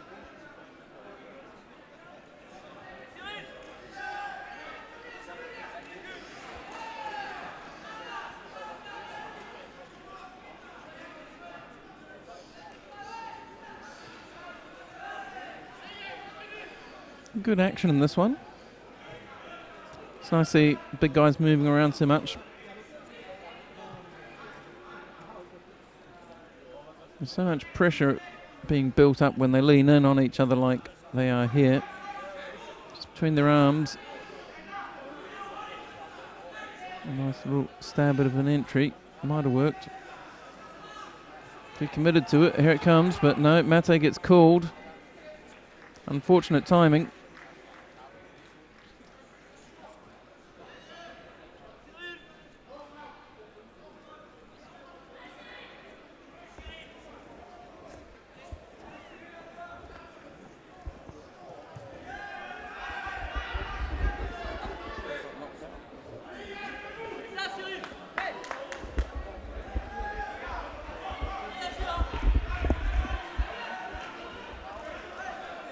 So Dusnard, young Dusnard, a bit slow getting up there, but ready to carry on.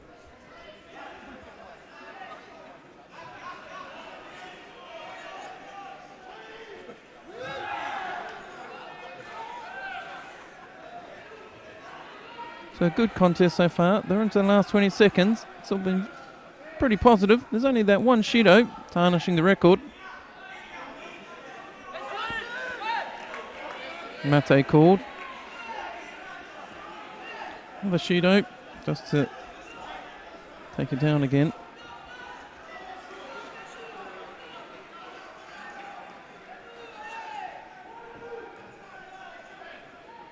Still quite positive. All in all, that was a nice positive match for two big heavyweights who both look very tired now. They don't even bother running in for the last 2 seconds. So Jan Dusnard of France, he'll go through to round 3 of the repechage.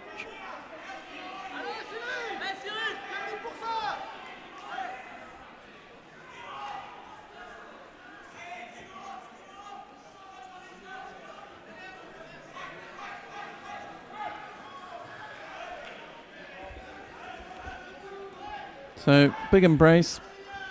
You know, I think they probably enjoyed that fight pretty much as anybody can.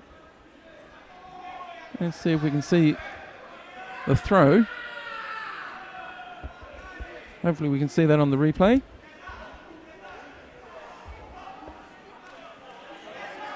And here it is here. Just goes across and drives backwards. Yep. That's what it was.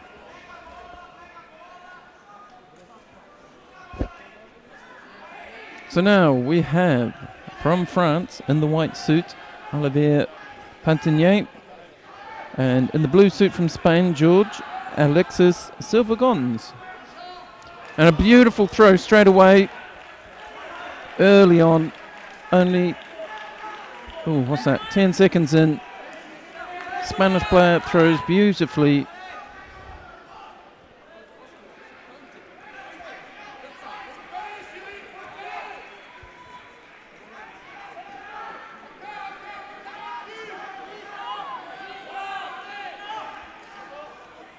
Wonderful throw, putting him through to the next round of the repechage.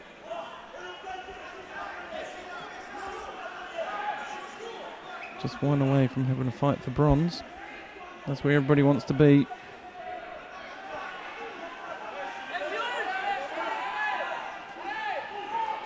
So here we see Armando Tavares come on against Jens-Peter Bischoff. But unfortunately, Tavares is injured and he can't continue, but he comes on to bow to his opposition and show him some respect.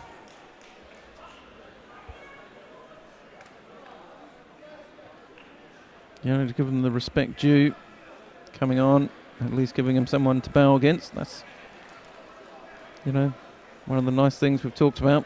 It's that lovely attitude.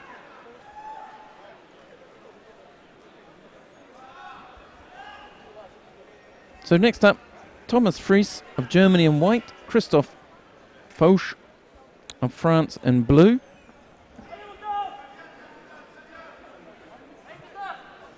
This is round 2 of the repechage in the M3 over 100 kilo category. 3 minutes per contest.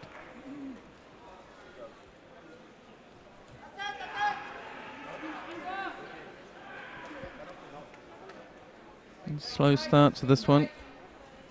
Fries that bit taller, standing tall, using that right forearm just to block out the shoulder.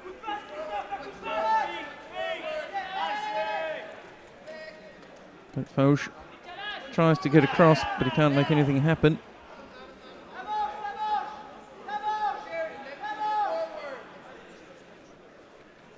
You can see that, you can't see it from this angle, that right forearm, hand high up over the shoulders, sort of in between the shoulder blades almost. Keeping the arm on the inside, turns for the Uchimata, lands it perfectly. That's an Ippon.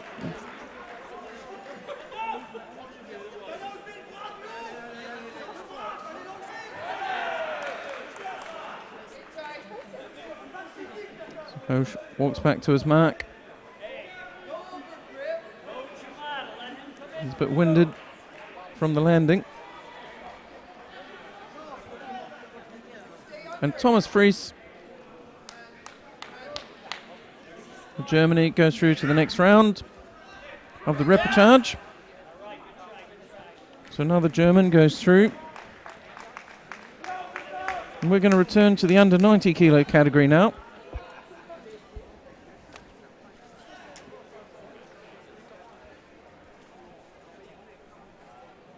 And for those of you who have been waiting patiently, on my screen, fight number 70 is the one you're probably looking for. And that's about 4 fights away. Fight 70, about 4 fights away, will be Mark Huizinga versus Christian Tolgiesi. But we've got a few fights to go through before we get to them. But just to warn you, that's about 4 fights away. So now's the time to grab a cup of coffee. Sneak out of work so you can watch that one.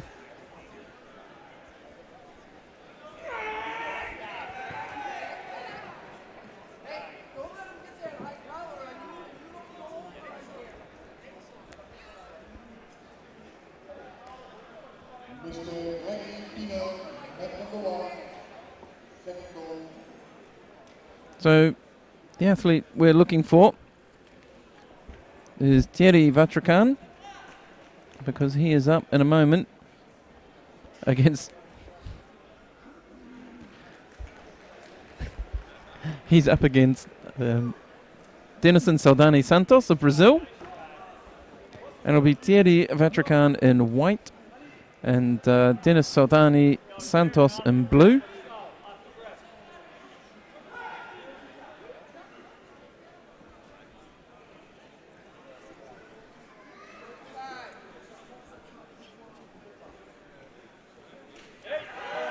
So M3 under 90. This is round 2 of the Repage.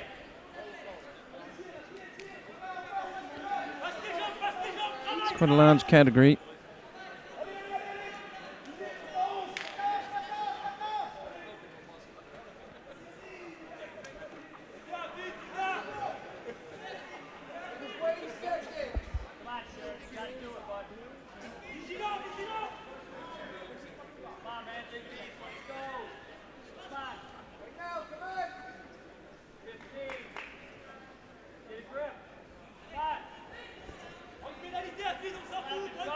So we're underway. Vatrican in white, Saldani Santos in blue.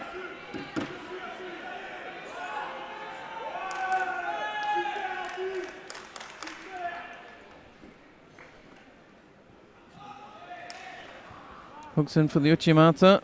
Hasn't got both hands on though.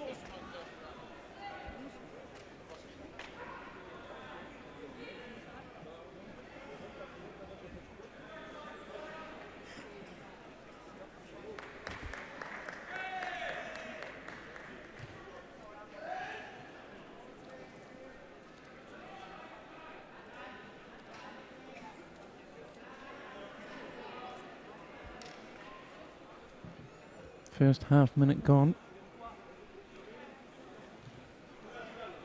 It's quite an explosive contest so far.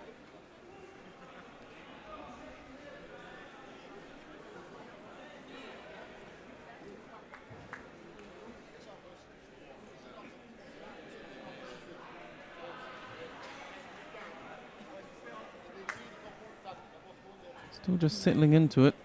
Haven't really determined much of a pattern of how it's going to go. Good defense against the Sutemi, was it?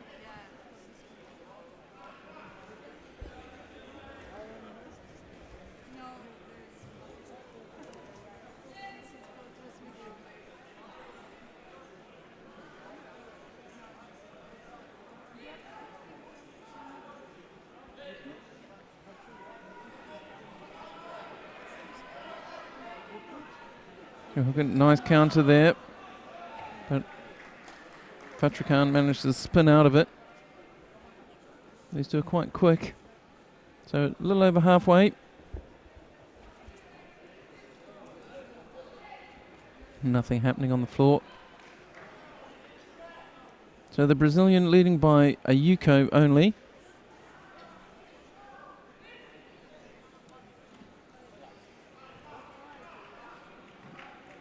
Time just ticking down. They're coming into the last third of this contest. Another nice entry by Vatrican, but he lets go of that left hand and just loses any rotation he was generating.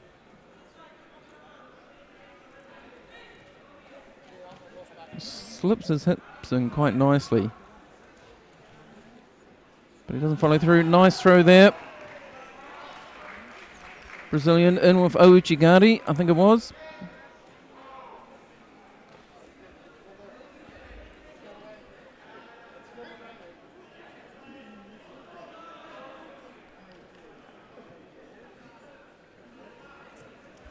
So Saldani Santos of Brazil goes through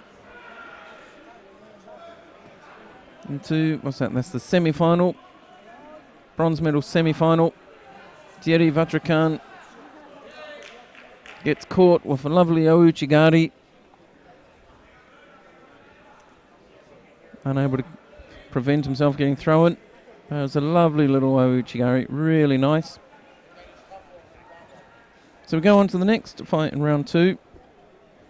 And we've got, who have we got? We've got Diego Fernando Gerzi of Argentina versus Yannick Mace of France.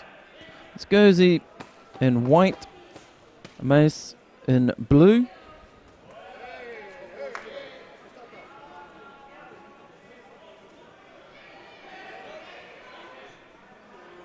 A little bit of edge work right on the edge of the contest area.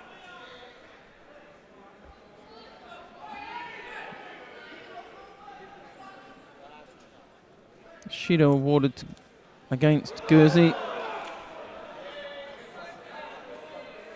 So Gerzi's got his right hand up near the chin of his opponent. Nice and upright. Oh, another one. That's the second Ouchigari we've seen in quick succession. Let's see if we can catch that one on camera. See if the replay caught that one.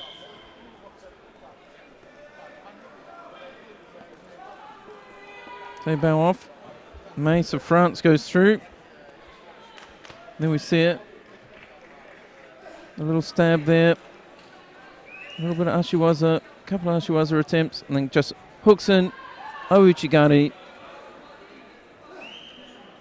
Throws Gerzi of Argentina.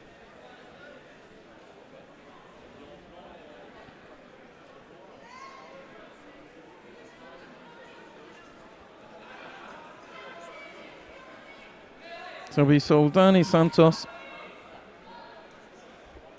against Yannick Mace to see who goes in. They're in the semi-final for the bronze medals, for the first bronze medal. Now we've got Sven Christians of Belgium versus Albin Trochery of France. It's Belgium in white, France in blue. Round 2 with the repechage.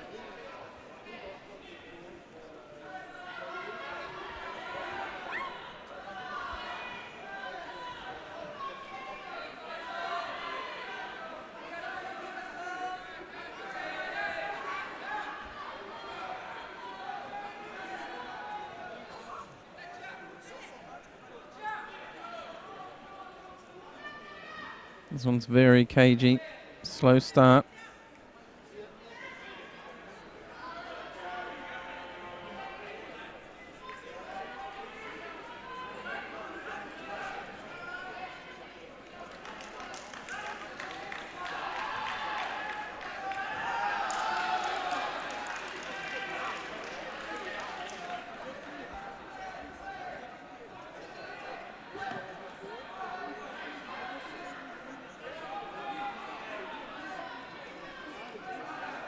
So as you watch this one, Huizinga on the board. Christian's in the lead. They're about just coming up on halfway mark. Nice Uchimata attack by Trochery. Little shout as he goes by, as he runs back to his mark, trying to keep himself, get himself motivated. He knows he's got work to do.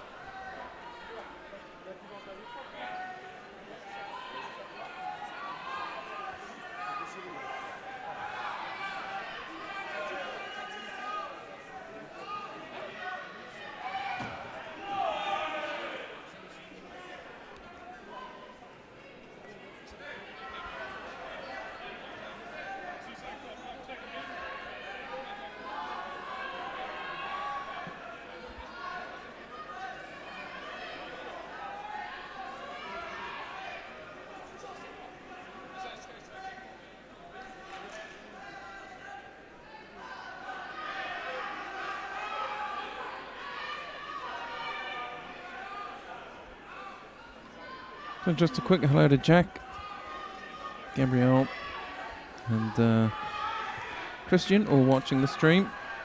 Thanks for tuning in. Be sure to tell people about us. Watch everything on ippon.tv, you know.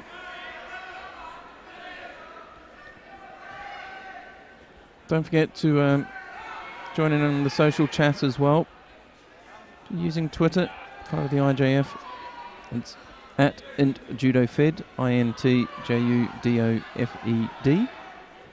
And the hashtag we're using for this tournament is hashtag Veterans Judo 2015.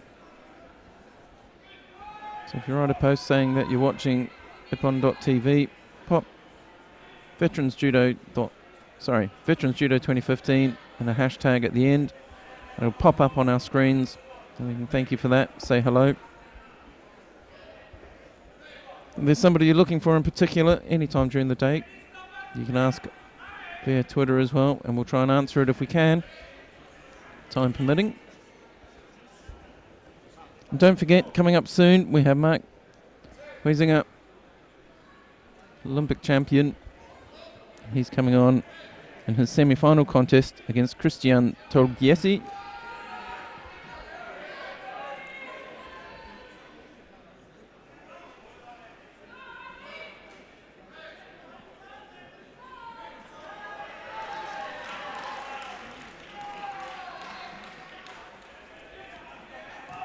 So time's run out on that one.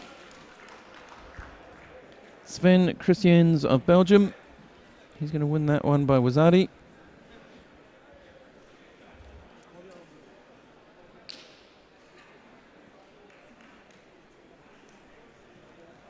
And the next contest will decide who he's going to meet in the bronze medal semi-final. And it's going to be between either Marco Montanari of Italy or Anderson dos Santos of Brazil. And it's going to be Montanari in the white judo gi and dos Santos in blue.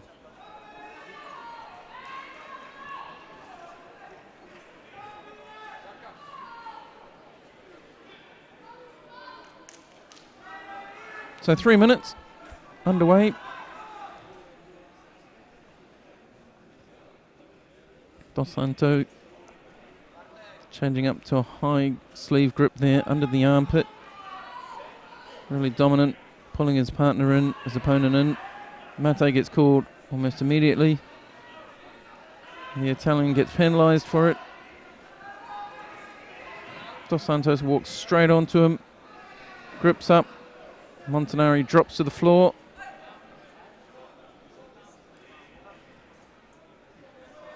No, not sure why he did. Seems to be getting up a bit gingerly. Gets penalised again. So in the first 20 odd seconds he's been penalised twice. Dos Santos just powers forward. It's all been won. All been won in the grips at the moment. Head to head. Forehead to forehead. You can see Dos Santos just powering forward, just controlling everything. Montanari doesn't really look like he's got anything yet. He's got to find his way out. He's got to find his own way. At the moment it's all going the way of the Brazilian. Does it a little better. Shaking up a bit. It's breaking up Dos Santos's pattern. You see what I mean here? Dos Santos just settling back into his rhythm. Strong off the grips. Using that left hand really effectively. If you watch Dos Santos's left hand, hard to see from this angle. When we see it from the other side when they regrip. Just look at all the hard work that's going on in the left hand. That's probably fair. They probably deserve that. Puts a lot of pressure on Montanari now, though. 3 Shidos, minute 30 to go. He's only halfway through this one.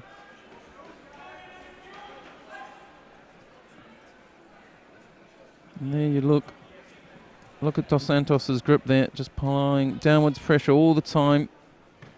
Both hands.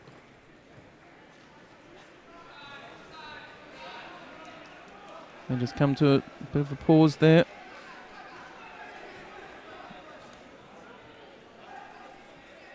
And skip around the mat.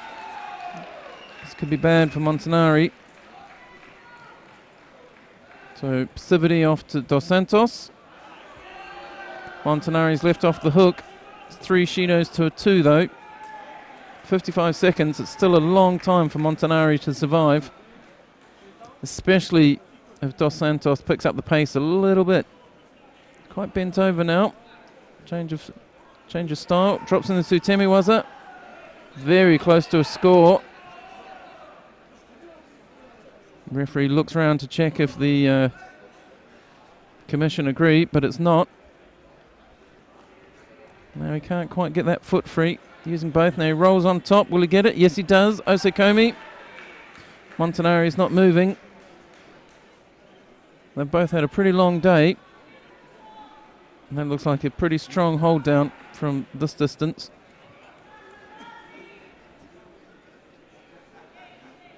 As the clock counts up, not a lot of escaping going on there. Ippon called. Anderson Dos Santos wins by Ippon against Marco Montanari of Italy.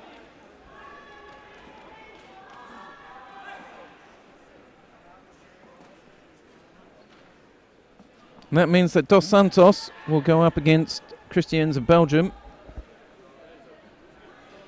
in the semi-final to get into the bronze medal fight. And the other one that will have is Soldani Santos will be up against Mace of France. Okay. So what we're going to do, we've just finished third round of the repechage, and now we're going into the semi-final, first semi-final of the under 90 kilos category. And this one features none other than Mark Huizinga of the Netherlands. He's wearing the white suit, and facing him from Hungary, Tolgiesi Christian. And we're underway.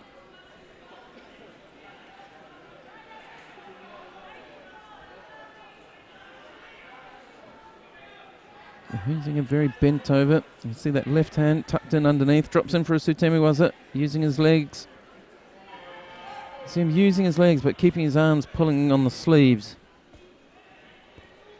Really nice to watch. Very bent over. Crouching down. Oh yes, he's got his right arm on the inside. They've both got their grips up now. Edging towards the outside of the contest area. Koichigari. I guess he just throws his hips in a little bit. Using it, you can see just gripping up just on the corner of the back patch almost. A lot of power there. Hooks in with the Ouchi, just having a little feel. Lots of pressure being applied. Tolgiesi changes up the grip. Goes to the outside. Now he's trying to see if he can get some Newaza going on. He rolls Huizinga over. He's got Huizinga on his back.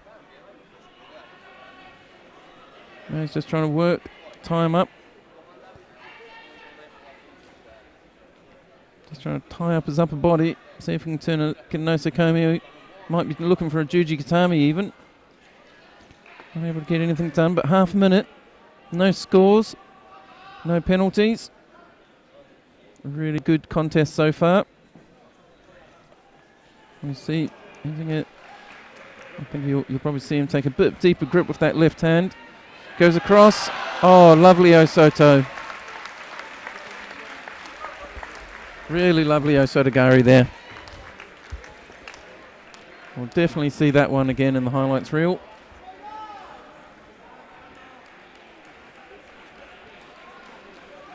So he had that grip lower, where I was saying he might drop it even further. He used it as leverage to bring up Tolgiesi's arm, and that gave him a bit more drive through. Broke the balance that a little bit more. And let him get across there. Smack, using it safely through to the final. And you can see it here, hooks right across, nice long legs, drives through, pushes, and you can see that arm underneath just driving the shoulder right through. Really nice stuff. So that's our first finalist. The former Olympic champion goes through.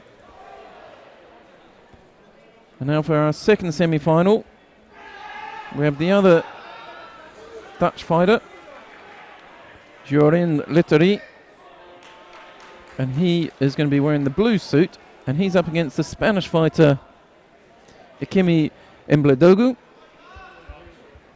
who's wearing the white belt with the long, slow bow. He's been bowing like that all the way through the day. Very respectful of his opponents. So it's Spain in white, Netherlands in blue. This is a semi-final. Whoever wins this one is going up against Mark Huizinga for the gold medal. Nice quick entry there.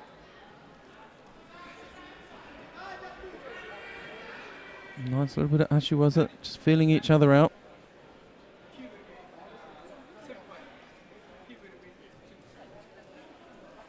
Just edging along. Ouchigari.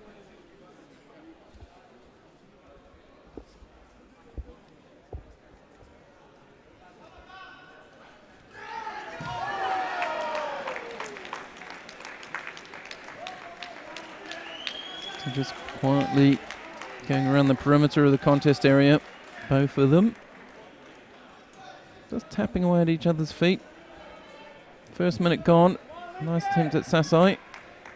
And Uchimana and a Kouchi keeps driving, gets a Yuko for it. And lies on top for the nice change there. Yuko up almost into a Kamishio. Really lovely little transition on the Newaza as well. Ippon called. So Ikimi Embledogu goes through to meet Mark Huizinga in the final. So it won't be an all-Dutch final. It'll be the Netherlands versus Spain.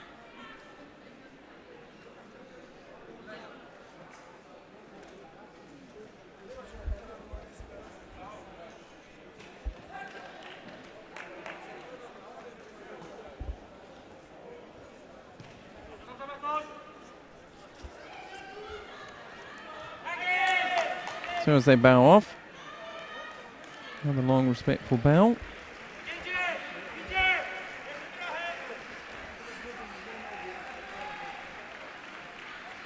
So Ikimi Embledogu goes through.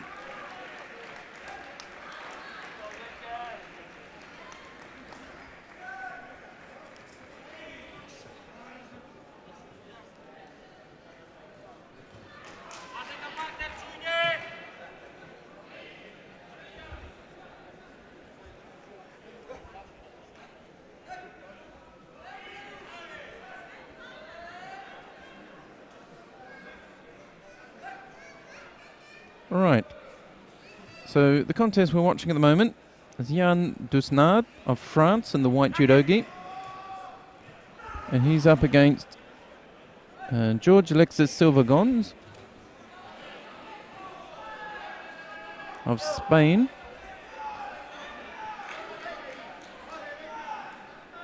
And then Silva-Gons, who's just secured the Osekomi.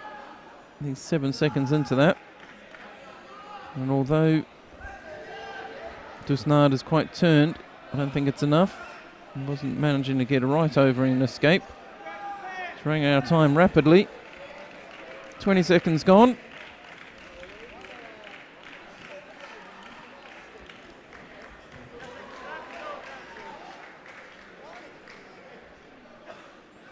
So it's Silva-Gons of Spain who'll be fighting for bronze.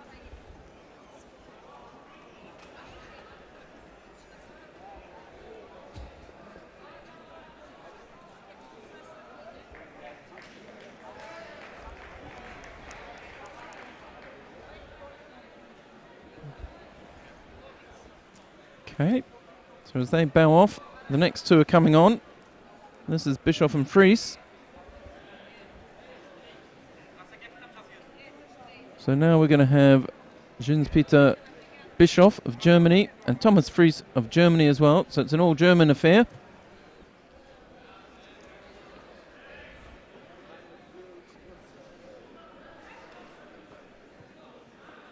remember that Bischoff and the white judogi there, probably the tallest man in the competition. He got caught with a beautiful drop Seonagi by Botakov to end up in the repechage.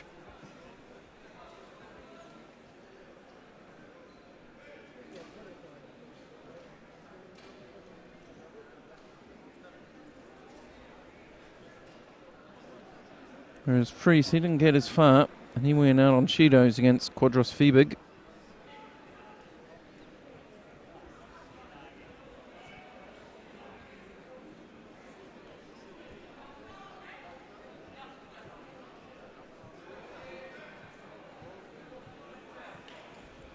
Big turn, loses control of it too soon.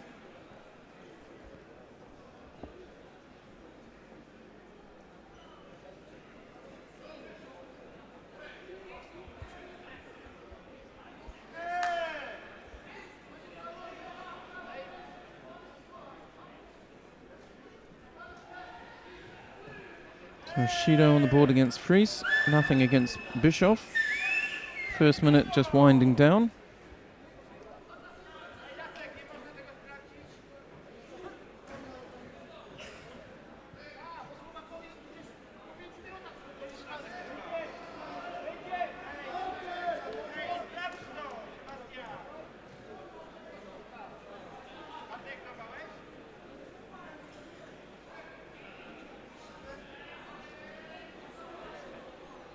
Couple more Shidos. A bit of a cagey one between two people from the same country. Two big men.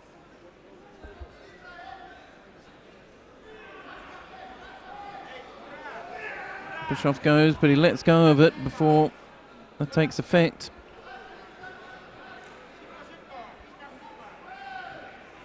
Just lets go of his grip to save himself rather than following through for the Ippon. Just can't hold his grip. Fries struggling a bit.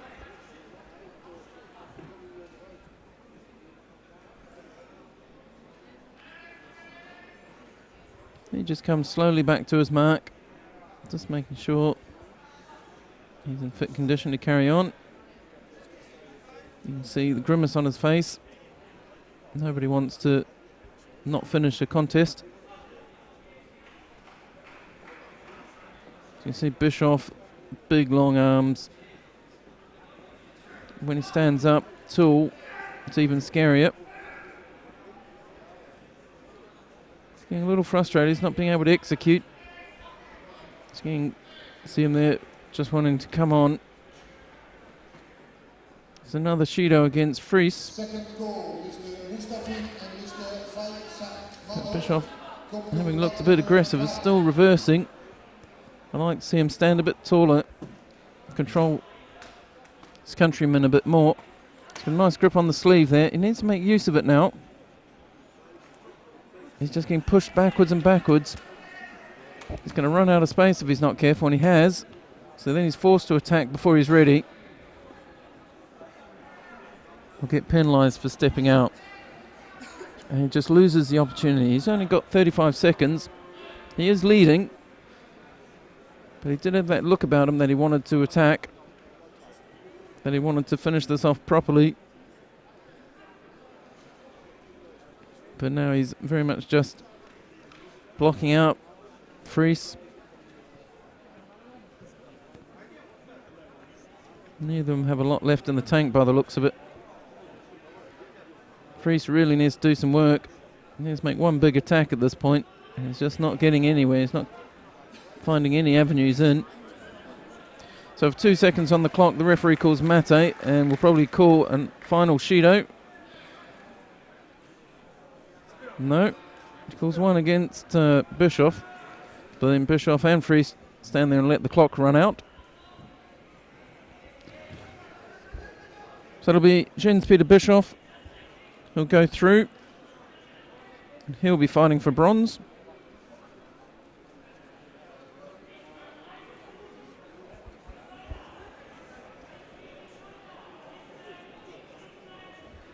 And we just go back to the 90s. We're going to have the bronze medal semi-finals. And we're going to have Thomas Fries of... Sorry, I almost got that wrong. Denison Soldani Santos versus Yannick Mace of France. And Mace is already coming on the mat a little early. A quick hello to Nick Jansen. It's our pleasure to bring the judo to you today, especially your legend. And Dante, I think you're right. I haven't seen any Irish flags on kits today. I haven't seen IRL anywhere. Saw some yesterday, I think. Or did I? I can't remember.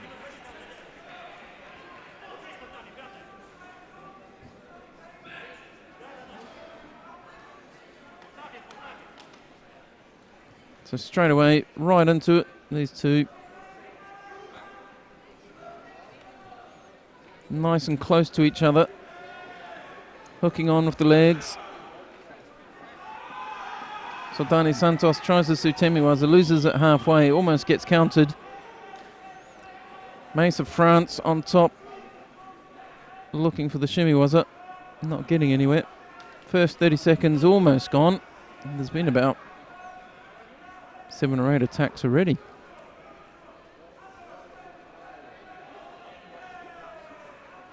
So Dani Santos tries, drops Sioi, but Mason grabs his ankle as he defends the Seoinage, and that may not have been such a sensible idea.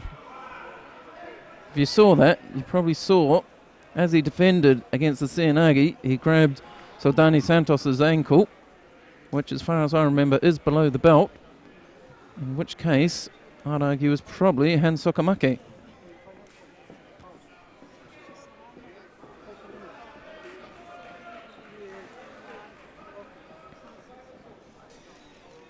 And it looks like I wasn't too far off the money.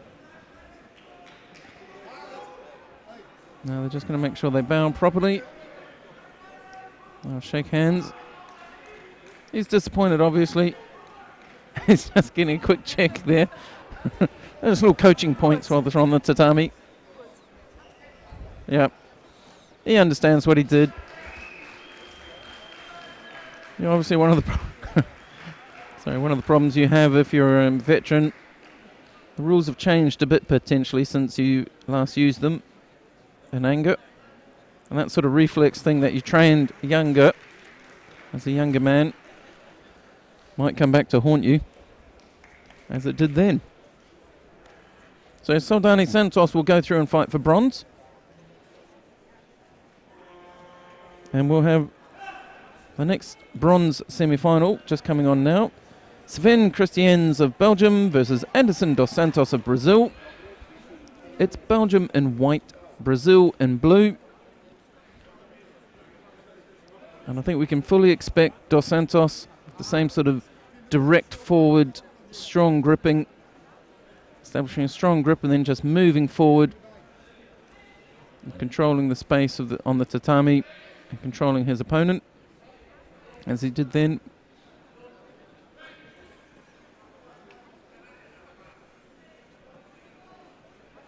So there he is, in, walking forward, stalking forward, slips that hand up around the back. And he's trying to pick him up, drive him backwards. Oh! That was not what he had planned.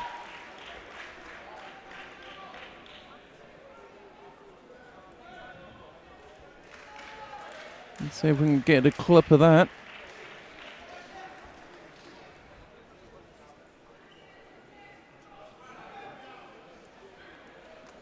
So he hooks in. You see here, hooks in, and he's trying to take him backwards. Backwards, but the Kouchigari, and that's a beautiful Kouchigari.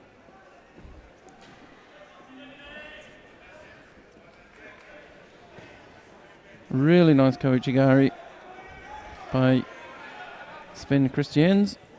Takes him through to the bronze medal contest.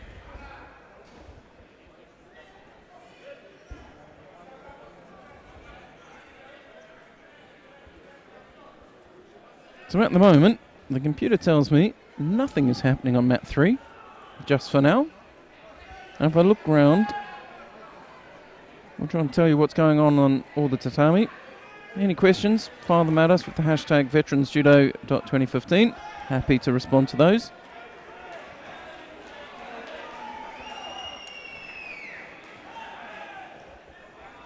So what we'll do is we're going to have a little break on mat 3, until we come back. I'm not quite sure when this mat will start again. We'll take a small break on this mat and encourage you to go look at mats 1 and 2, 4 and 5, and just keep up as those categories come to an end. But for now, we'll just leave you with the judo, and we'll see you again very soon.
So just while we're having our break on this tatami, just the last part of the over 100 category that we've been following is taking place up on mat 5,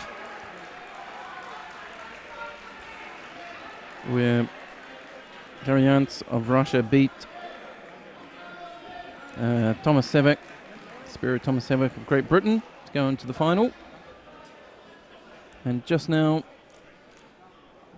Elton Fabig is on against his opponent, the Russian Andrei Botikov.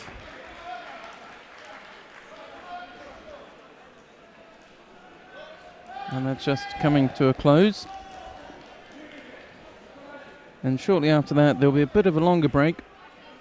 I'm not quite sure how long. We're just going to try and get you that information to know when we start up with the final block or the medal fights. But just bear with us. We'll put a message up in a moment to let you know when the final block will start.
Good afternoon, everybody, and a warm welcome to you from the Sports Hall in Zuid here in Amsterdam in the Netherlands. My name's Lance Wicks, and I'm bringing you, on behalf of the IGF, the World Championships for Veterans 2015. And all day today, we've been watching the M3 men 100 kilo category, the M3 men's under 90 kilo category, and the M1 men under 100 kilo category. And most of the excitement in the hall has been around Mark Huizinga of the Netherlands, former Olympic champion, stepping on the mat to fight again as a veteran this time. Every time he stepped on the mat, been a lot of interest in the stands.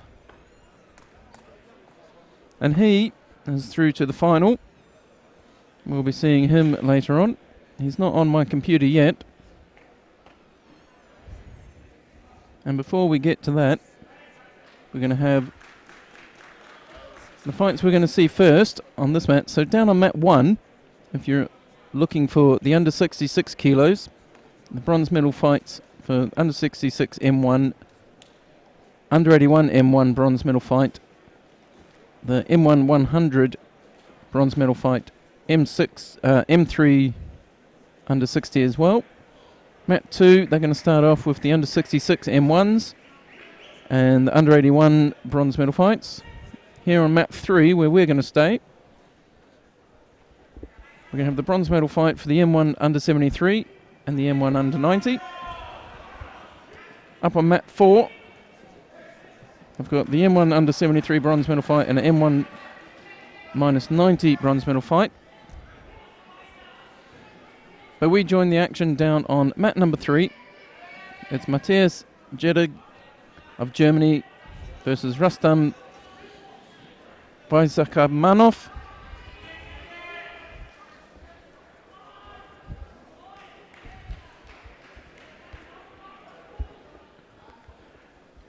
As we join this one, the Russian is in the blue suit and he's leading by a Yuko. 2 minutes 22 on the clock.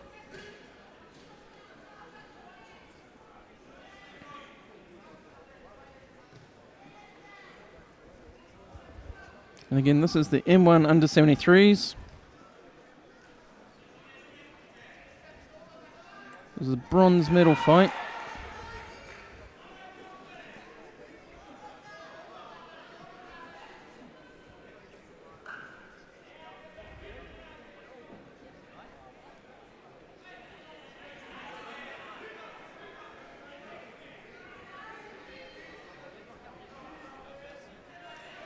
So Germany in white, Russia in blue.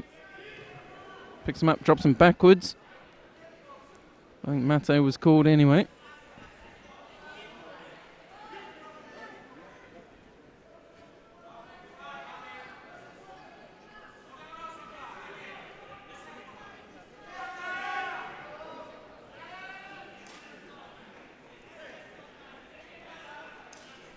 Bit of a cross grip. Down on that sleeve, Russian's got the sleeve, loses it again, drops underneath, takes him backwards,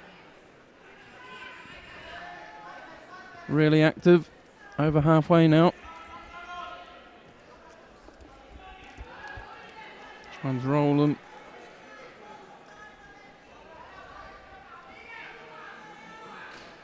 nice little movement on the ground there, changing sides. Pulling that arm out. Straighten the leg. Kordo Sekomi for that. It's got him tied up in knots. And the German Matthias Gedig caught there. Really uncomfortable looking hold down.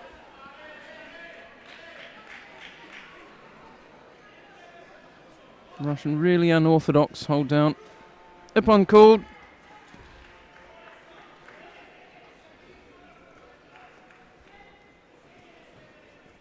So the first of the bronze medals in the M1 under 73 kilo category is going to go to Rustam Vaizakmanov. of Russia. Nice warm embrace.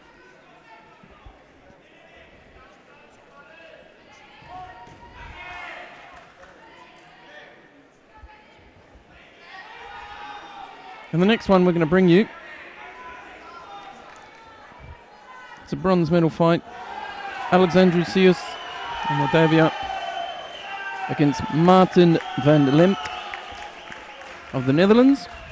And this is the M1 under 90s. We've been watching the M3 under 90s. But this is the M1s.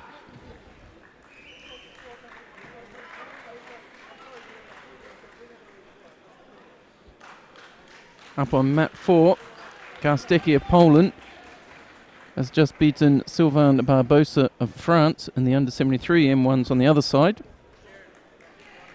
The other bronze medal fight.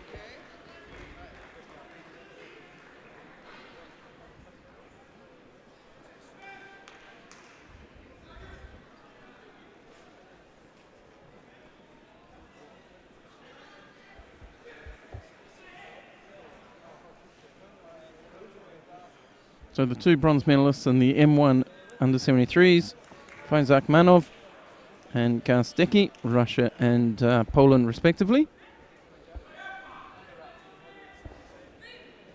And now we have the bronze medal fight for the M1 under 90s. And the white judogi with his back to us. That's Alexander Sius. And on the ground now in the blue judogi, Martin van der Lempt.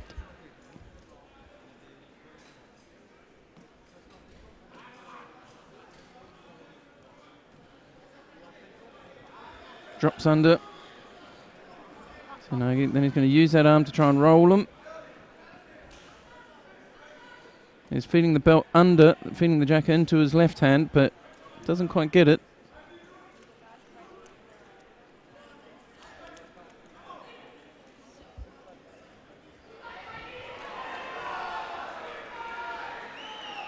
A low grip. Breaks the grip nicely there, stands up, and then comes in shoulder to shoulder, head to head again, drops under.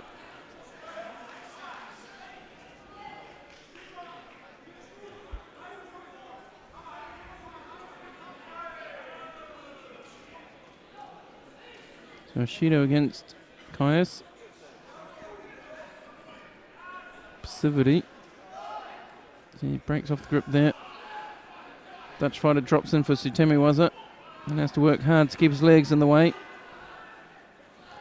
Wraps him around the body of Kaius. Van Lempt did well not to get caught then. He's in the lead, minute 50 to go. Van Lempt in the blue suit from the Netherlands. Just hanging off that left hand on the sleeve. Feeds the right hand in a bit, moving slowly backwards, shakes him up a little bit, just seeing what's on offer.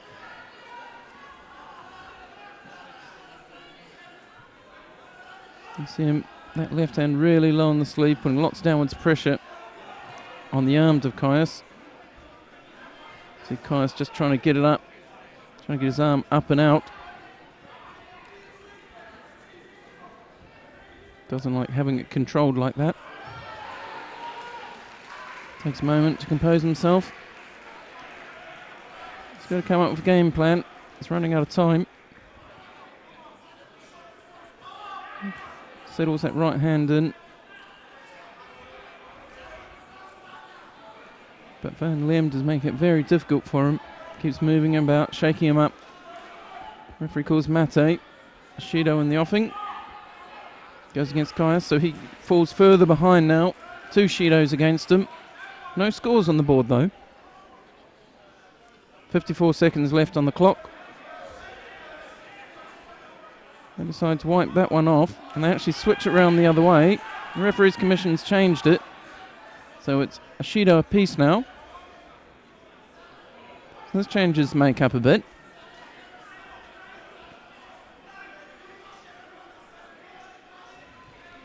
So Kaius has got his head down. They both got their heads down. And Lempt does that Sutemiwaza again. Keeps his leg in the way. Kaius trying desperately to get round them. think Kaius with his left hand has really got it quite low down, but trying to just take the power out of Van Lem's right hand. You won't see it from the side. Just watch him grip over the top there. A little bit predictable with that attack. So that lats type movement.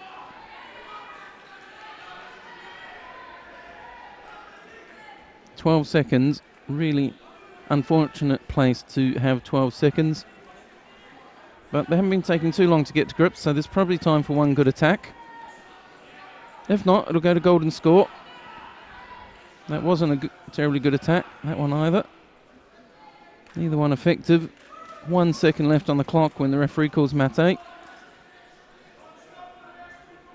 So this looks like the first golden score we'll see today.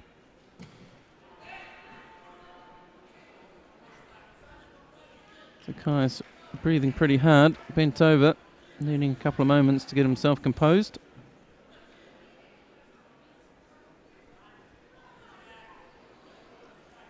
So for my money, Van Lem does probably look slightly better off fitness-wise. Has looked a little more dominant in this one.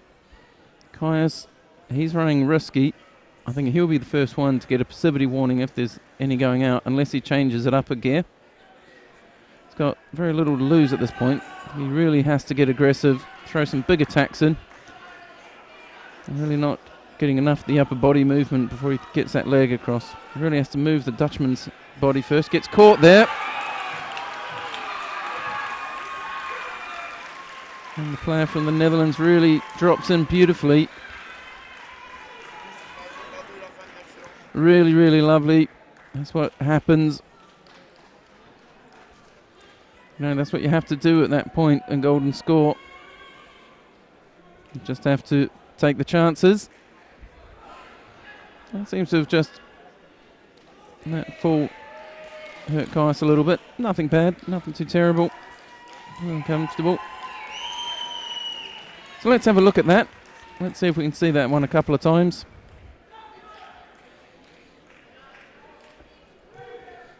Let's see, they're coming across the tatami, shuffling to the side. Then you see, just drops in, gets the hips right in between the legs, follows through. It's really nice. Might be able to see it one more time.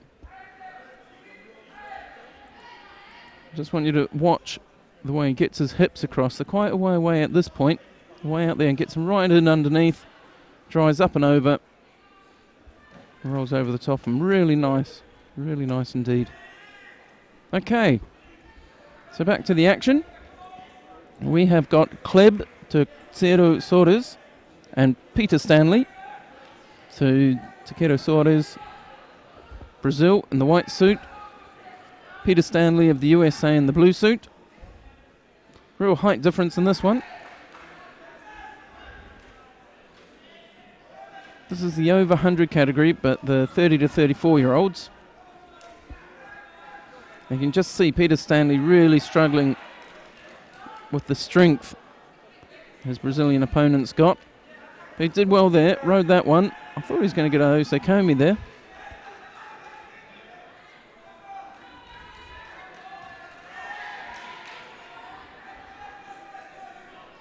So Brazil in white, USA, United States of America in blue.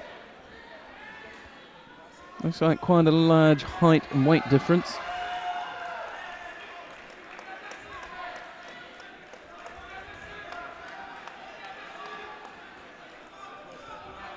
Feels like the Brazilian stalking a little bit.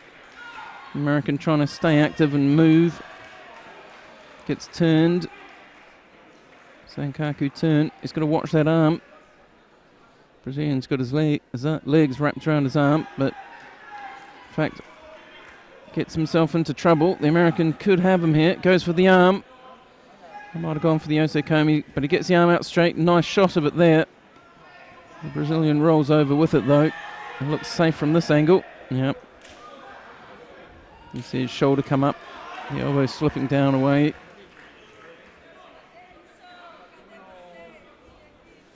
I guess the problem is Stanley's looking at that man and going, he's unlikely to be able to hold an Osakomi, was it? That was a good little piece of work. We're halfway through, minute 30 to go. Little Kouchi, not really looking through him, just testing the waters. Drops for the Sutemiwaza, but not happening. Just not quick enough. So Stanley waits for him to come to him this time. Throws the arms over. Tries to take a high collar grip. He's lost his grip completely there. You can see his right hand pushed across his own body.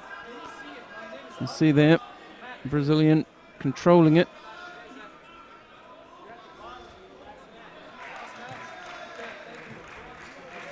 So quite bent over.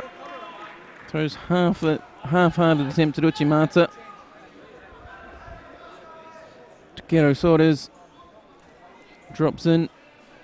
Not a very good Makakomi. Not a very good attack, in fact. Gets a Shido. He can't believe it because he feels he just attacked, but I guess the referees are saying it wasn't a valid attack, wasn't a real attack. Kind of just dropped.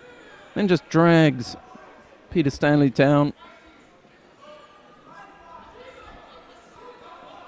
Peter Stanley trying to grip over the top. He's doing great work. Gets his arm trapped there a bit. This could be dangerous. But the Brazilian lets his grip go.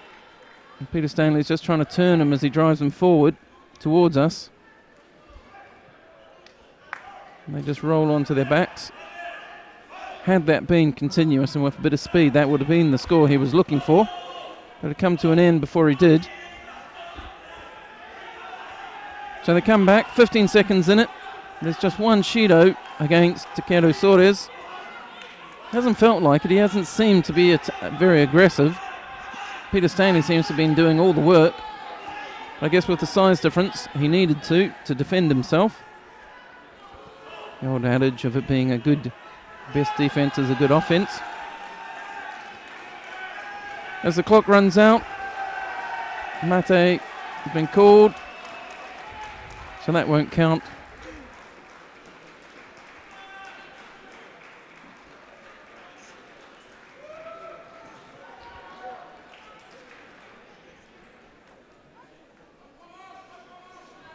Peter Stanley limps back to his line, grimacing fiercely. But with two Shidos on the board, that last Shido quite near the end there, that Shido actually gets wiped away. It doesn't matter. Time's still run out. Shido against the Brazilian and the white judogi. Peter Stanley in blue from the United States of America. Fights awarded.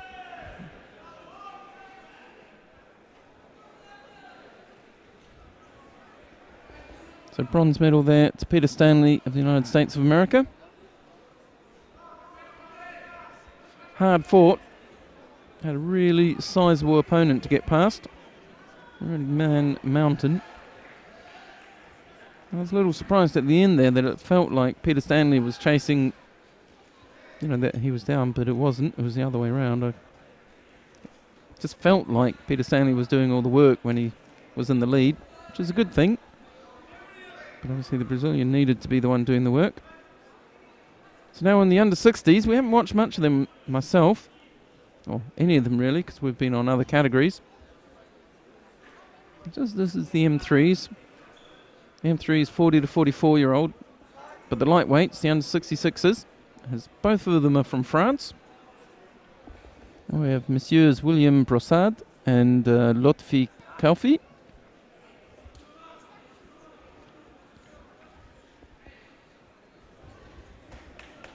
And Brossard sporting some tape across his mouth there. I think he's probably cut his lip or something like that, and that's just to keep that under control. So Shido against Brossard already. 2 minutes 20 left.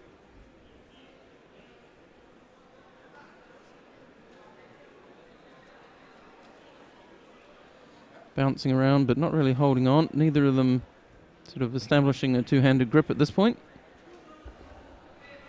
Down on mat 1, Hubert Swetsch of Germany has defeated Solomon Lanibar for a bronze medal in the men's M3 under 60 kilo category. So that's the other bronze medal, the under 60 kilos. And the other one went to Timur Gioev of Russia, who defeated Remy Stringon of France. And we've got just under 2 minutes to go on this one. Prasad's got 2 Shidos now. Kalfi's in the clear, a little bit taller than his countryman.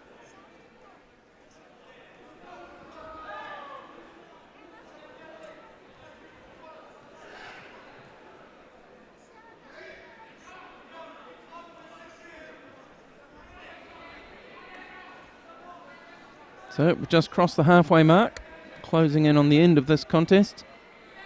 And it's following a pretty familiar pattern, ending up in this corner. Mate called. The referee just checking with the commission to see if there was a score on that. They've decided there wasn't by the looks of it. So here we go. They'll shuffle down into this corner, with Prasad gripping around the side with that right hand. And just as I say it, they change it up a bit. So Prasad, if you watch the next one, he's tending to put that right hand in, inside grip on the collar. Around the outside, should I say. And Kalfi going high collar. Look at that beautiful Tartoshi. Wazari, then straight into Osikomi. But I think that's been changed to an Ippon. Either he tapped or it got changed to an Ippon. It's not clear from here. The speed he's getting up may have been submission. Looks like he's in a little bit of discomfort.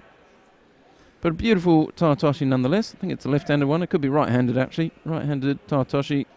No, I think it is going to be left-handed.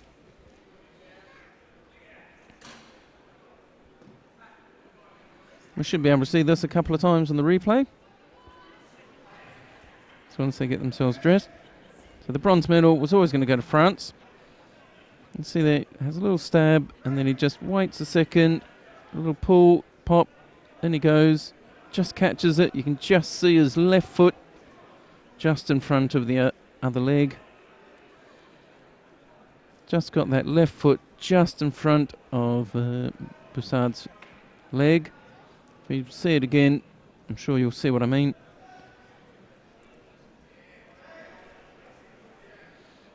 So as he pulls him back here, he gets jammed up in the corner. He's either going to shuffle to the left and just shoots that leg across, and just enough to stop Prasad from being a step out of it. And that's what decided it for him. Got the Ippon, and away he went. Okay, so now we've got the M3 under 81 kilo category. Bronze medal fight between Bogdan Lejnak of Slovenia and the Massimo Panico of Italy. It's Lesniak in white, Panico in blue. And this is for the bronze medal. In the 30 to 34 year age category, under 81 kilo weight category.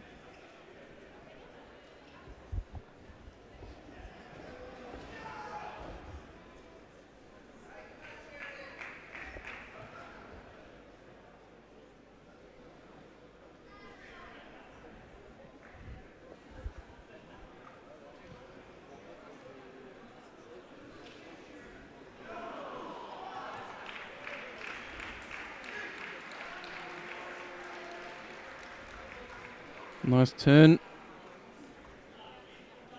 Just drops in behind. Was that a Taniatoshi?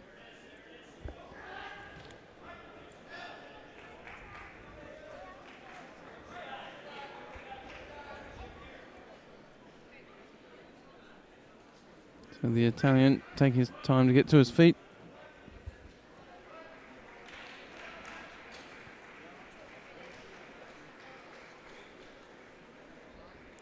Tidy up his kit so they can observe proper protocols.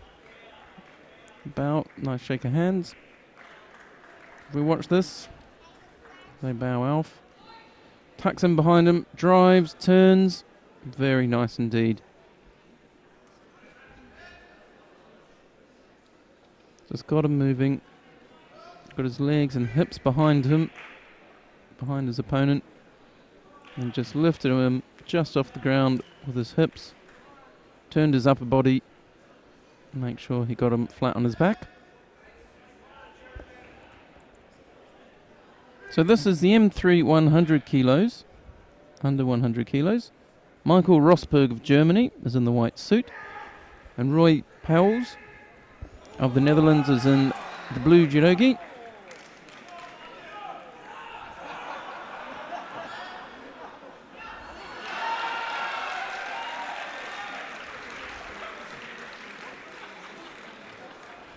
So big up on there for Pauwels. Right in the corner. Hopefully we'll get to see that one as well. Nice big hug. Big smile.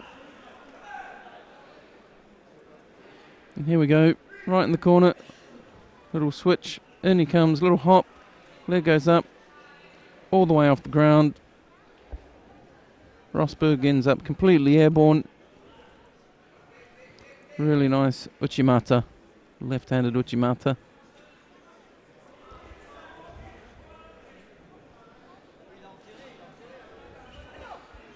Right, so now on this mat we're going to have a fight. A couple of guys we've seen fight today. We've watched them fight on this tatami all day. But before we do, just let you know that down on mat 1 we had Jorin Letteri and Denison Soldani Santos, who have been watching all day. They had their bronze medal matchup. And it was Soldani Santos who took the first medal in the M3 under 90 bronze medal fights. And here we're going to watch George Alexis Silvergons in the white suit take on Andrei Botikov of Russia in the blue judogi.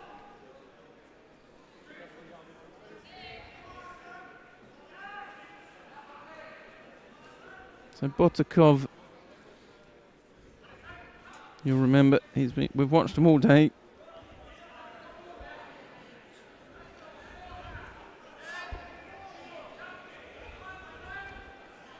If I remember rightly,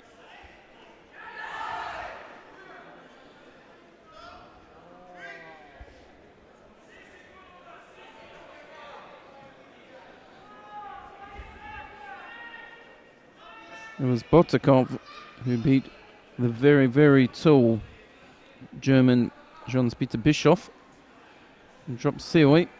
The classic coach's advice of the smaller man against the bigger man.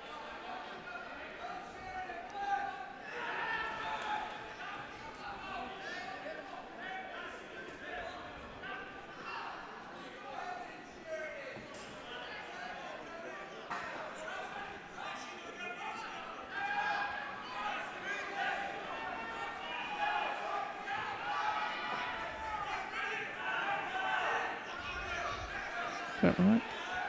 So this is a bronze medal fight. George Alexis Silvergons in the white suit. Just leading by the fact that Andrei Botikov has got a Shido against him at this point.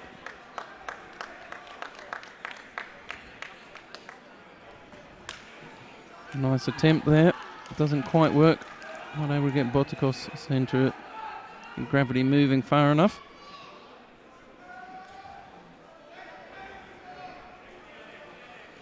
Just over halfway.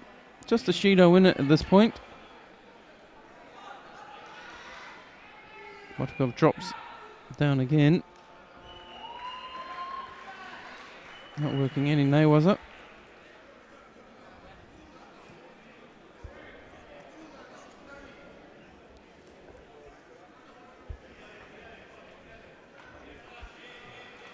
Botikov dropping again. Another Seoinage attempt. He's going, looks like he's trying for a shimiwaza under there. Hard to tell.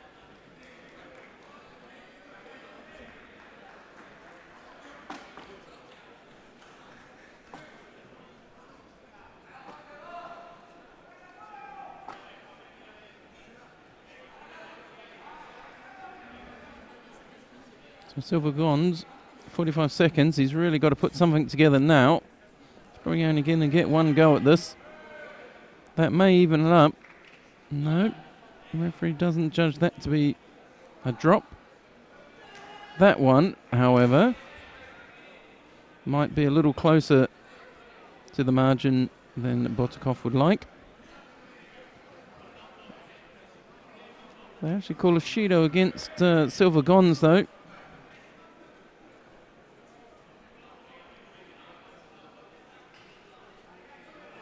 Botikov drops again, another drop Sioi.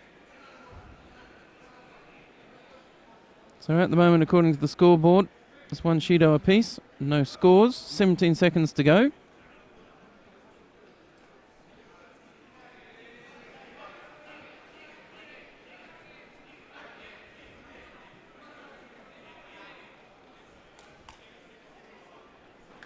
So Botikov gets penalised for stepping out of the area with just 7 seconds to go. Drops under, but again, not a very good drop attempt.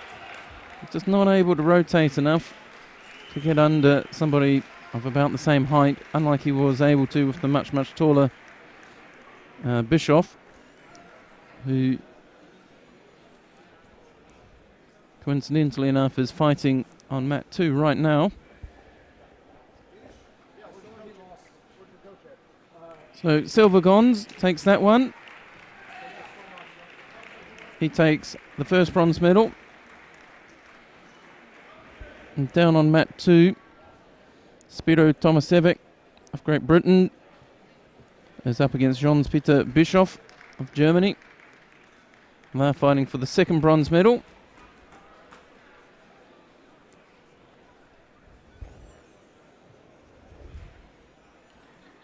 And at the moment, on that one, as the British fighter is down by 2 Shidos, about halfway through. Bischoff trying to make amends, getting thrown by Botikov.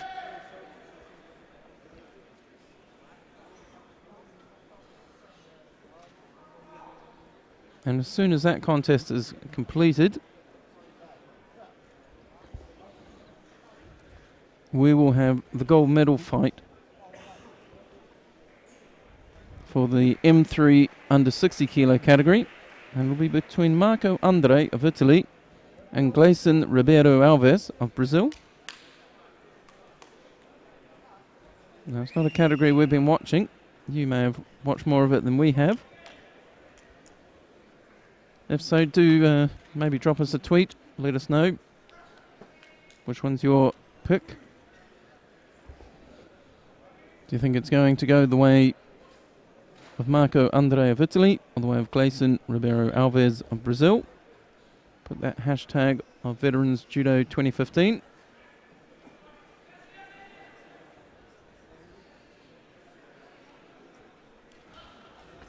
The hall's a little bit hushed. There's only one mat running at the moment, and that's the other mat to us.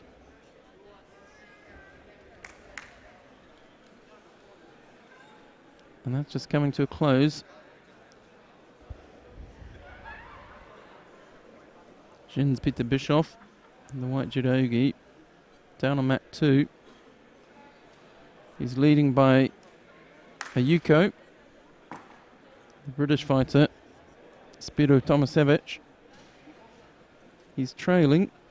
He's got that Yuko to get, and he's also 2 Shidos out.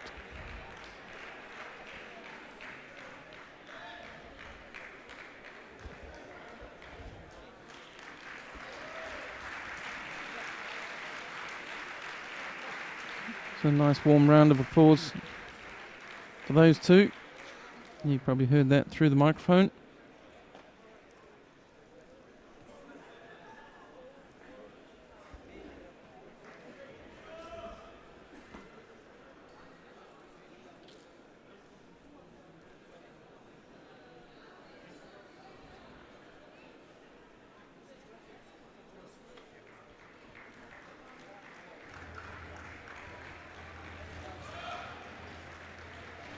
And Bischoff takes that one. So the 2 bronze medalists.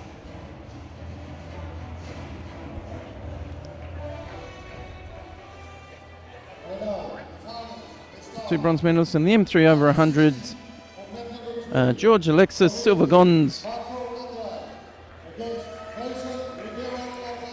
and Jans-Peter Bischoff. And we are now into the gold medal fights. Like I said, Marco Andre in the white judogi of Italy and Gleison Ribeiro Alves of Brazil in the blue judogi. And straight away in with two quick Taitoshi attacks. Third one, most effective, gets him just off his feet. This is the under 60 kilo category, so the lightweights. Drops in for a Sutemi, was it? That's 4 unaddressed attacks by the Brazilian. The Italian's going to need to establish himself in this fight.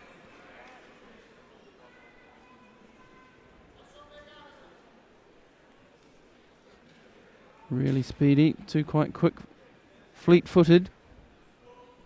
Here we see it, the Italian comes in with his first attacking move. Oh, drops Cianagi. Gets dragged around a little bit by Ribeiro Alves. Where he starts settling into his nails up. And the complete opposite to our camera, so we can't really see what he's doing.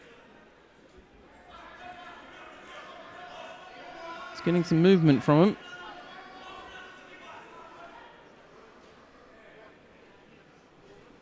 Mate called.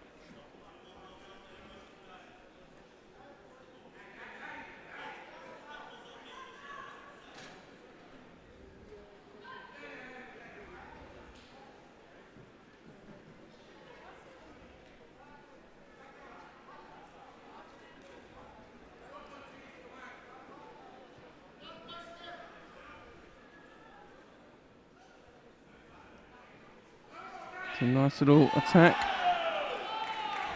But I think Andre might be having problems. He gets twisted and countered into a Kesagatami. But even before he hit the ground, a hand to his side. He's in some discomfort. The clock's ticking up. It looks like the Brazilian, Ribeiro Alves, is going to win this one. And our first gold medal of the day goes to Gleison Ribeiro Alves of Brazil. And he waits.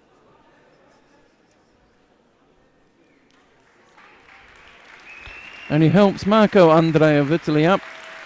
Andre, you can probably just see through the gap, got his ribs taped up, nursing an injury before he came into this contest. You can see it there. Quite a bit of discomfort.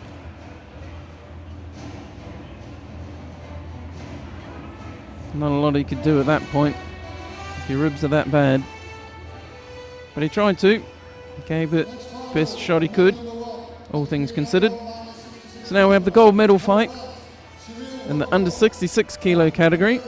And it's the under 66 kilo category of the M3s. So that's the men 40 to 44 years of age. And it's Sergei Samoilov of Russia. Samoilov of Russia in the white judogi versus Ferenc Arts of the Netherlands.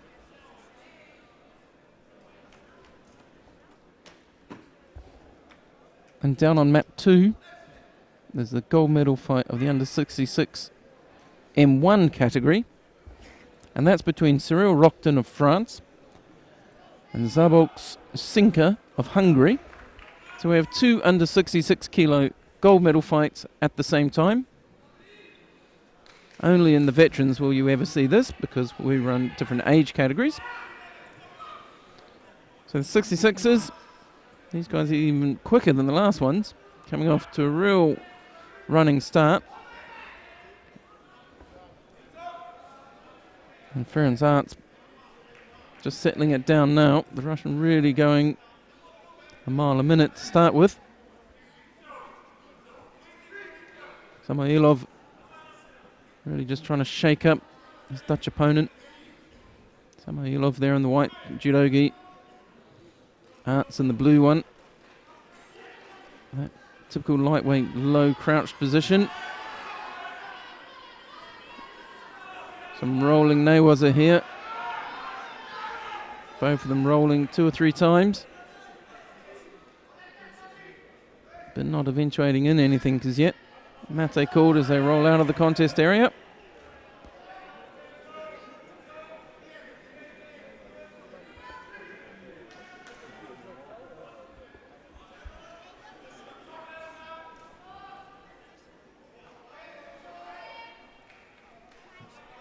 Still moving. This time Arts had a better grip that time, forcing Samailov to do that to Temiwaza. Not his greatest attack. So he went along the contest edge of the contest area. Drops. Very loose Makikomi. Lost his grip completely. Ends up on his face. Dutchman now trying to get that arm out again. Samailov not having any of it. Standing up, trying to get away.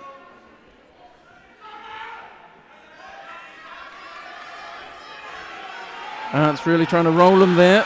Over into the Osekomi. Holding him. Samailov completely trapped there. You can see it in his face. He doesn't think he can get out. He's giving it a go, but he's trapped nice and solid. 14 seconds gone.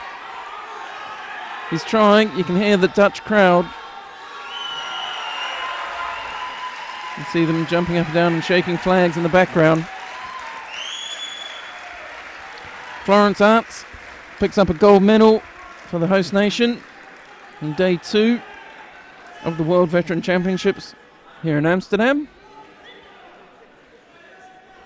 And Samailov, unfortunately for him, it's a silver. What a nice contest that was. Good result for the hosts.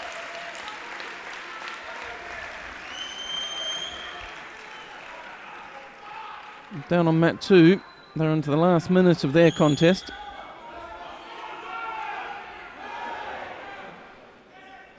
As you can see, we've just switched down there.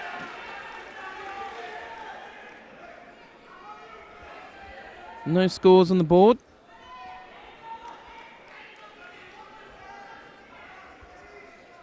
Very low postures. Hooks in for the Uchimata. To Wazari, straight into the Kesikatami. And he taps out in the end.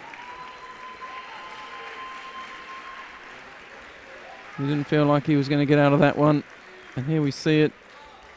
He lies there, taking a while to compose himself.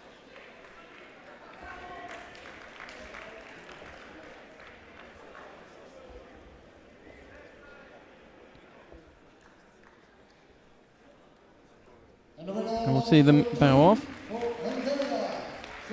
Here we see Zabolts just moving in, stabbing, takes a second shot at it with the Uchimata. Rolls him right over onto his back. For a very nice win. Gold medal going back to Hungary.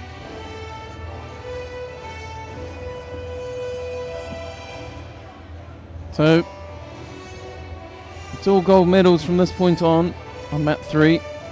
We've got the under 73 kilo M3 final just coming. Then the M3 under 81 kilo final. And then the one that all the local crowd's been waiting for. The M3 under 90 kilo final will be on mat 3, featuring Mark Huizinga against Ikimi Emble Dogu of Spain, the former Olympic champion, fighting in the veterans in his home nation of the Netherlands. But first it's Fabrice Picot of France in the white judogi against Oliveira de Rocha of Brazil in the blue judogi. In the gold medal contest of the M3 under 73 kilo category here in Amsterdam at the 2015 World Veteran Championships.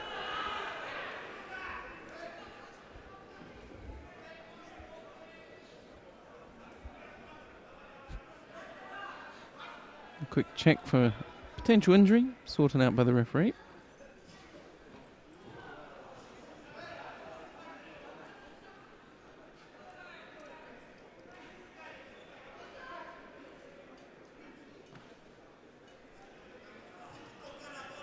Very cagey grip fighting to start.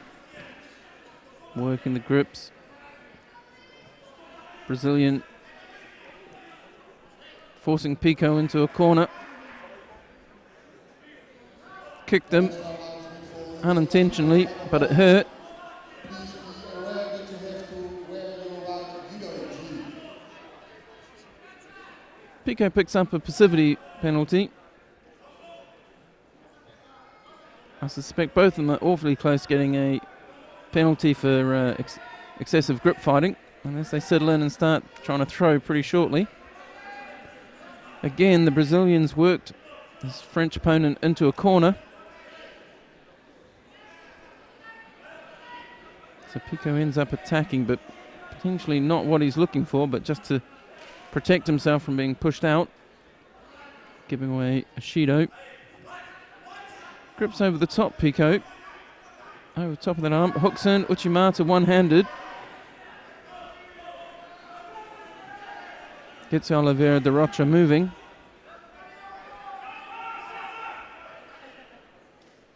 Again, that unusual grip over the top. See his thumb's facing down where he's gripping. De Rocha drops under Cianagi. Keeps driving, but Pico's flat, very flat.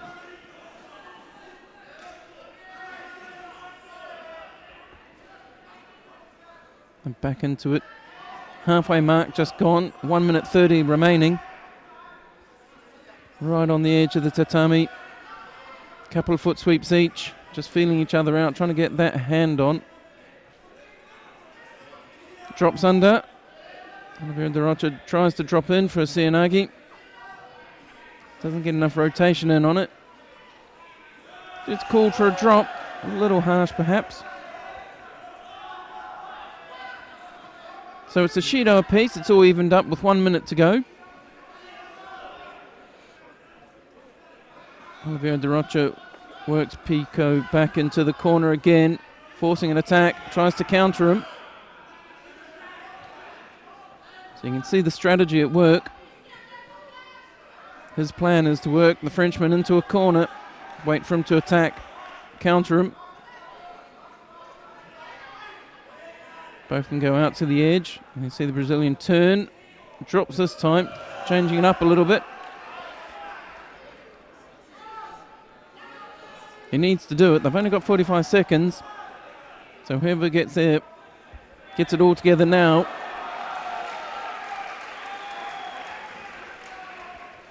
Clock ticks away. These guys really have to make this one count. This is one that's going to win it or lose it for them. So they want to establish a good grip. Don't waste it. That, for me, was not the sort of attack you want to do with 30 seconds to go in a world final. For me, that was half-hearted at best. You really needed to make one good attack at that point. Had a little bit of movement there. I'm not sure quite what was going on. The scores are tied. The clock's ticking down to 10 seconds now. With 8 seconds left. There's nothing in it. I'm not quite sure what happened in that exchange. Oliveira de Rocha ended up on his back, but I'm not sure why. That was a dreadful attack by Oliveira de Rocha. The referees commission deem it to be a drop, and with 3 seconds remaining in this gold medal fight, that's a disaster.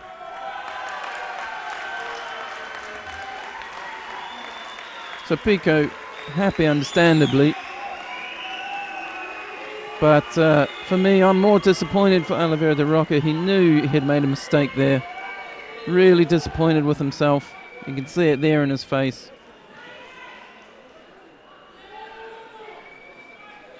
That last drop just didn't have any grip at all. You can see at the pace of as he ties the belt. He's really disappointed. I think he'd thought he was going into golden score. Just had to defend and see how he could sort out a golden score, but Pico takes the win. So Fabrice Pico of France takes home the gold medal in the under 73 M3 category. But De Rocca shouldn't be too upset. He's taking home a silver. So the next contest we've got coming up now is Dmitry Elegin of Russia versus David Babis of France. And this is the M3 under 81 kilo gold medal fight. And that will be followed immediately by the fight many of you have been waiting for, which is the final of the M3 under 90 between Mark Huizinga and Ikimi Emblebdogu of Spain. That's immediately after this one between Russia in white and France in blue.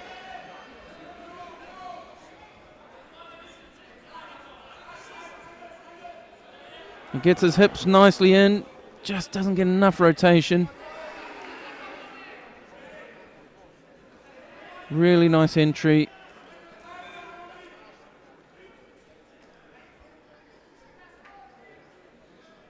A lot of pressure on this side of the grips. Hooks in at Uchimata this time.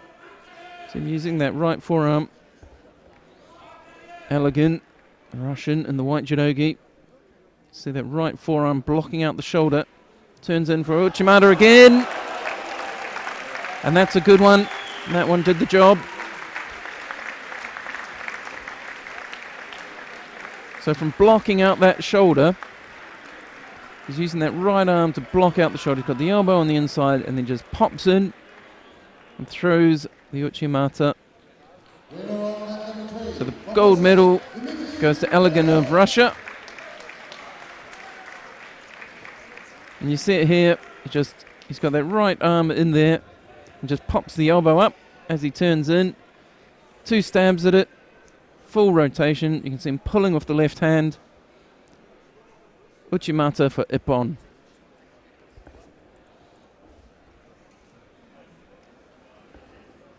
So Dmitry Elegin of Russia takes home the M3 under 81 kilo gold medal. David Babis of France, the silver medal. It's just a small pause in this match, while Jeremy Martin of France and Thibault Modi of France sort out the gold medal for the M1 under 81 kilo category. They're only a minute into it. You see him grip over the top there, Morty, in the blue suit.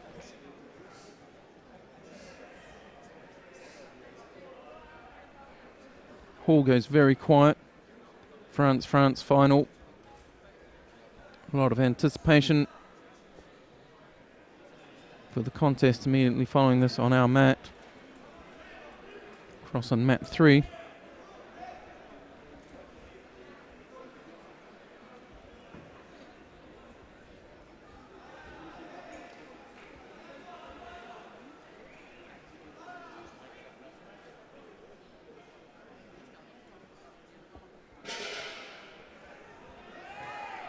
Goes across, doesn't quite get there. You can see the clock's counting down, 1 minute, 9 seconds remaining. Shido goes against Jeremy Martin.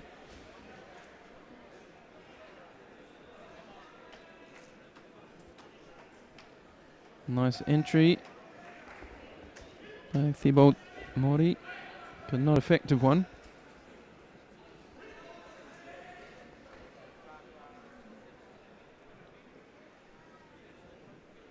Lots of grip fighting. There's that big hand over top. Tries to take him back. Martin tries to roll him Uranagi style.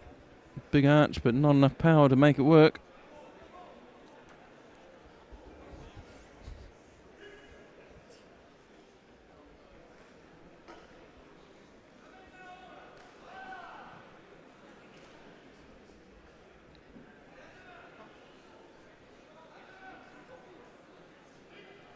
Nice left-handed Uchimata, just gets him moving. They end up outside the contest area. Didn't really break his balance as much as he needed to.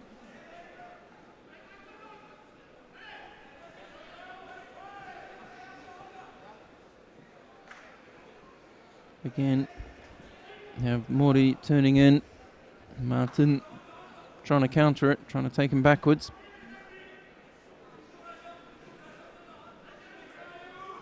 He's taking a knock to the nose.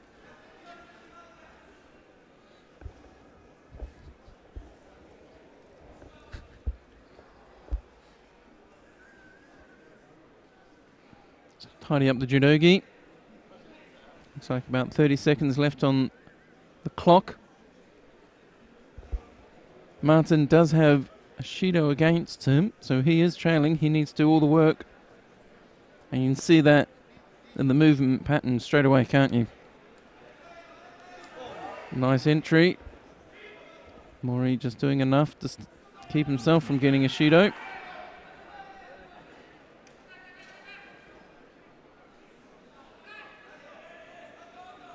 Two seconds left, 1 second. The buzzer goes off. There's always going to be a French gold medal.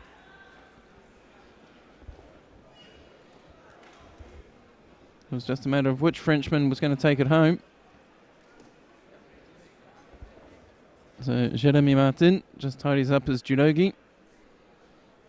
But by my calculations, this one is going the other way to Thibault Mori of France.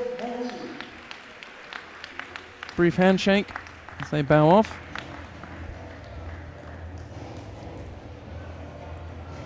We just switch back to map 3 now. And this is the one lots of people have been waiting for. In the blue suit from Spain, Ikemi Embledogu. And in the white judogi, Sydney 2000 Olympic champion from Netherlands, Mark Huizinga. And there are standing room, you can see in the back there, people standing in the stands. All the stands are full. There's people standing up in the top row there to get to watch this one. A lot of Dutch fans really pleased to see Mark Huizinga fighting again.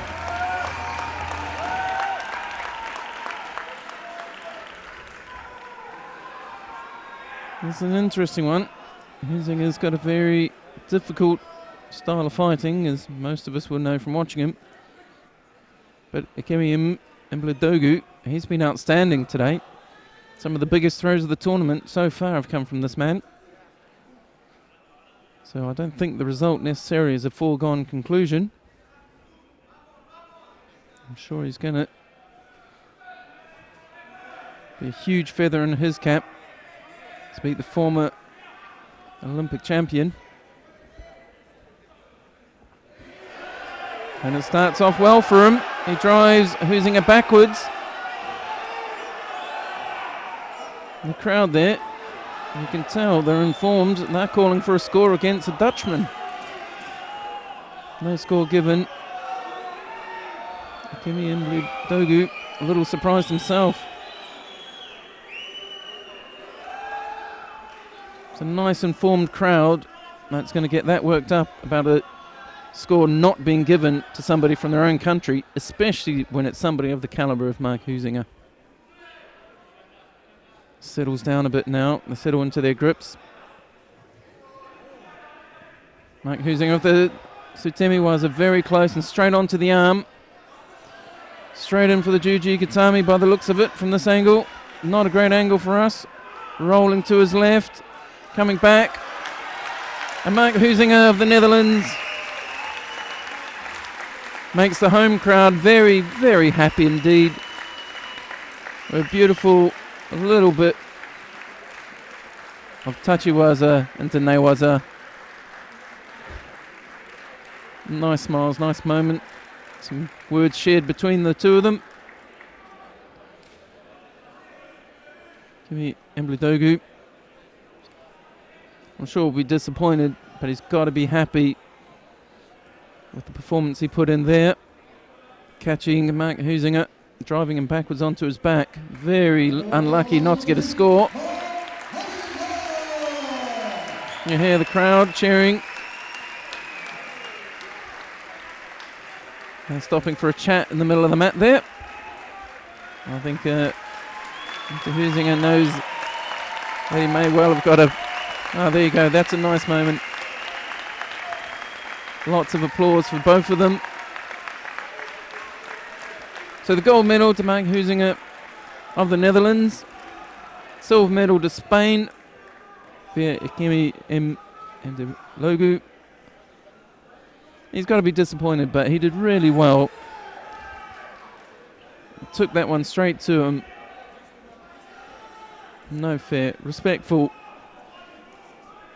But he wasn't going to be a pushover for the former Olympic champion. Went straight in. Almost caught him, in fact. The excitement of that one's over. We've just switched back down to mat number 2, where we're catching the closing minute or so, or down to the last 10 or so seconds, of Sergei Balaban of the Ukraine versus Nicolas Imbog of France. And this is the gold medal fight of the M1 under 90 kilo category. And this is just about to come to an end. And there's no scores on the board, but the Frenchman in the blue judogi does have a Shido against him. So the Ukrainian Sergei Balaban will take the gold medal in the M1 under 90 kilo category.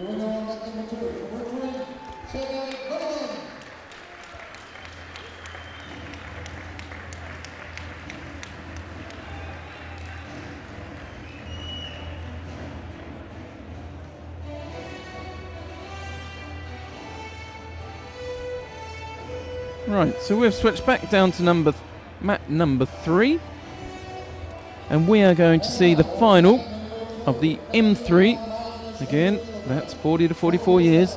M3 under 100 kilo category. And we have, from France in the white judogi, Abdel Hafid Kia. And in the blue suit, from Russia, Magomed Malsagov. This is the final.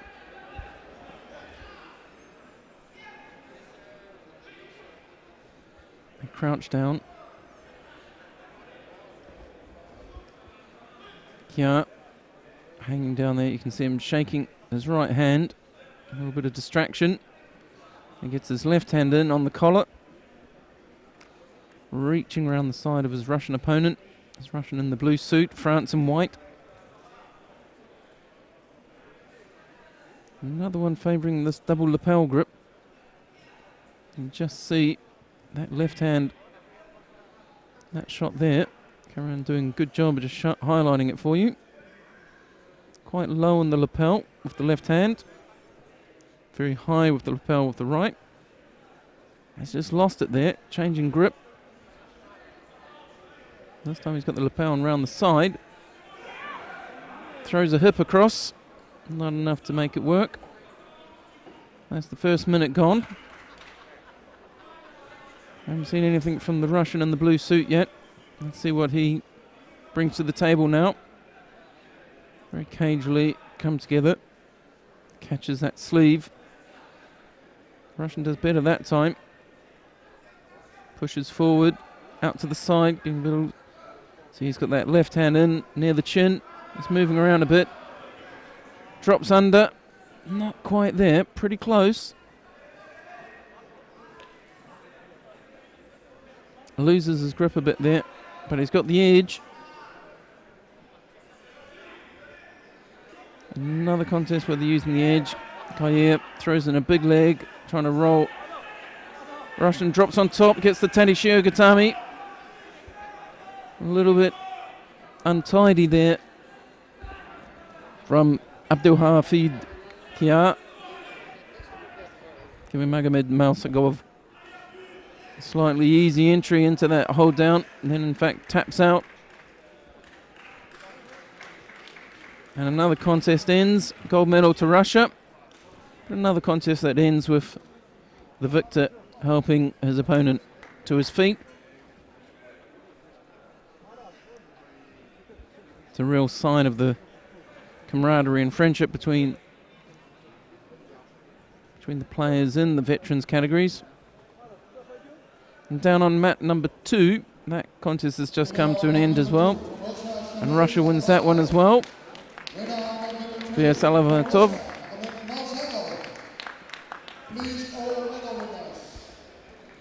So the next contest we're going to see Grigory Garyants of Russia versus Elton Quadros Fibig.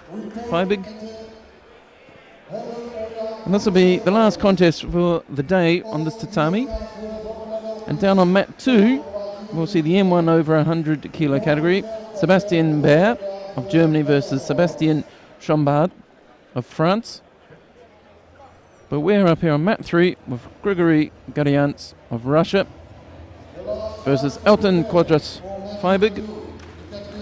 And when we come to the end of this one, we'll show some highlights of the judo for the day. We have some nice replays from all the scores we've seen during the day. We'll pop that on for you, and after that we'll close out the show and leave you to watch the medal presentation for all the categories.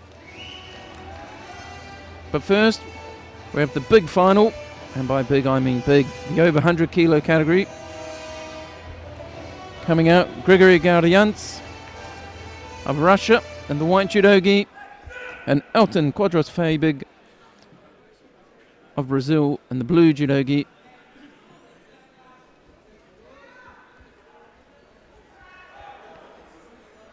Both of which we've had the privilege to watch all day. We missed the semi-final fights. That was on another mat, unfortunately.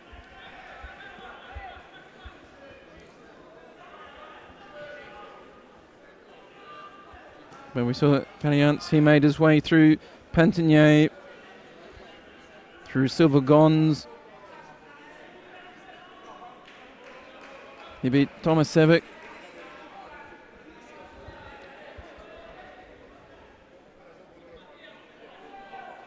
And Fabig, coming from the bottom of the second half of the draw, came through against Thomas Fries, Christoph Fausch and Botakov in a semi-final. But he picks up a Shido now, and first minute gone, and he's trailing, but he's pushing forward.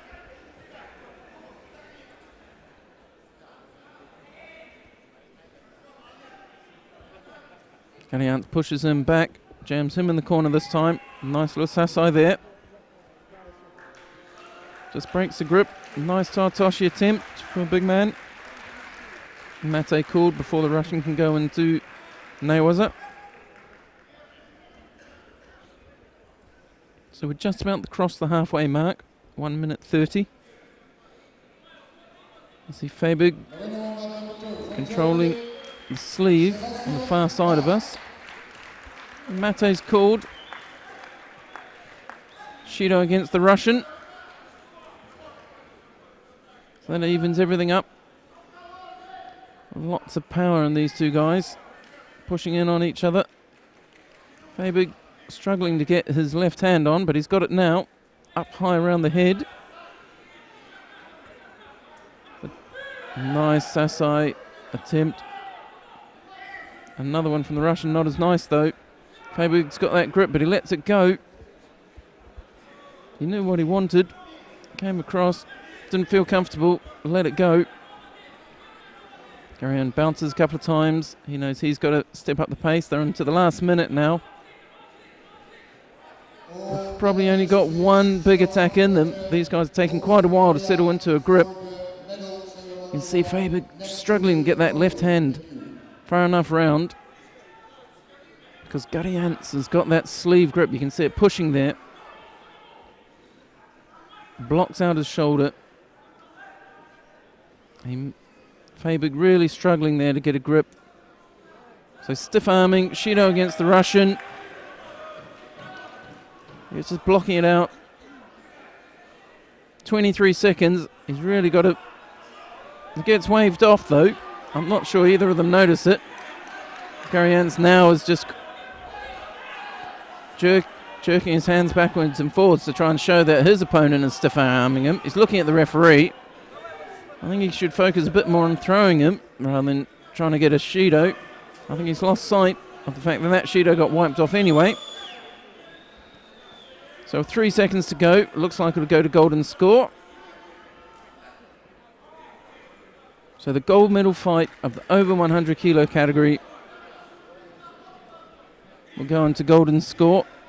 Big man needing a little bit more time to sort this out. Gadians just removes a bit of tape. And off we go. No time limit on this. This will keep going until the first man scores.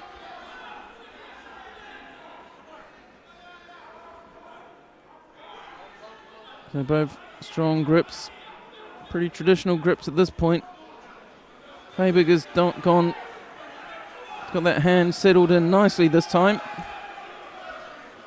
Gadians appealing for a penalty for Fabig stepping out. Fabig tries to go for the Makakomi.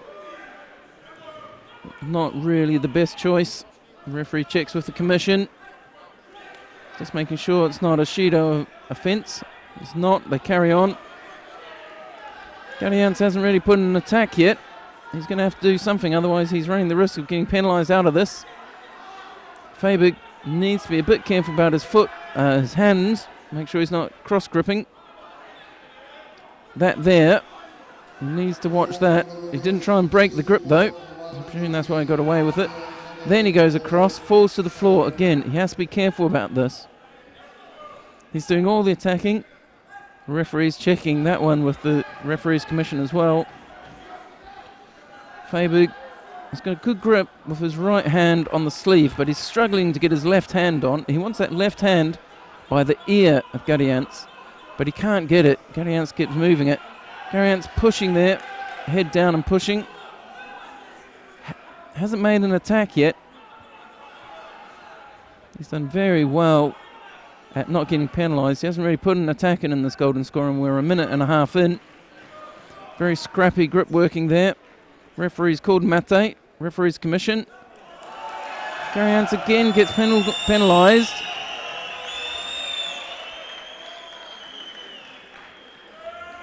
But to add to the drama, Fabig gets Judo as well.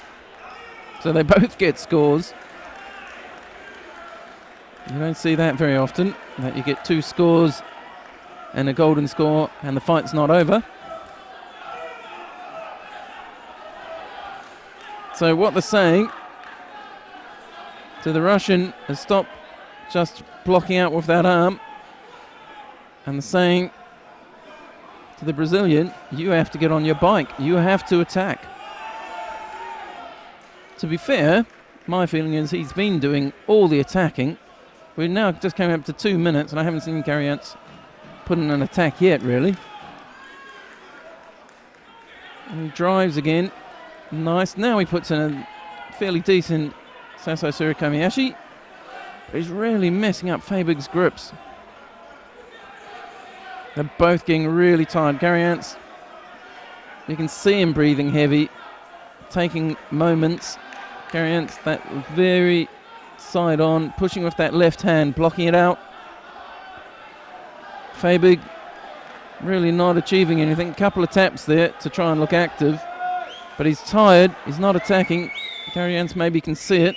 Mate called. This is scary for them. Somebody could be in trouble. Tidying up the judogi. The referee walks over to talk to the referee's commission. They want to make sure they get this right. They do not want to get it wrong in the final contest of the day. It's not been an easy one to referee. The referee's done a really good job on this one. There's Judo going against Elton Quadros Fabig of Brazil. And he takes it. He's disappointed, but he just takes it in his stride. Gadians celebrates his victory. A nice finish to a great days of judo. So what I think we'll do now is we'll just show you some clips of all the judo that we've had today. We're going to loop through, put on a loop of, we'll go through some of the highlights of today, including the final block. Then after that, we'll leave you with the medal presentations. But for now, I'm just going to we'll just put on some of these great moments from today's judo. And here, you remember this big one.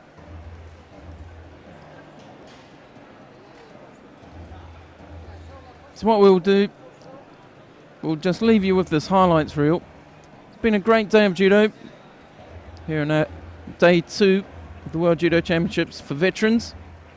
We've seen Mark Huizinga, the great Dutch champion, Olympic champion. We've seen him throw. That's him doing that beautiful Koichigari, I think, in his first contest.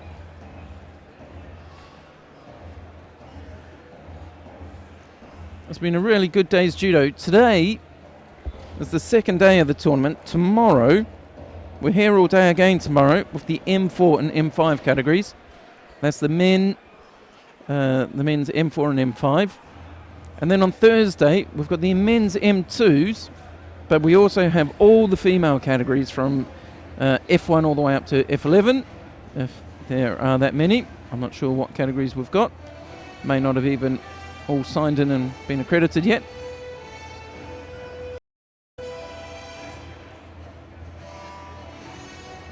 It's been a really good week of judo here in Amsterdam. I had kata on the weekend, Saturday and Sunday. And we're getting the veterans today. So it just falls to me to thank you all for watching and joining us. Thank you also for your feedback on social media. Those of you who have been using the hashtag VeteransJudo2015. Really appreciate the feedback you've given us. If you haven't, please do follow the IJF's Twitter account. If you're on Twitter, you're looking for int judo fed, so at INTJUDOFED. And if you've been following us on Twitter, you'll have seen some photos that we've been posting, some short videos, especially of Mark Huizinga during the day. We've been trying to reply to your tweets when you've asked us questions. We had some really good input from people, and we have to thank you for that. Thanks to everybody for listening, and we'll be back again tomorrow. Hopefully there won't be the delays there were this morning. The scheduled time to start is 9:30 Amsterdam time. And hopefully there won't be any problems at all with traffic this time. No accidents on the roads in Amsterdam.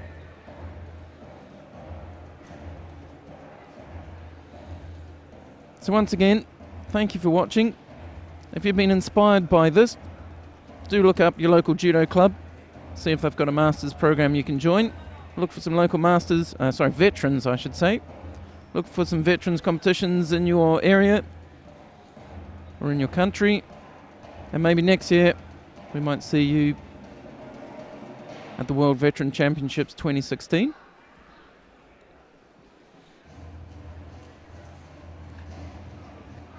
If you have any questions, you want to know what's going on, tomorrow's judo, please do shout out to us on Twitter or on Facebook or email.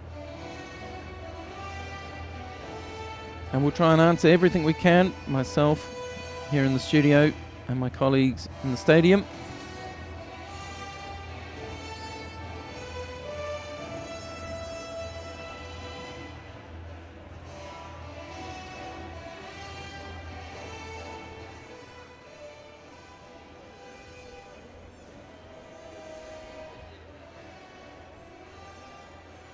So congratulations to all the veterans who have fought this today. Please report yourself immediately at the holder area next to the podium in your right judo team.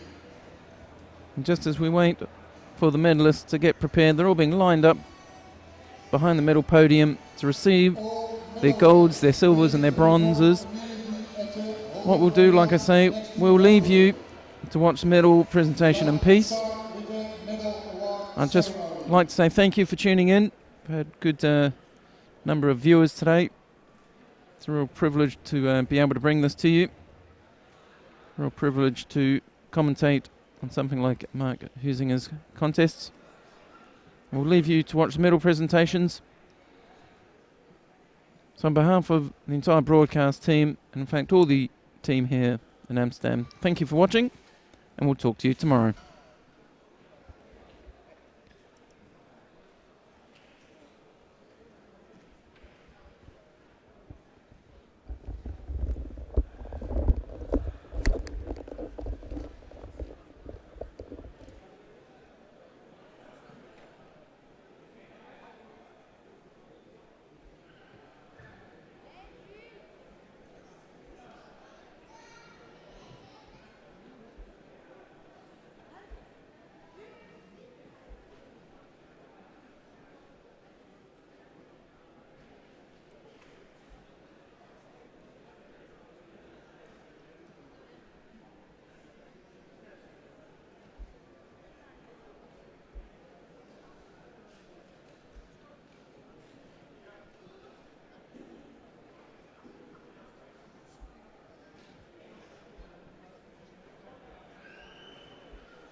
Ladies and gentlemen, may we please have your attention for the medal ceremony of the IGF Veterans World Championship in the category Men 1 under 60 kg.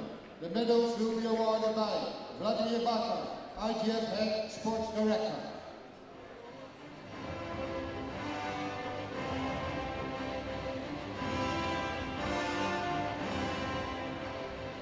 On the third place, from Ukraine, Artem Ilinko.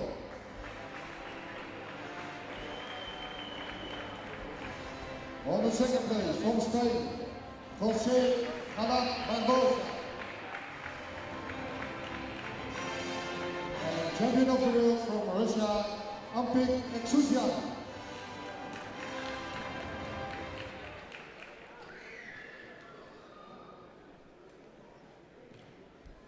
Ladies and gentlemen, please rise all for the national anthem of Russia.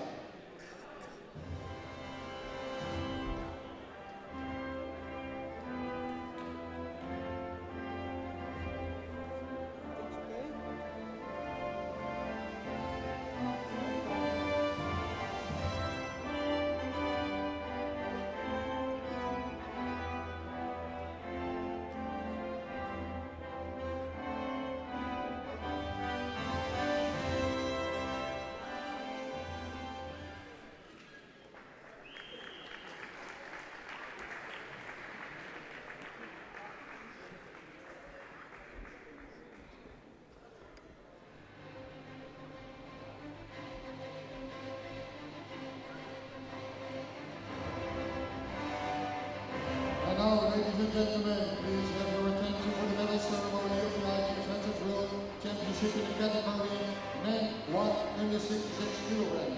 Medals will be awarded by Mr. Jan Snijders, IGF Head Referee Director.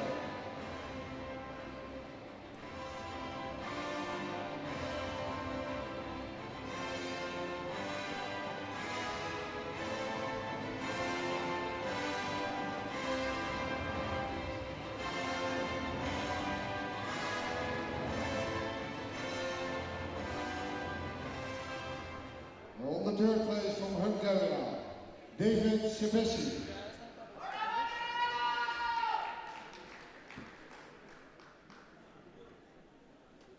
On the third place from Russia, Ramil Khemendinov.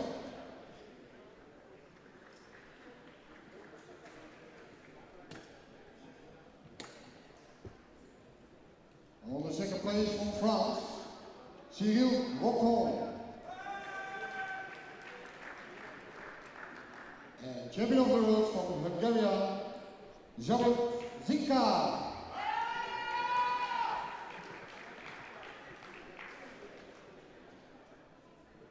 Please rise all for the national anthem of Hungarian.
Stegenman, President of the Dutch Judo Federation.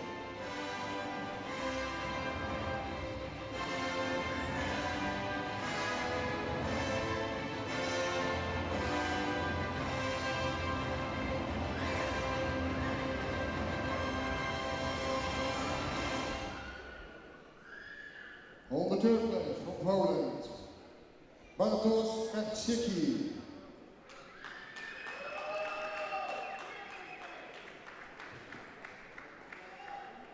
On the third place from Russia, Rustam Farchakmanov. On the second place from the United States of America, Lincoln Hahn. And champion of the world from Russia, Maxim Mustafin.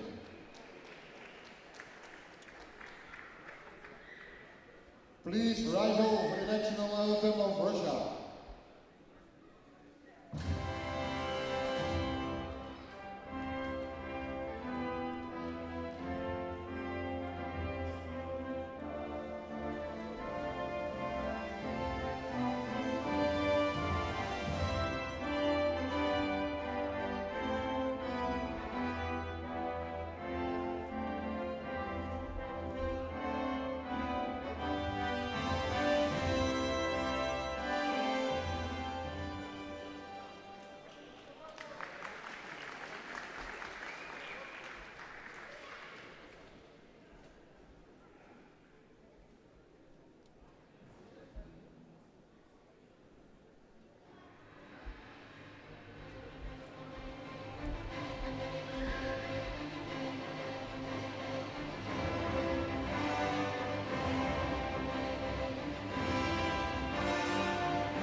Ladies and gentlemen, may we please have your attention for the medal ceremony award of the IGF Veterans World Championship category Men 1 under 81 kilograms.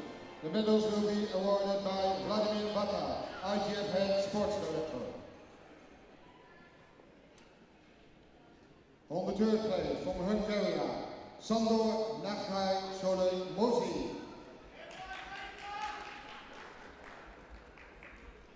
On the third place from Russia, Yuri Jaralev.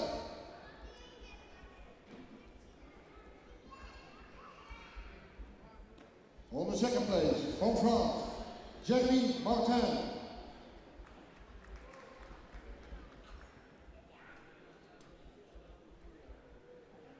And champion of the world from France, Thibaut Maurice.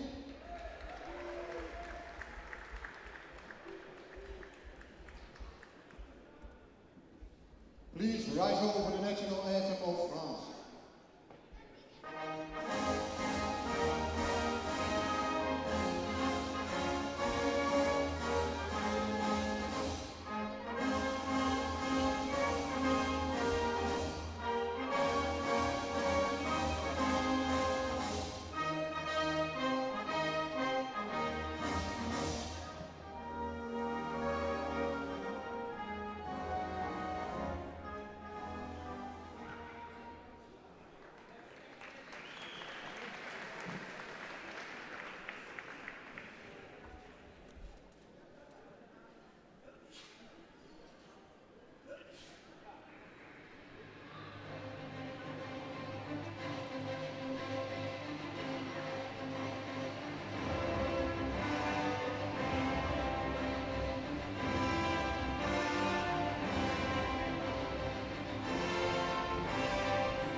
And now, ladies and gentlemen, may we have your attention for the medal ceremony award of the IGF Veterans World Championship in the category N1 under 90 kilograms. Medals will be awarded by Mr. Jan Snijders, IGF Head Referee Director.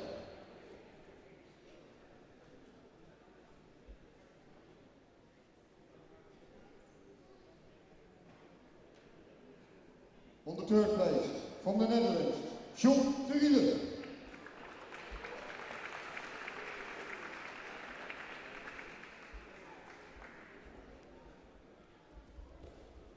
On the third place from the Netherlands, Maarten van Wiet.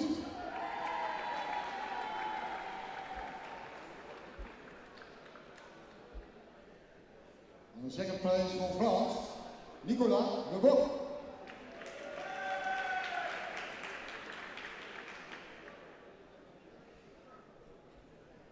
And champion of the world from Ukraine, Sergei Balan.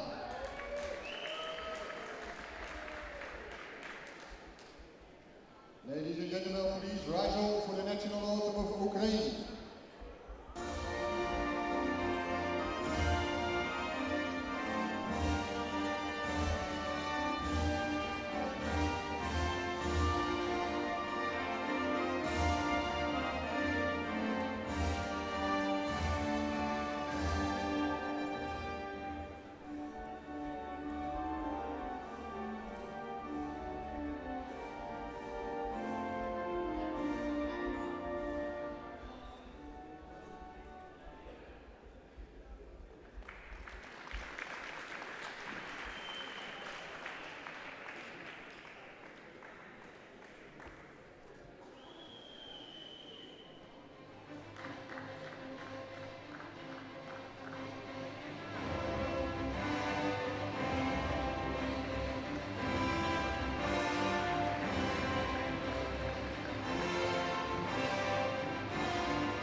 Ladies and gentlemen, may we please have your attention for the medal ceremony award of the IGF Veterans World Championship in the category M1 under 100 kilogram. The medals will be awarded by Mr. William Stegeman, President Dutch Judo Federation. On the third place, from Italy, Francesco Iannolo.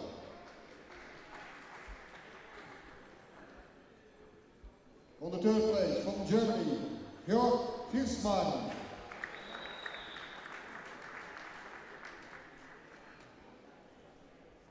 On the second place, from Hungary, Viktor Yerokov.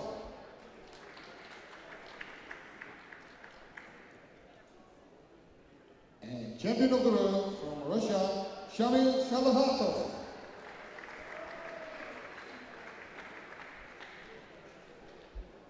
Ladies and gentlemen, please rise all for the national anthem of Russia.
May we please have your attention for the medal ceremony award of the IGF Veterans World Championship in the category M1 above 100 kilogram.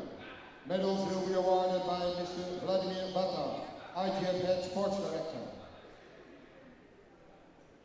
On the third place from France, Xavier Vivat.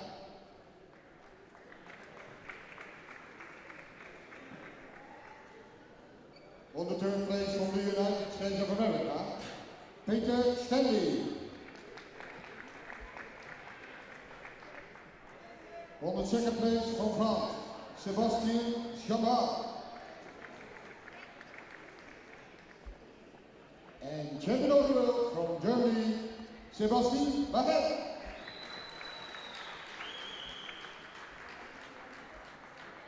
Ladies and gentlemen, please rise up for the national anthem of Germany.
Ladies and gentlemen, may we please have your attention for the medal ceremony of the IGF Veterans World Championship in the category Men 3 under 60 kg.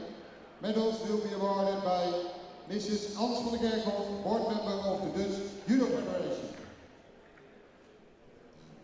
On the third place from Russia, Timo Hill.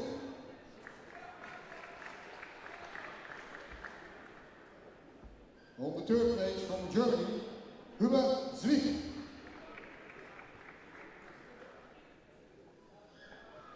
On the second place from Italy, Marco Andrea.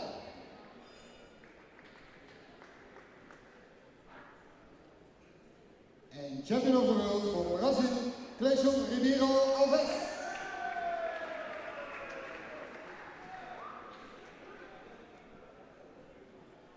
Please all rise for the national anthem of Brazil.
Gentlemen, may we please have your attention for the medal ceremony of the IGF Veterans World Championship in the category Men 3 under 66 kg. Medals will be awarded by Flory Miklos, IGF Veterans Commissioner. On the third place from France, Laurent Codato. On the third place from France, Lotfi Kalfi. On the second place from Russia, Sergei Samoylov. And champion of the world, Ferenc Art from the Netherlands.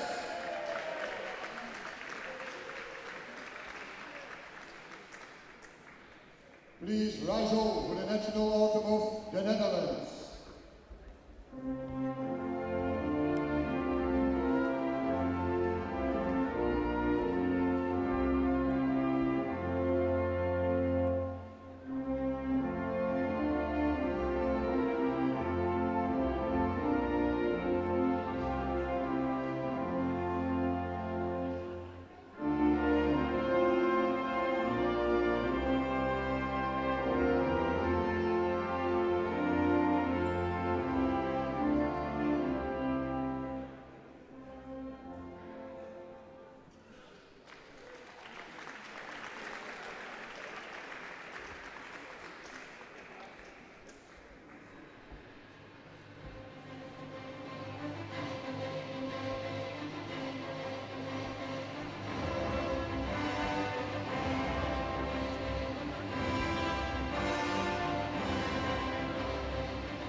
category men 3 under 73 kilograms.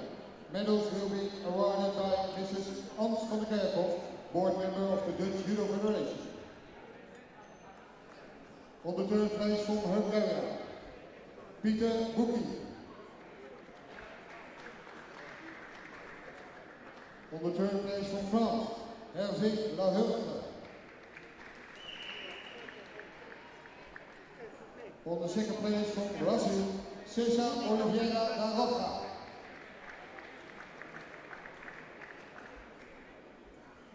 And champion of the world from France, Fabrice Picot.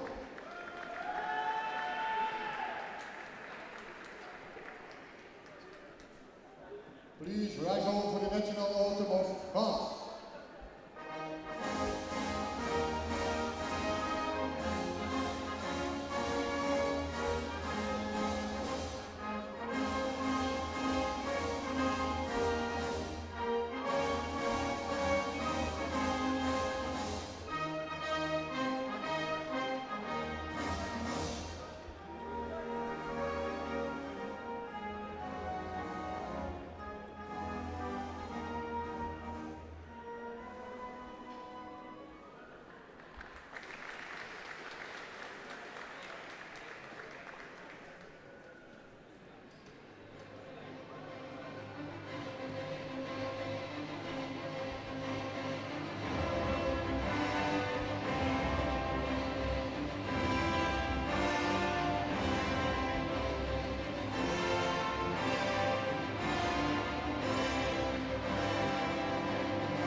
Ladies and gentlemen, may we please have your attention for the medal ceremony award of the IGF Veterans World Championship in the category M3 under 81 kg. Medals will be awarded by Mr. Florian Miklos, IGF Veterans Commissioner. On the third place from Estland, Artur Schatsu. On the third place from Slovenia, Bogdan Lesniak. On the second place from France, David Babis.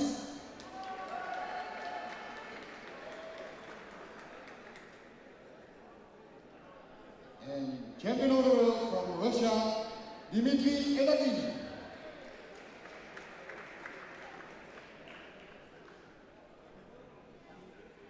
Please rise all for the national anthem of Russia.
Ladies and gentlemen, may we please have your attention for the medal ceremony of the IGF Veterans World Championship in the category M3 under 90 kg.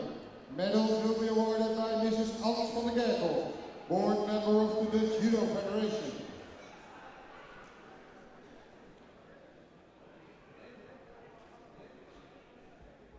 On the third place from Hungary, Christian Togiesi. On the third place from Brazil, Denison Soldani Santos. On the second place from Spain, Udoka Ikeda Berenda Dogu.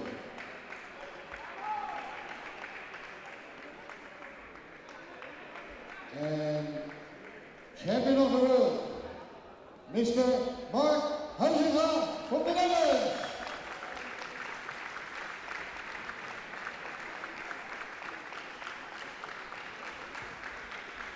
Please rise over for the national anthem of the Netherlands.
Ladies and gentlemen, may we have your attention for the medal ceremony of the IGF Veterans World Championship in the category Men 3 under 100 kilogram. Medals will be presented and awarded by Mr. André van Zijl, IGF Veterans Commissioner. On the third place, from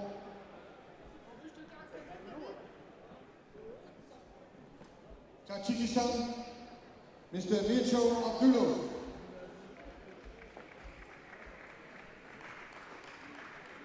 On the third place from the Netherlands, Roy Poes.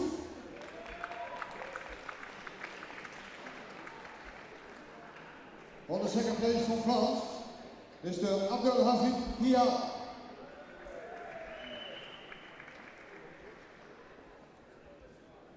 And champion of the world from Russia, Magomed Malzagov.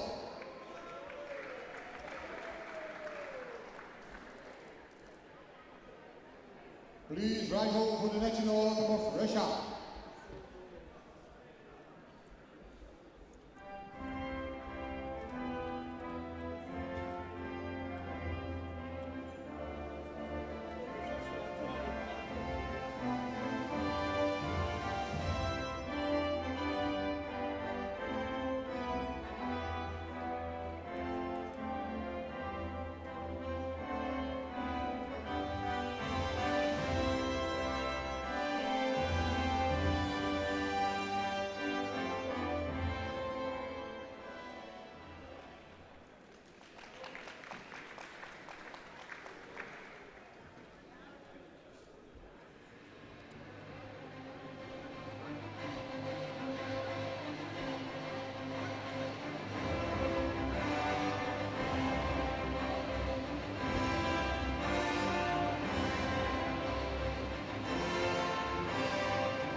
Ladies and gentlemen, the last medal ceremony round. May we please have your attention for the medal ceremony of the IGF Veterans World Championship in the category Men 3 above 100 kilogram. Medals will be presented by Flori Miklos, IGF Veterans Commissioner. On the third place, from Germany, Jens Peter Bischoff.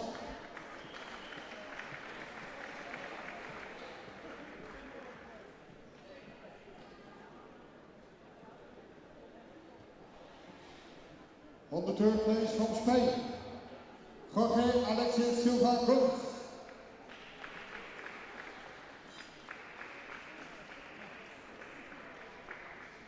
On the second place from Brazil, Elton Quadros River.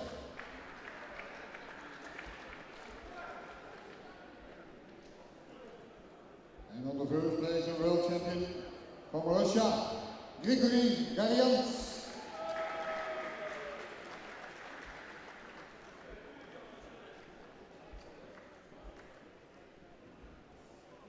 Please rise on for the national anthem of Russia.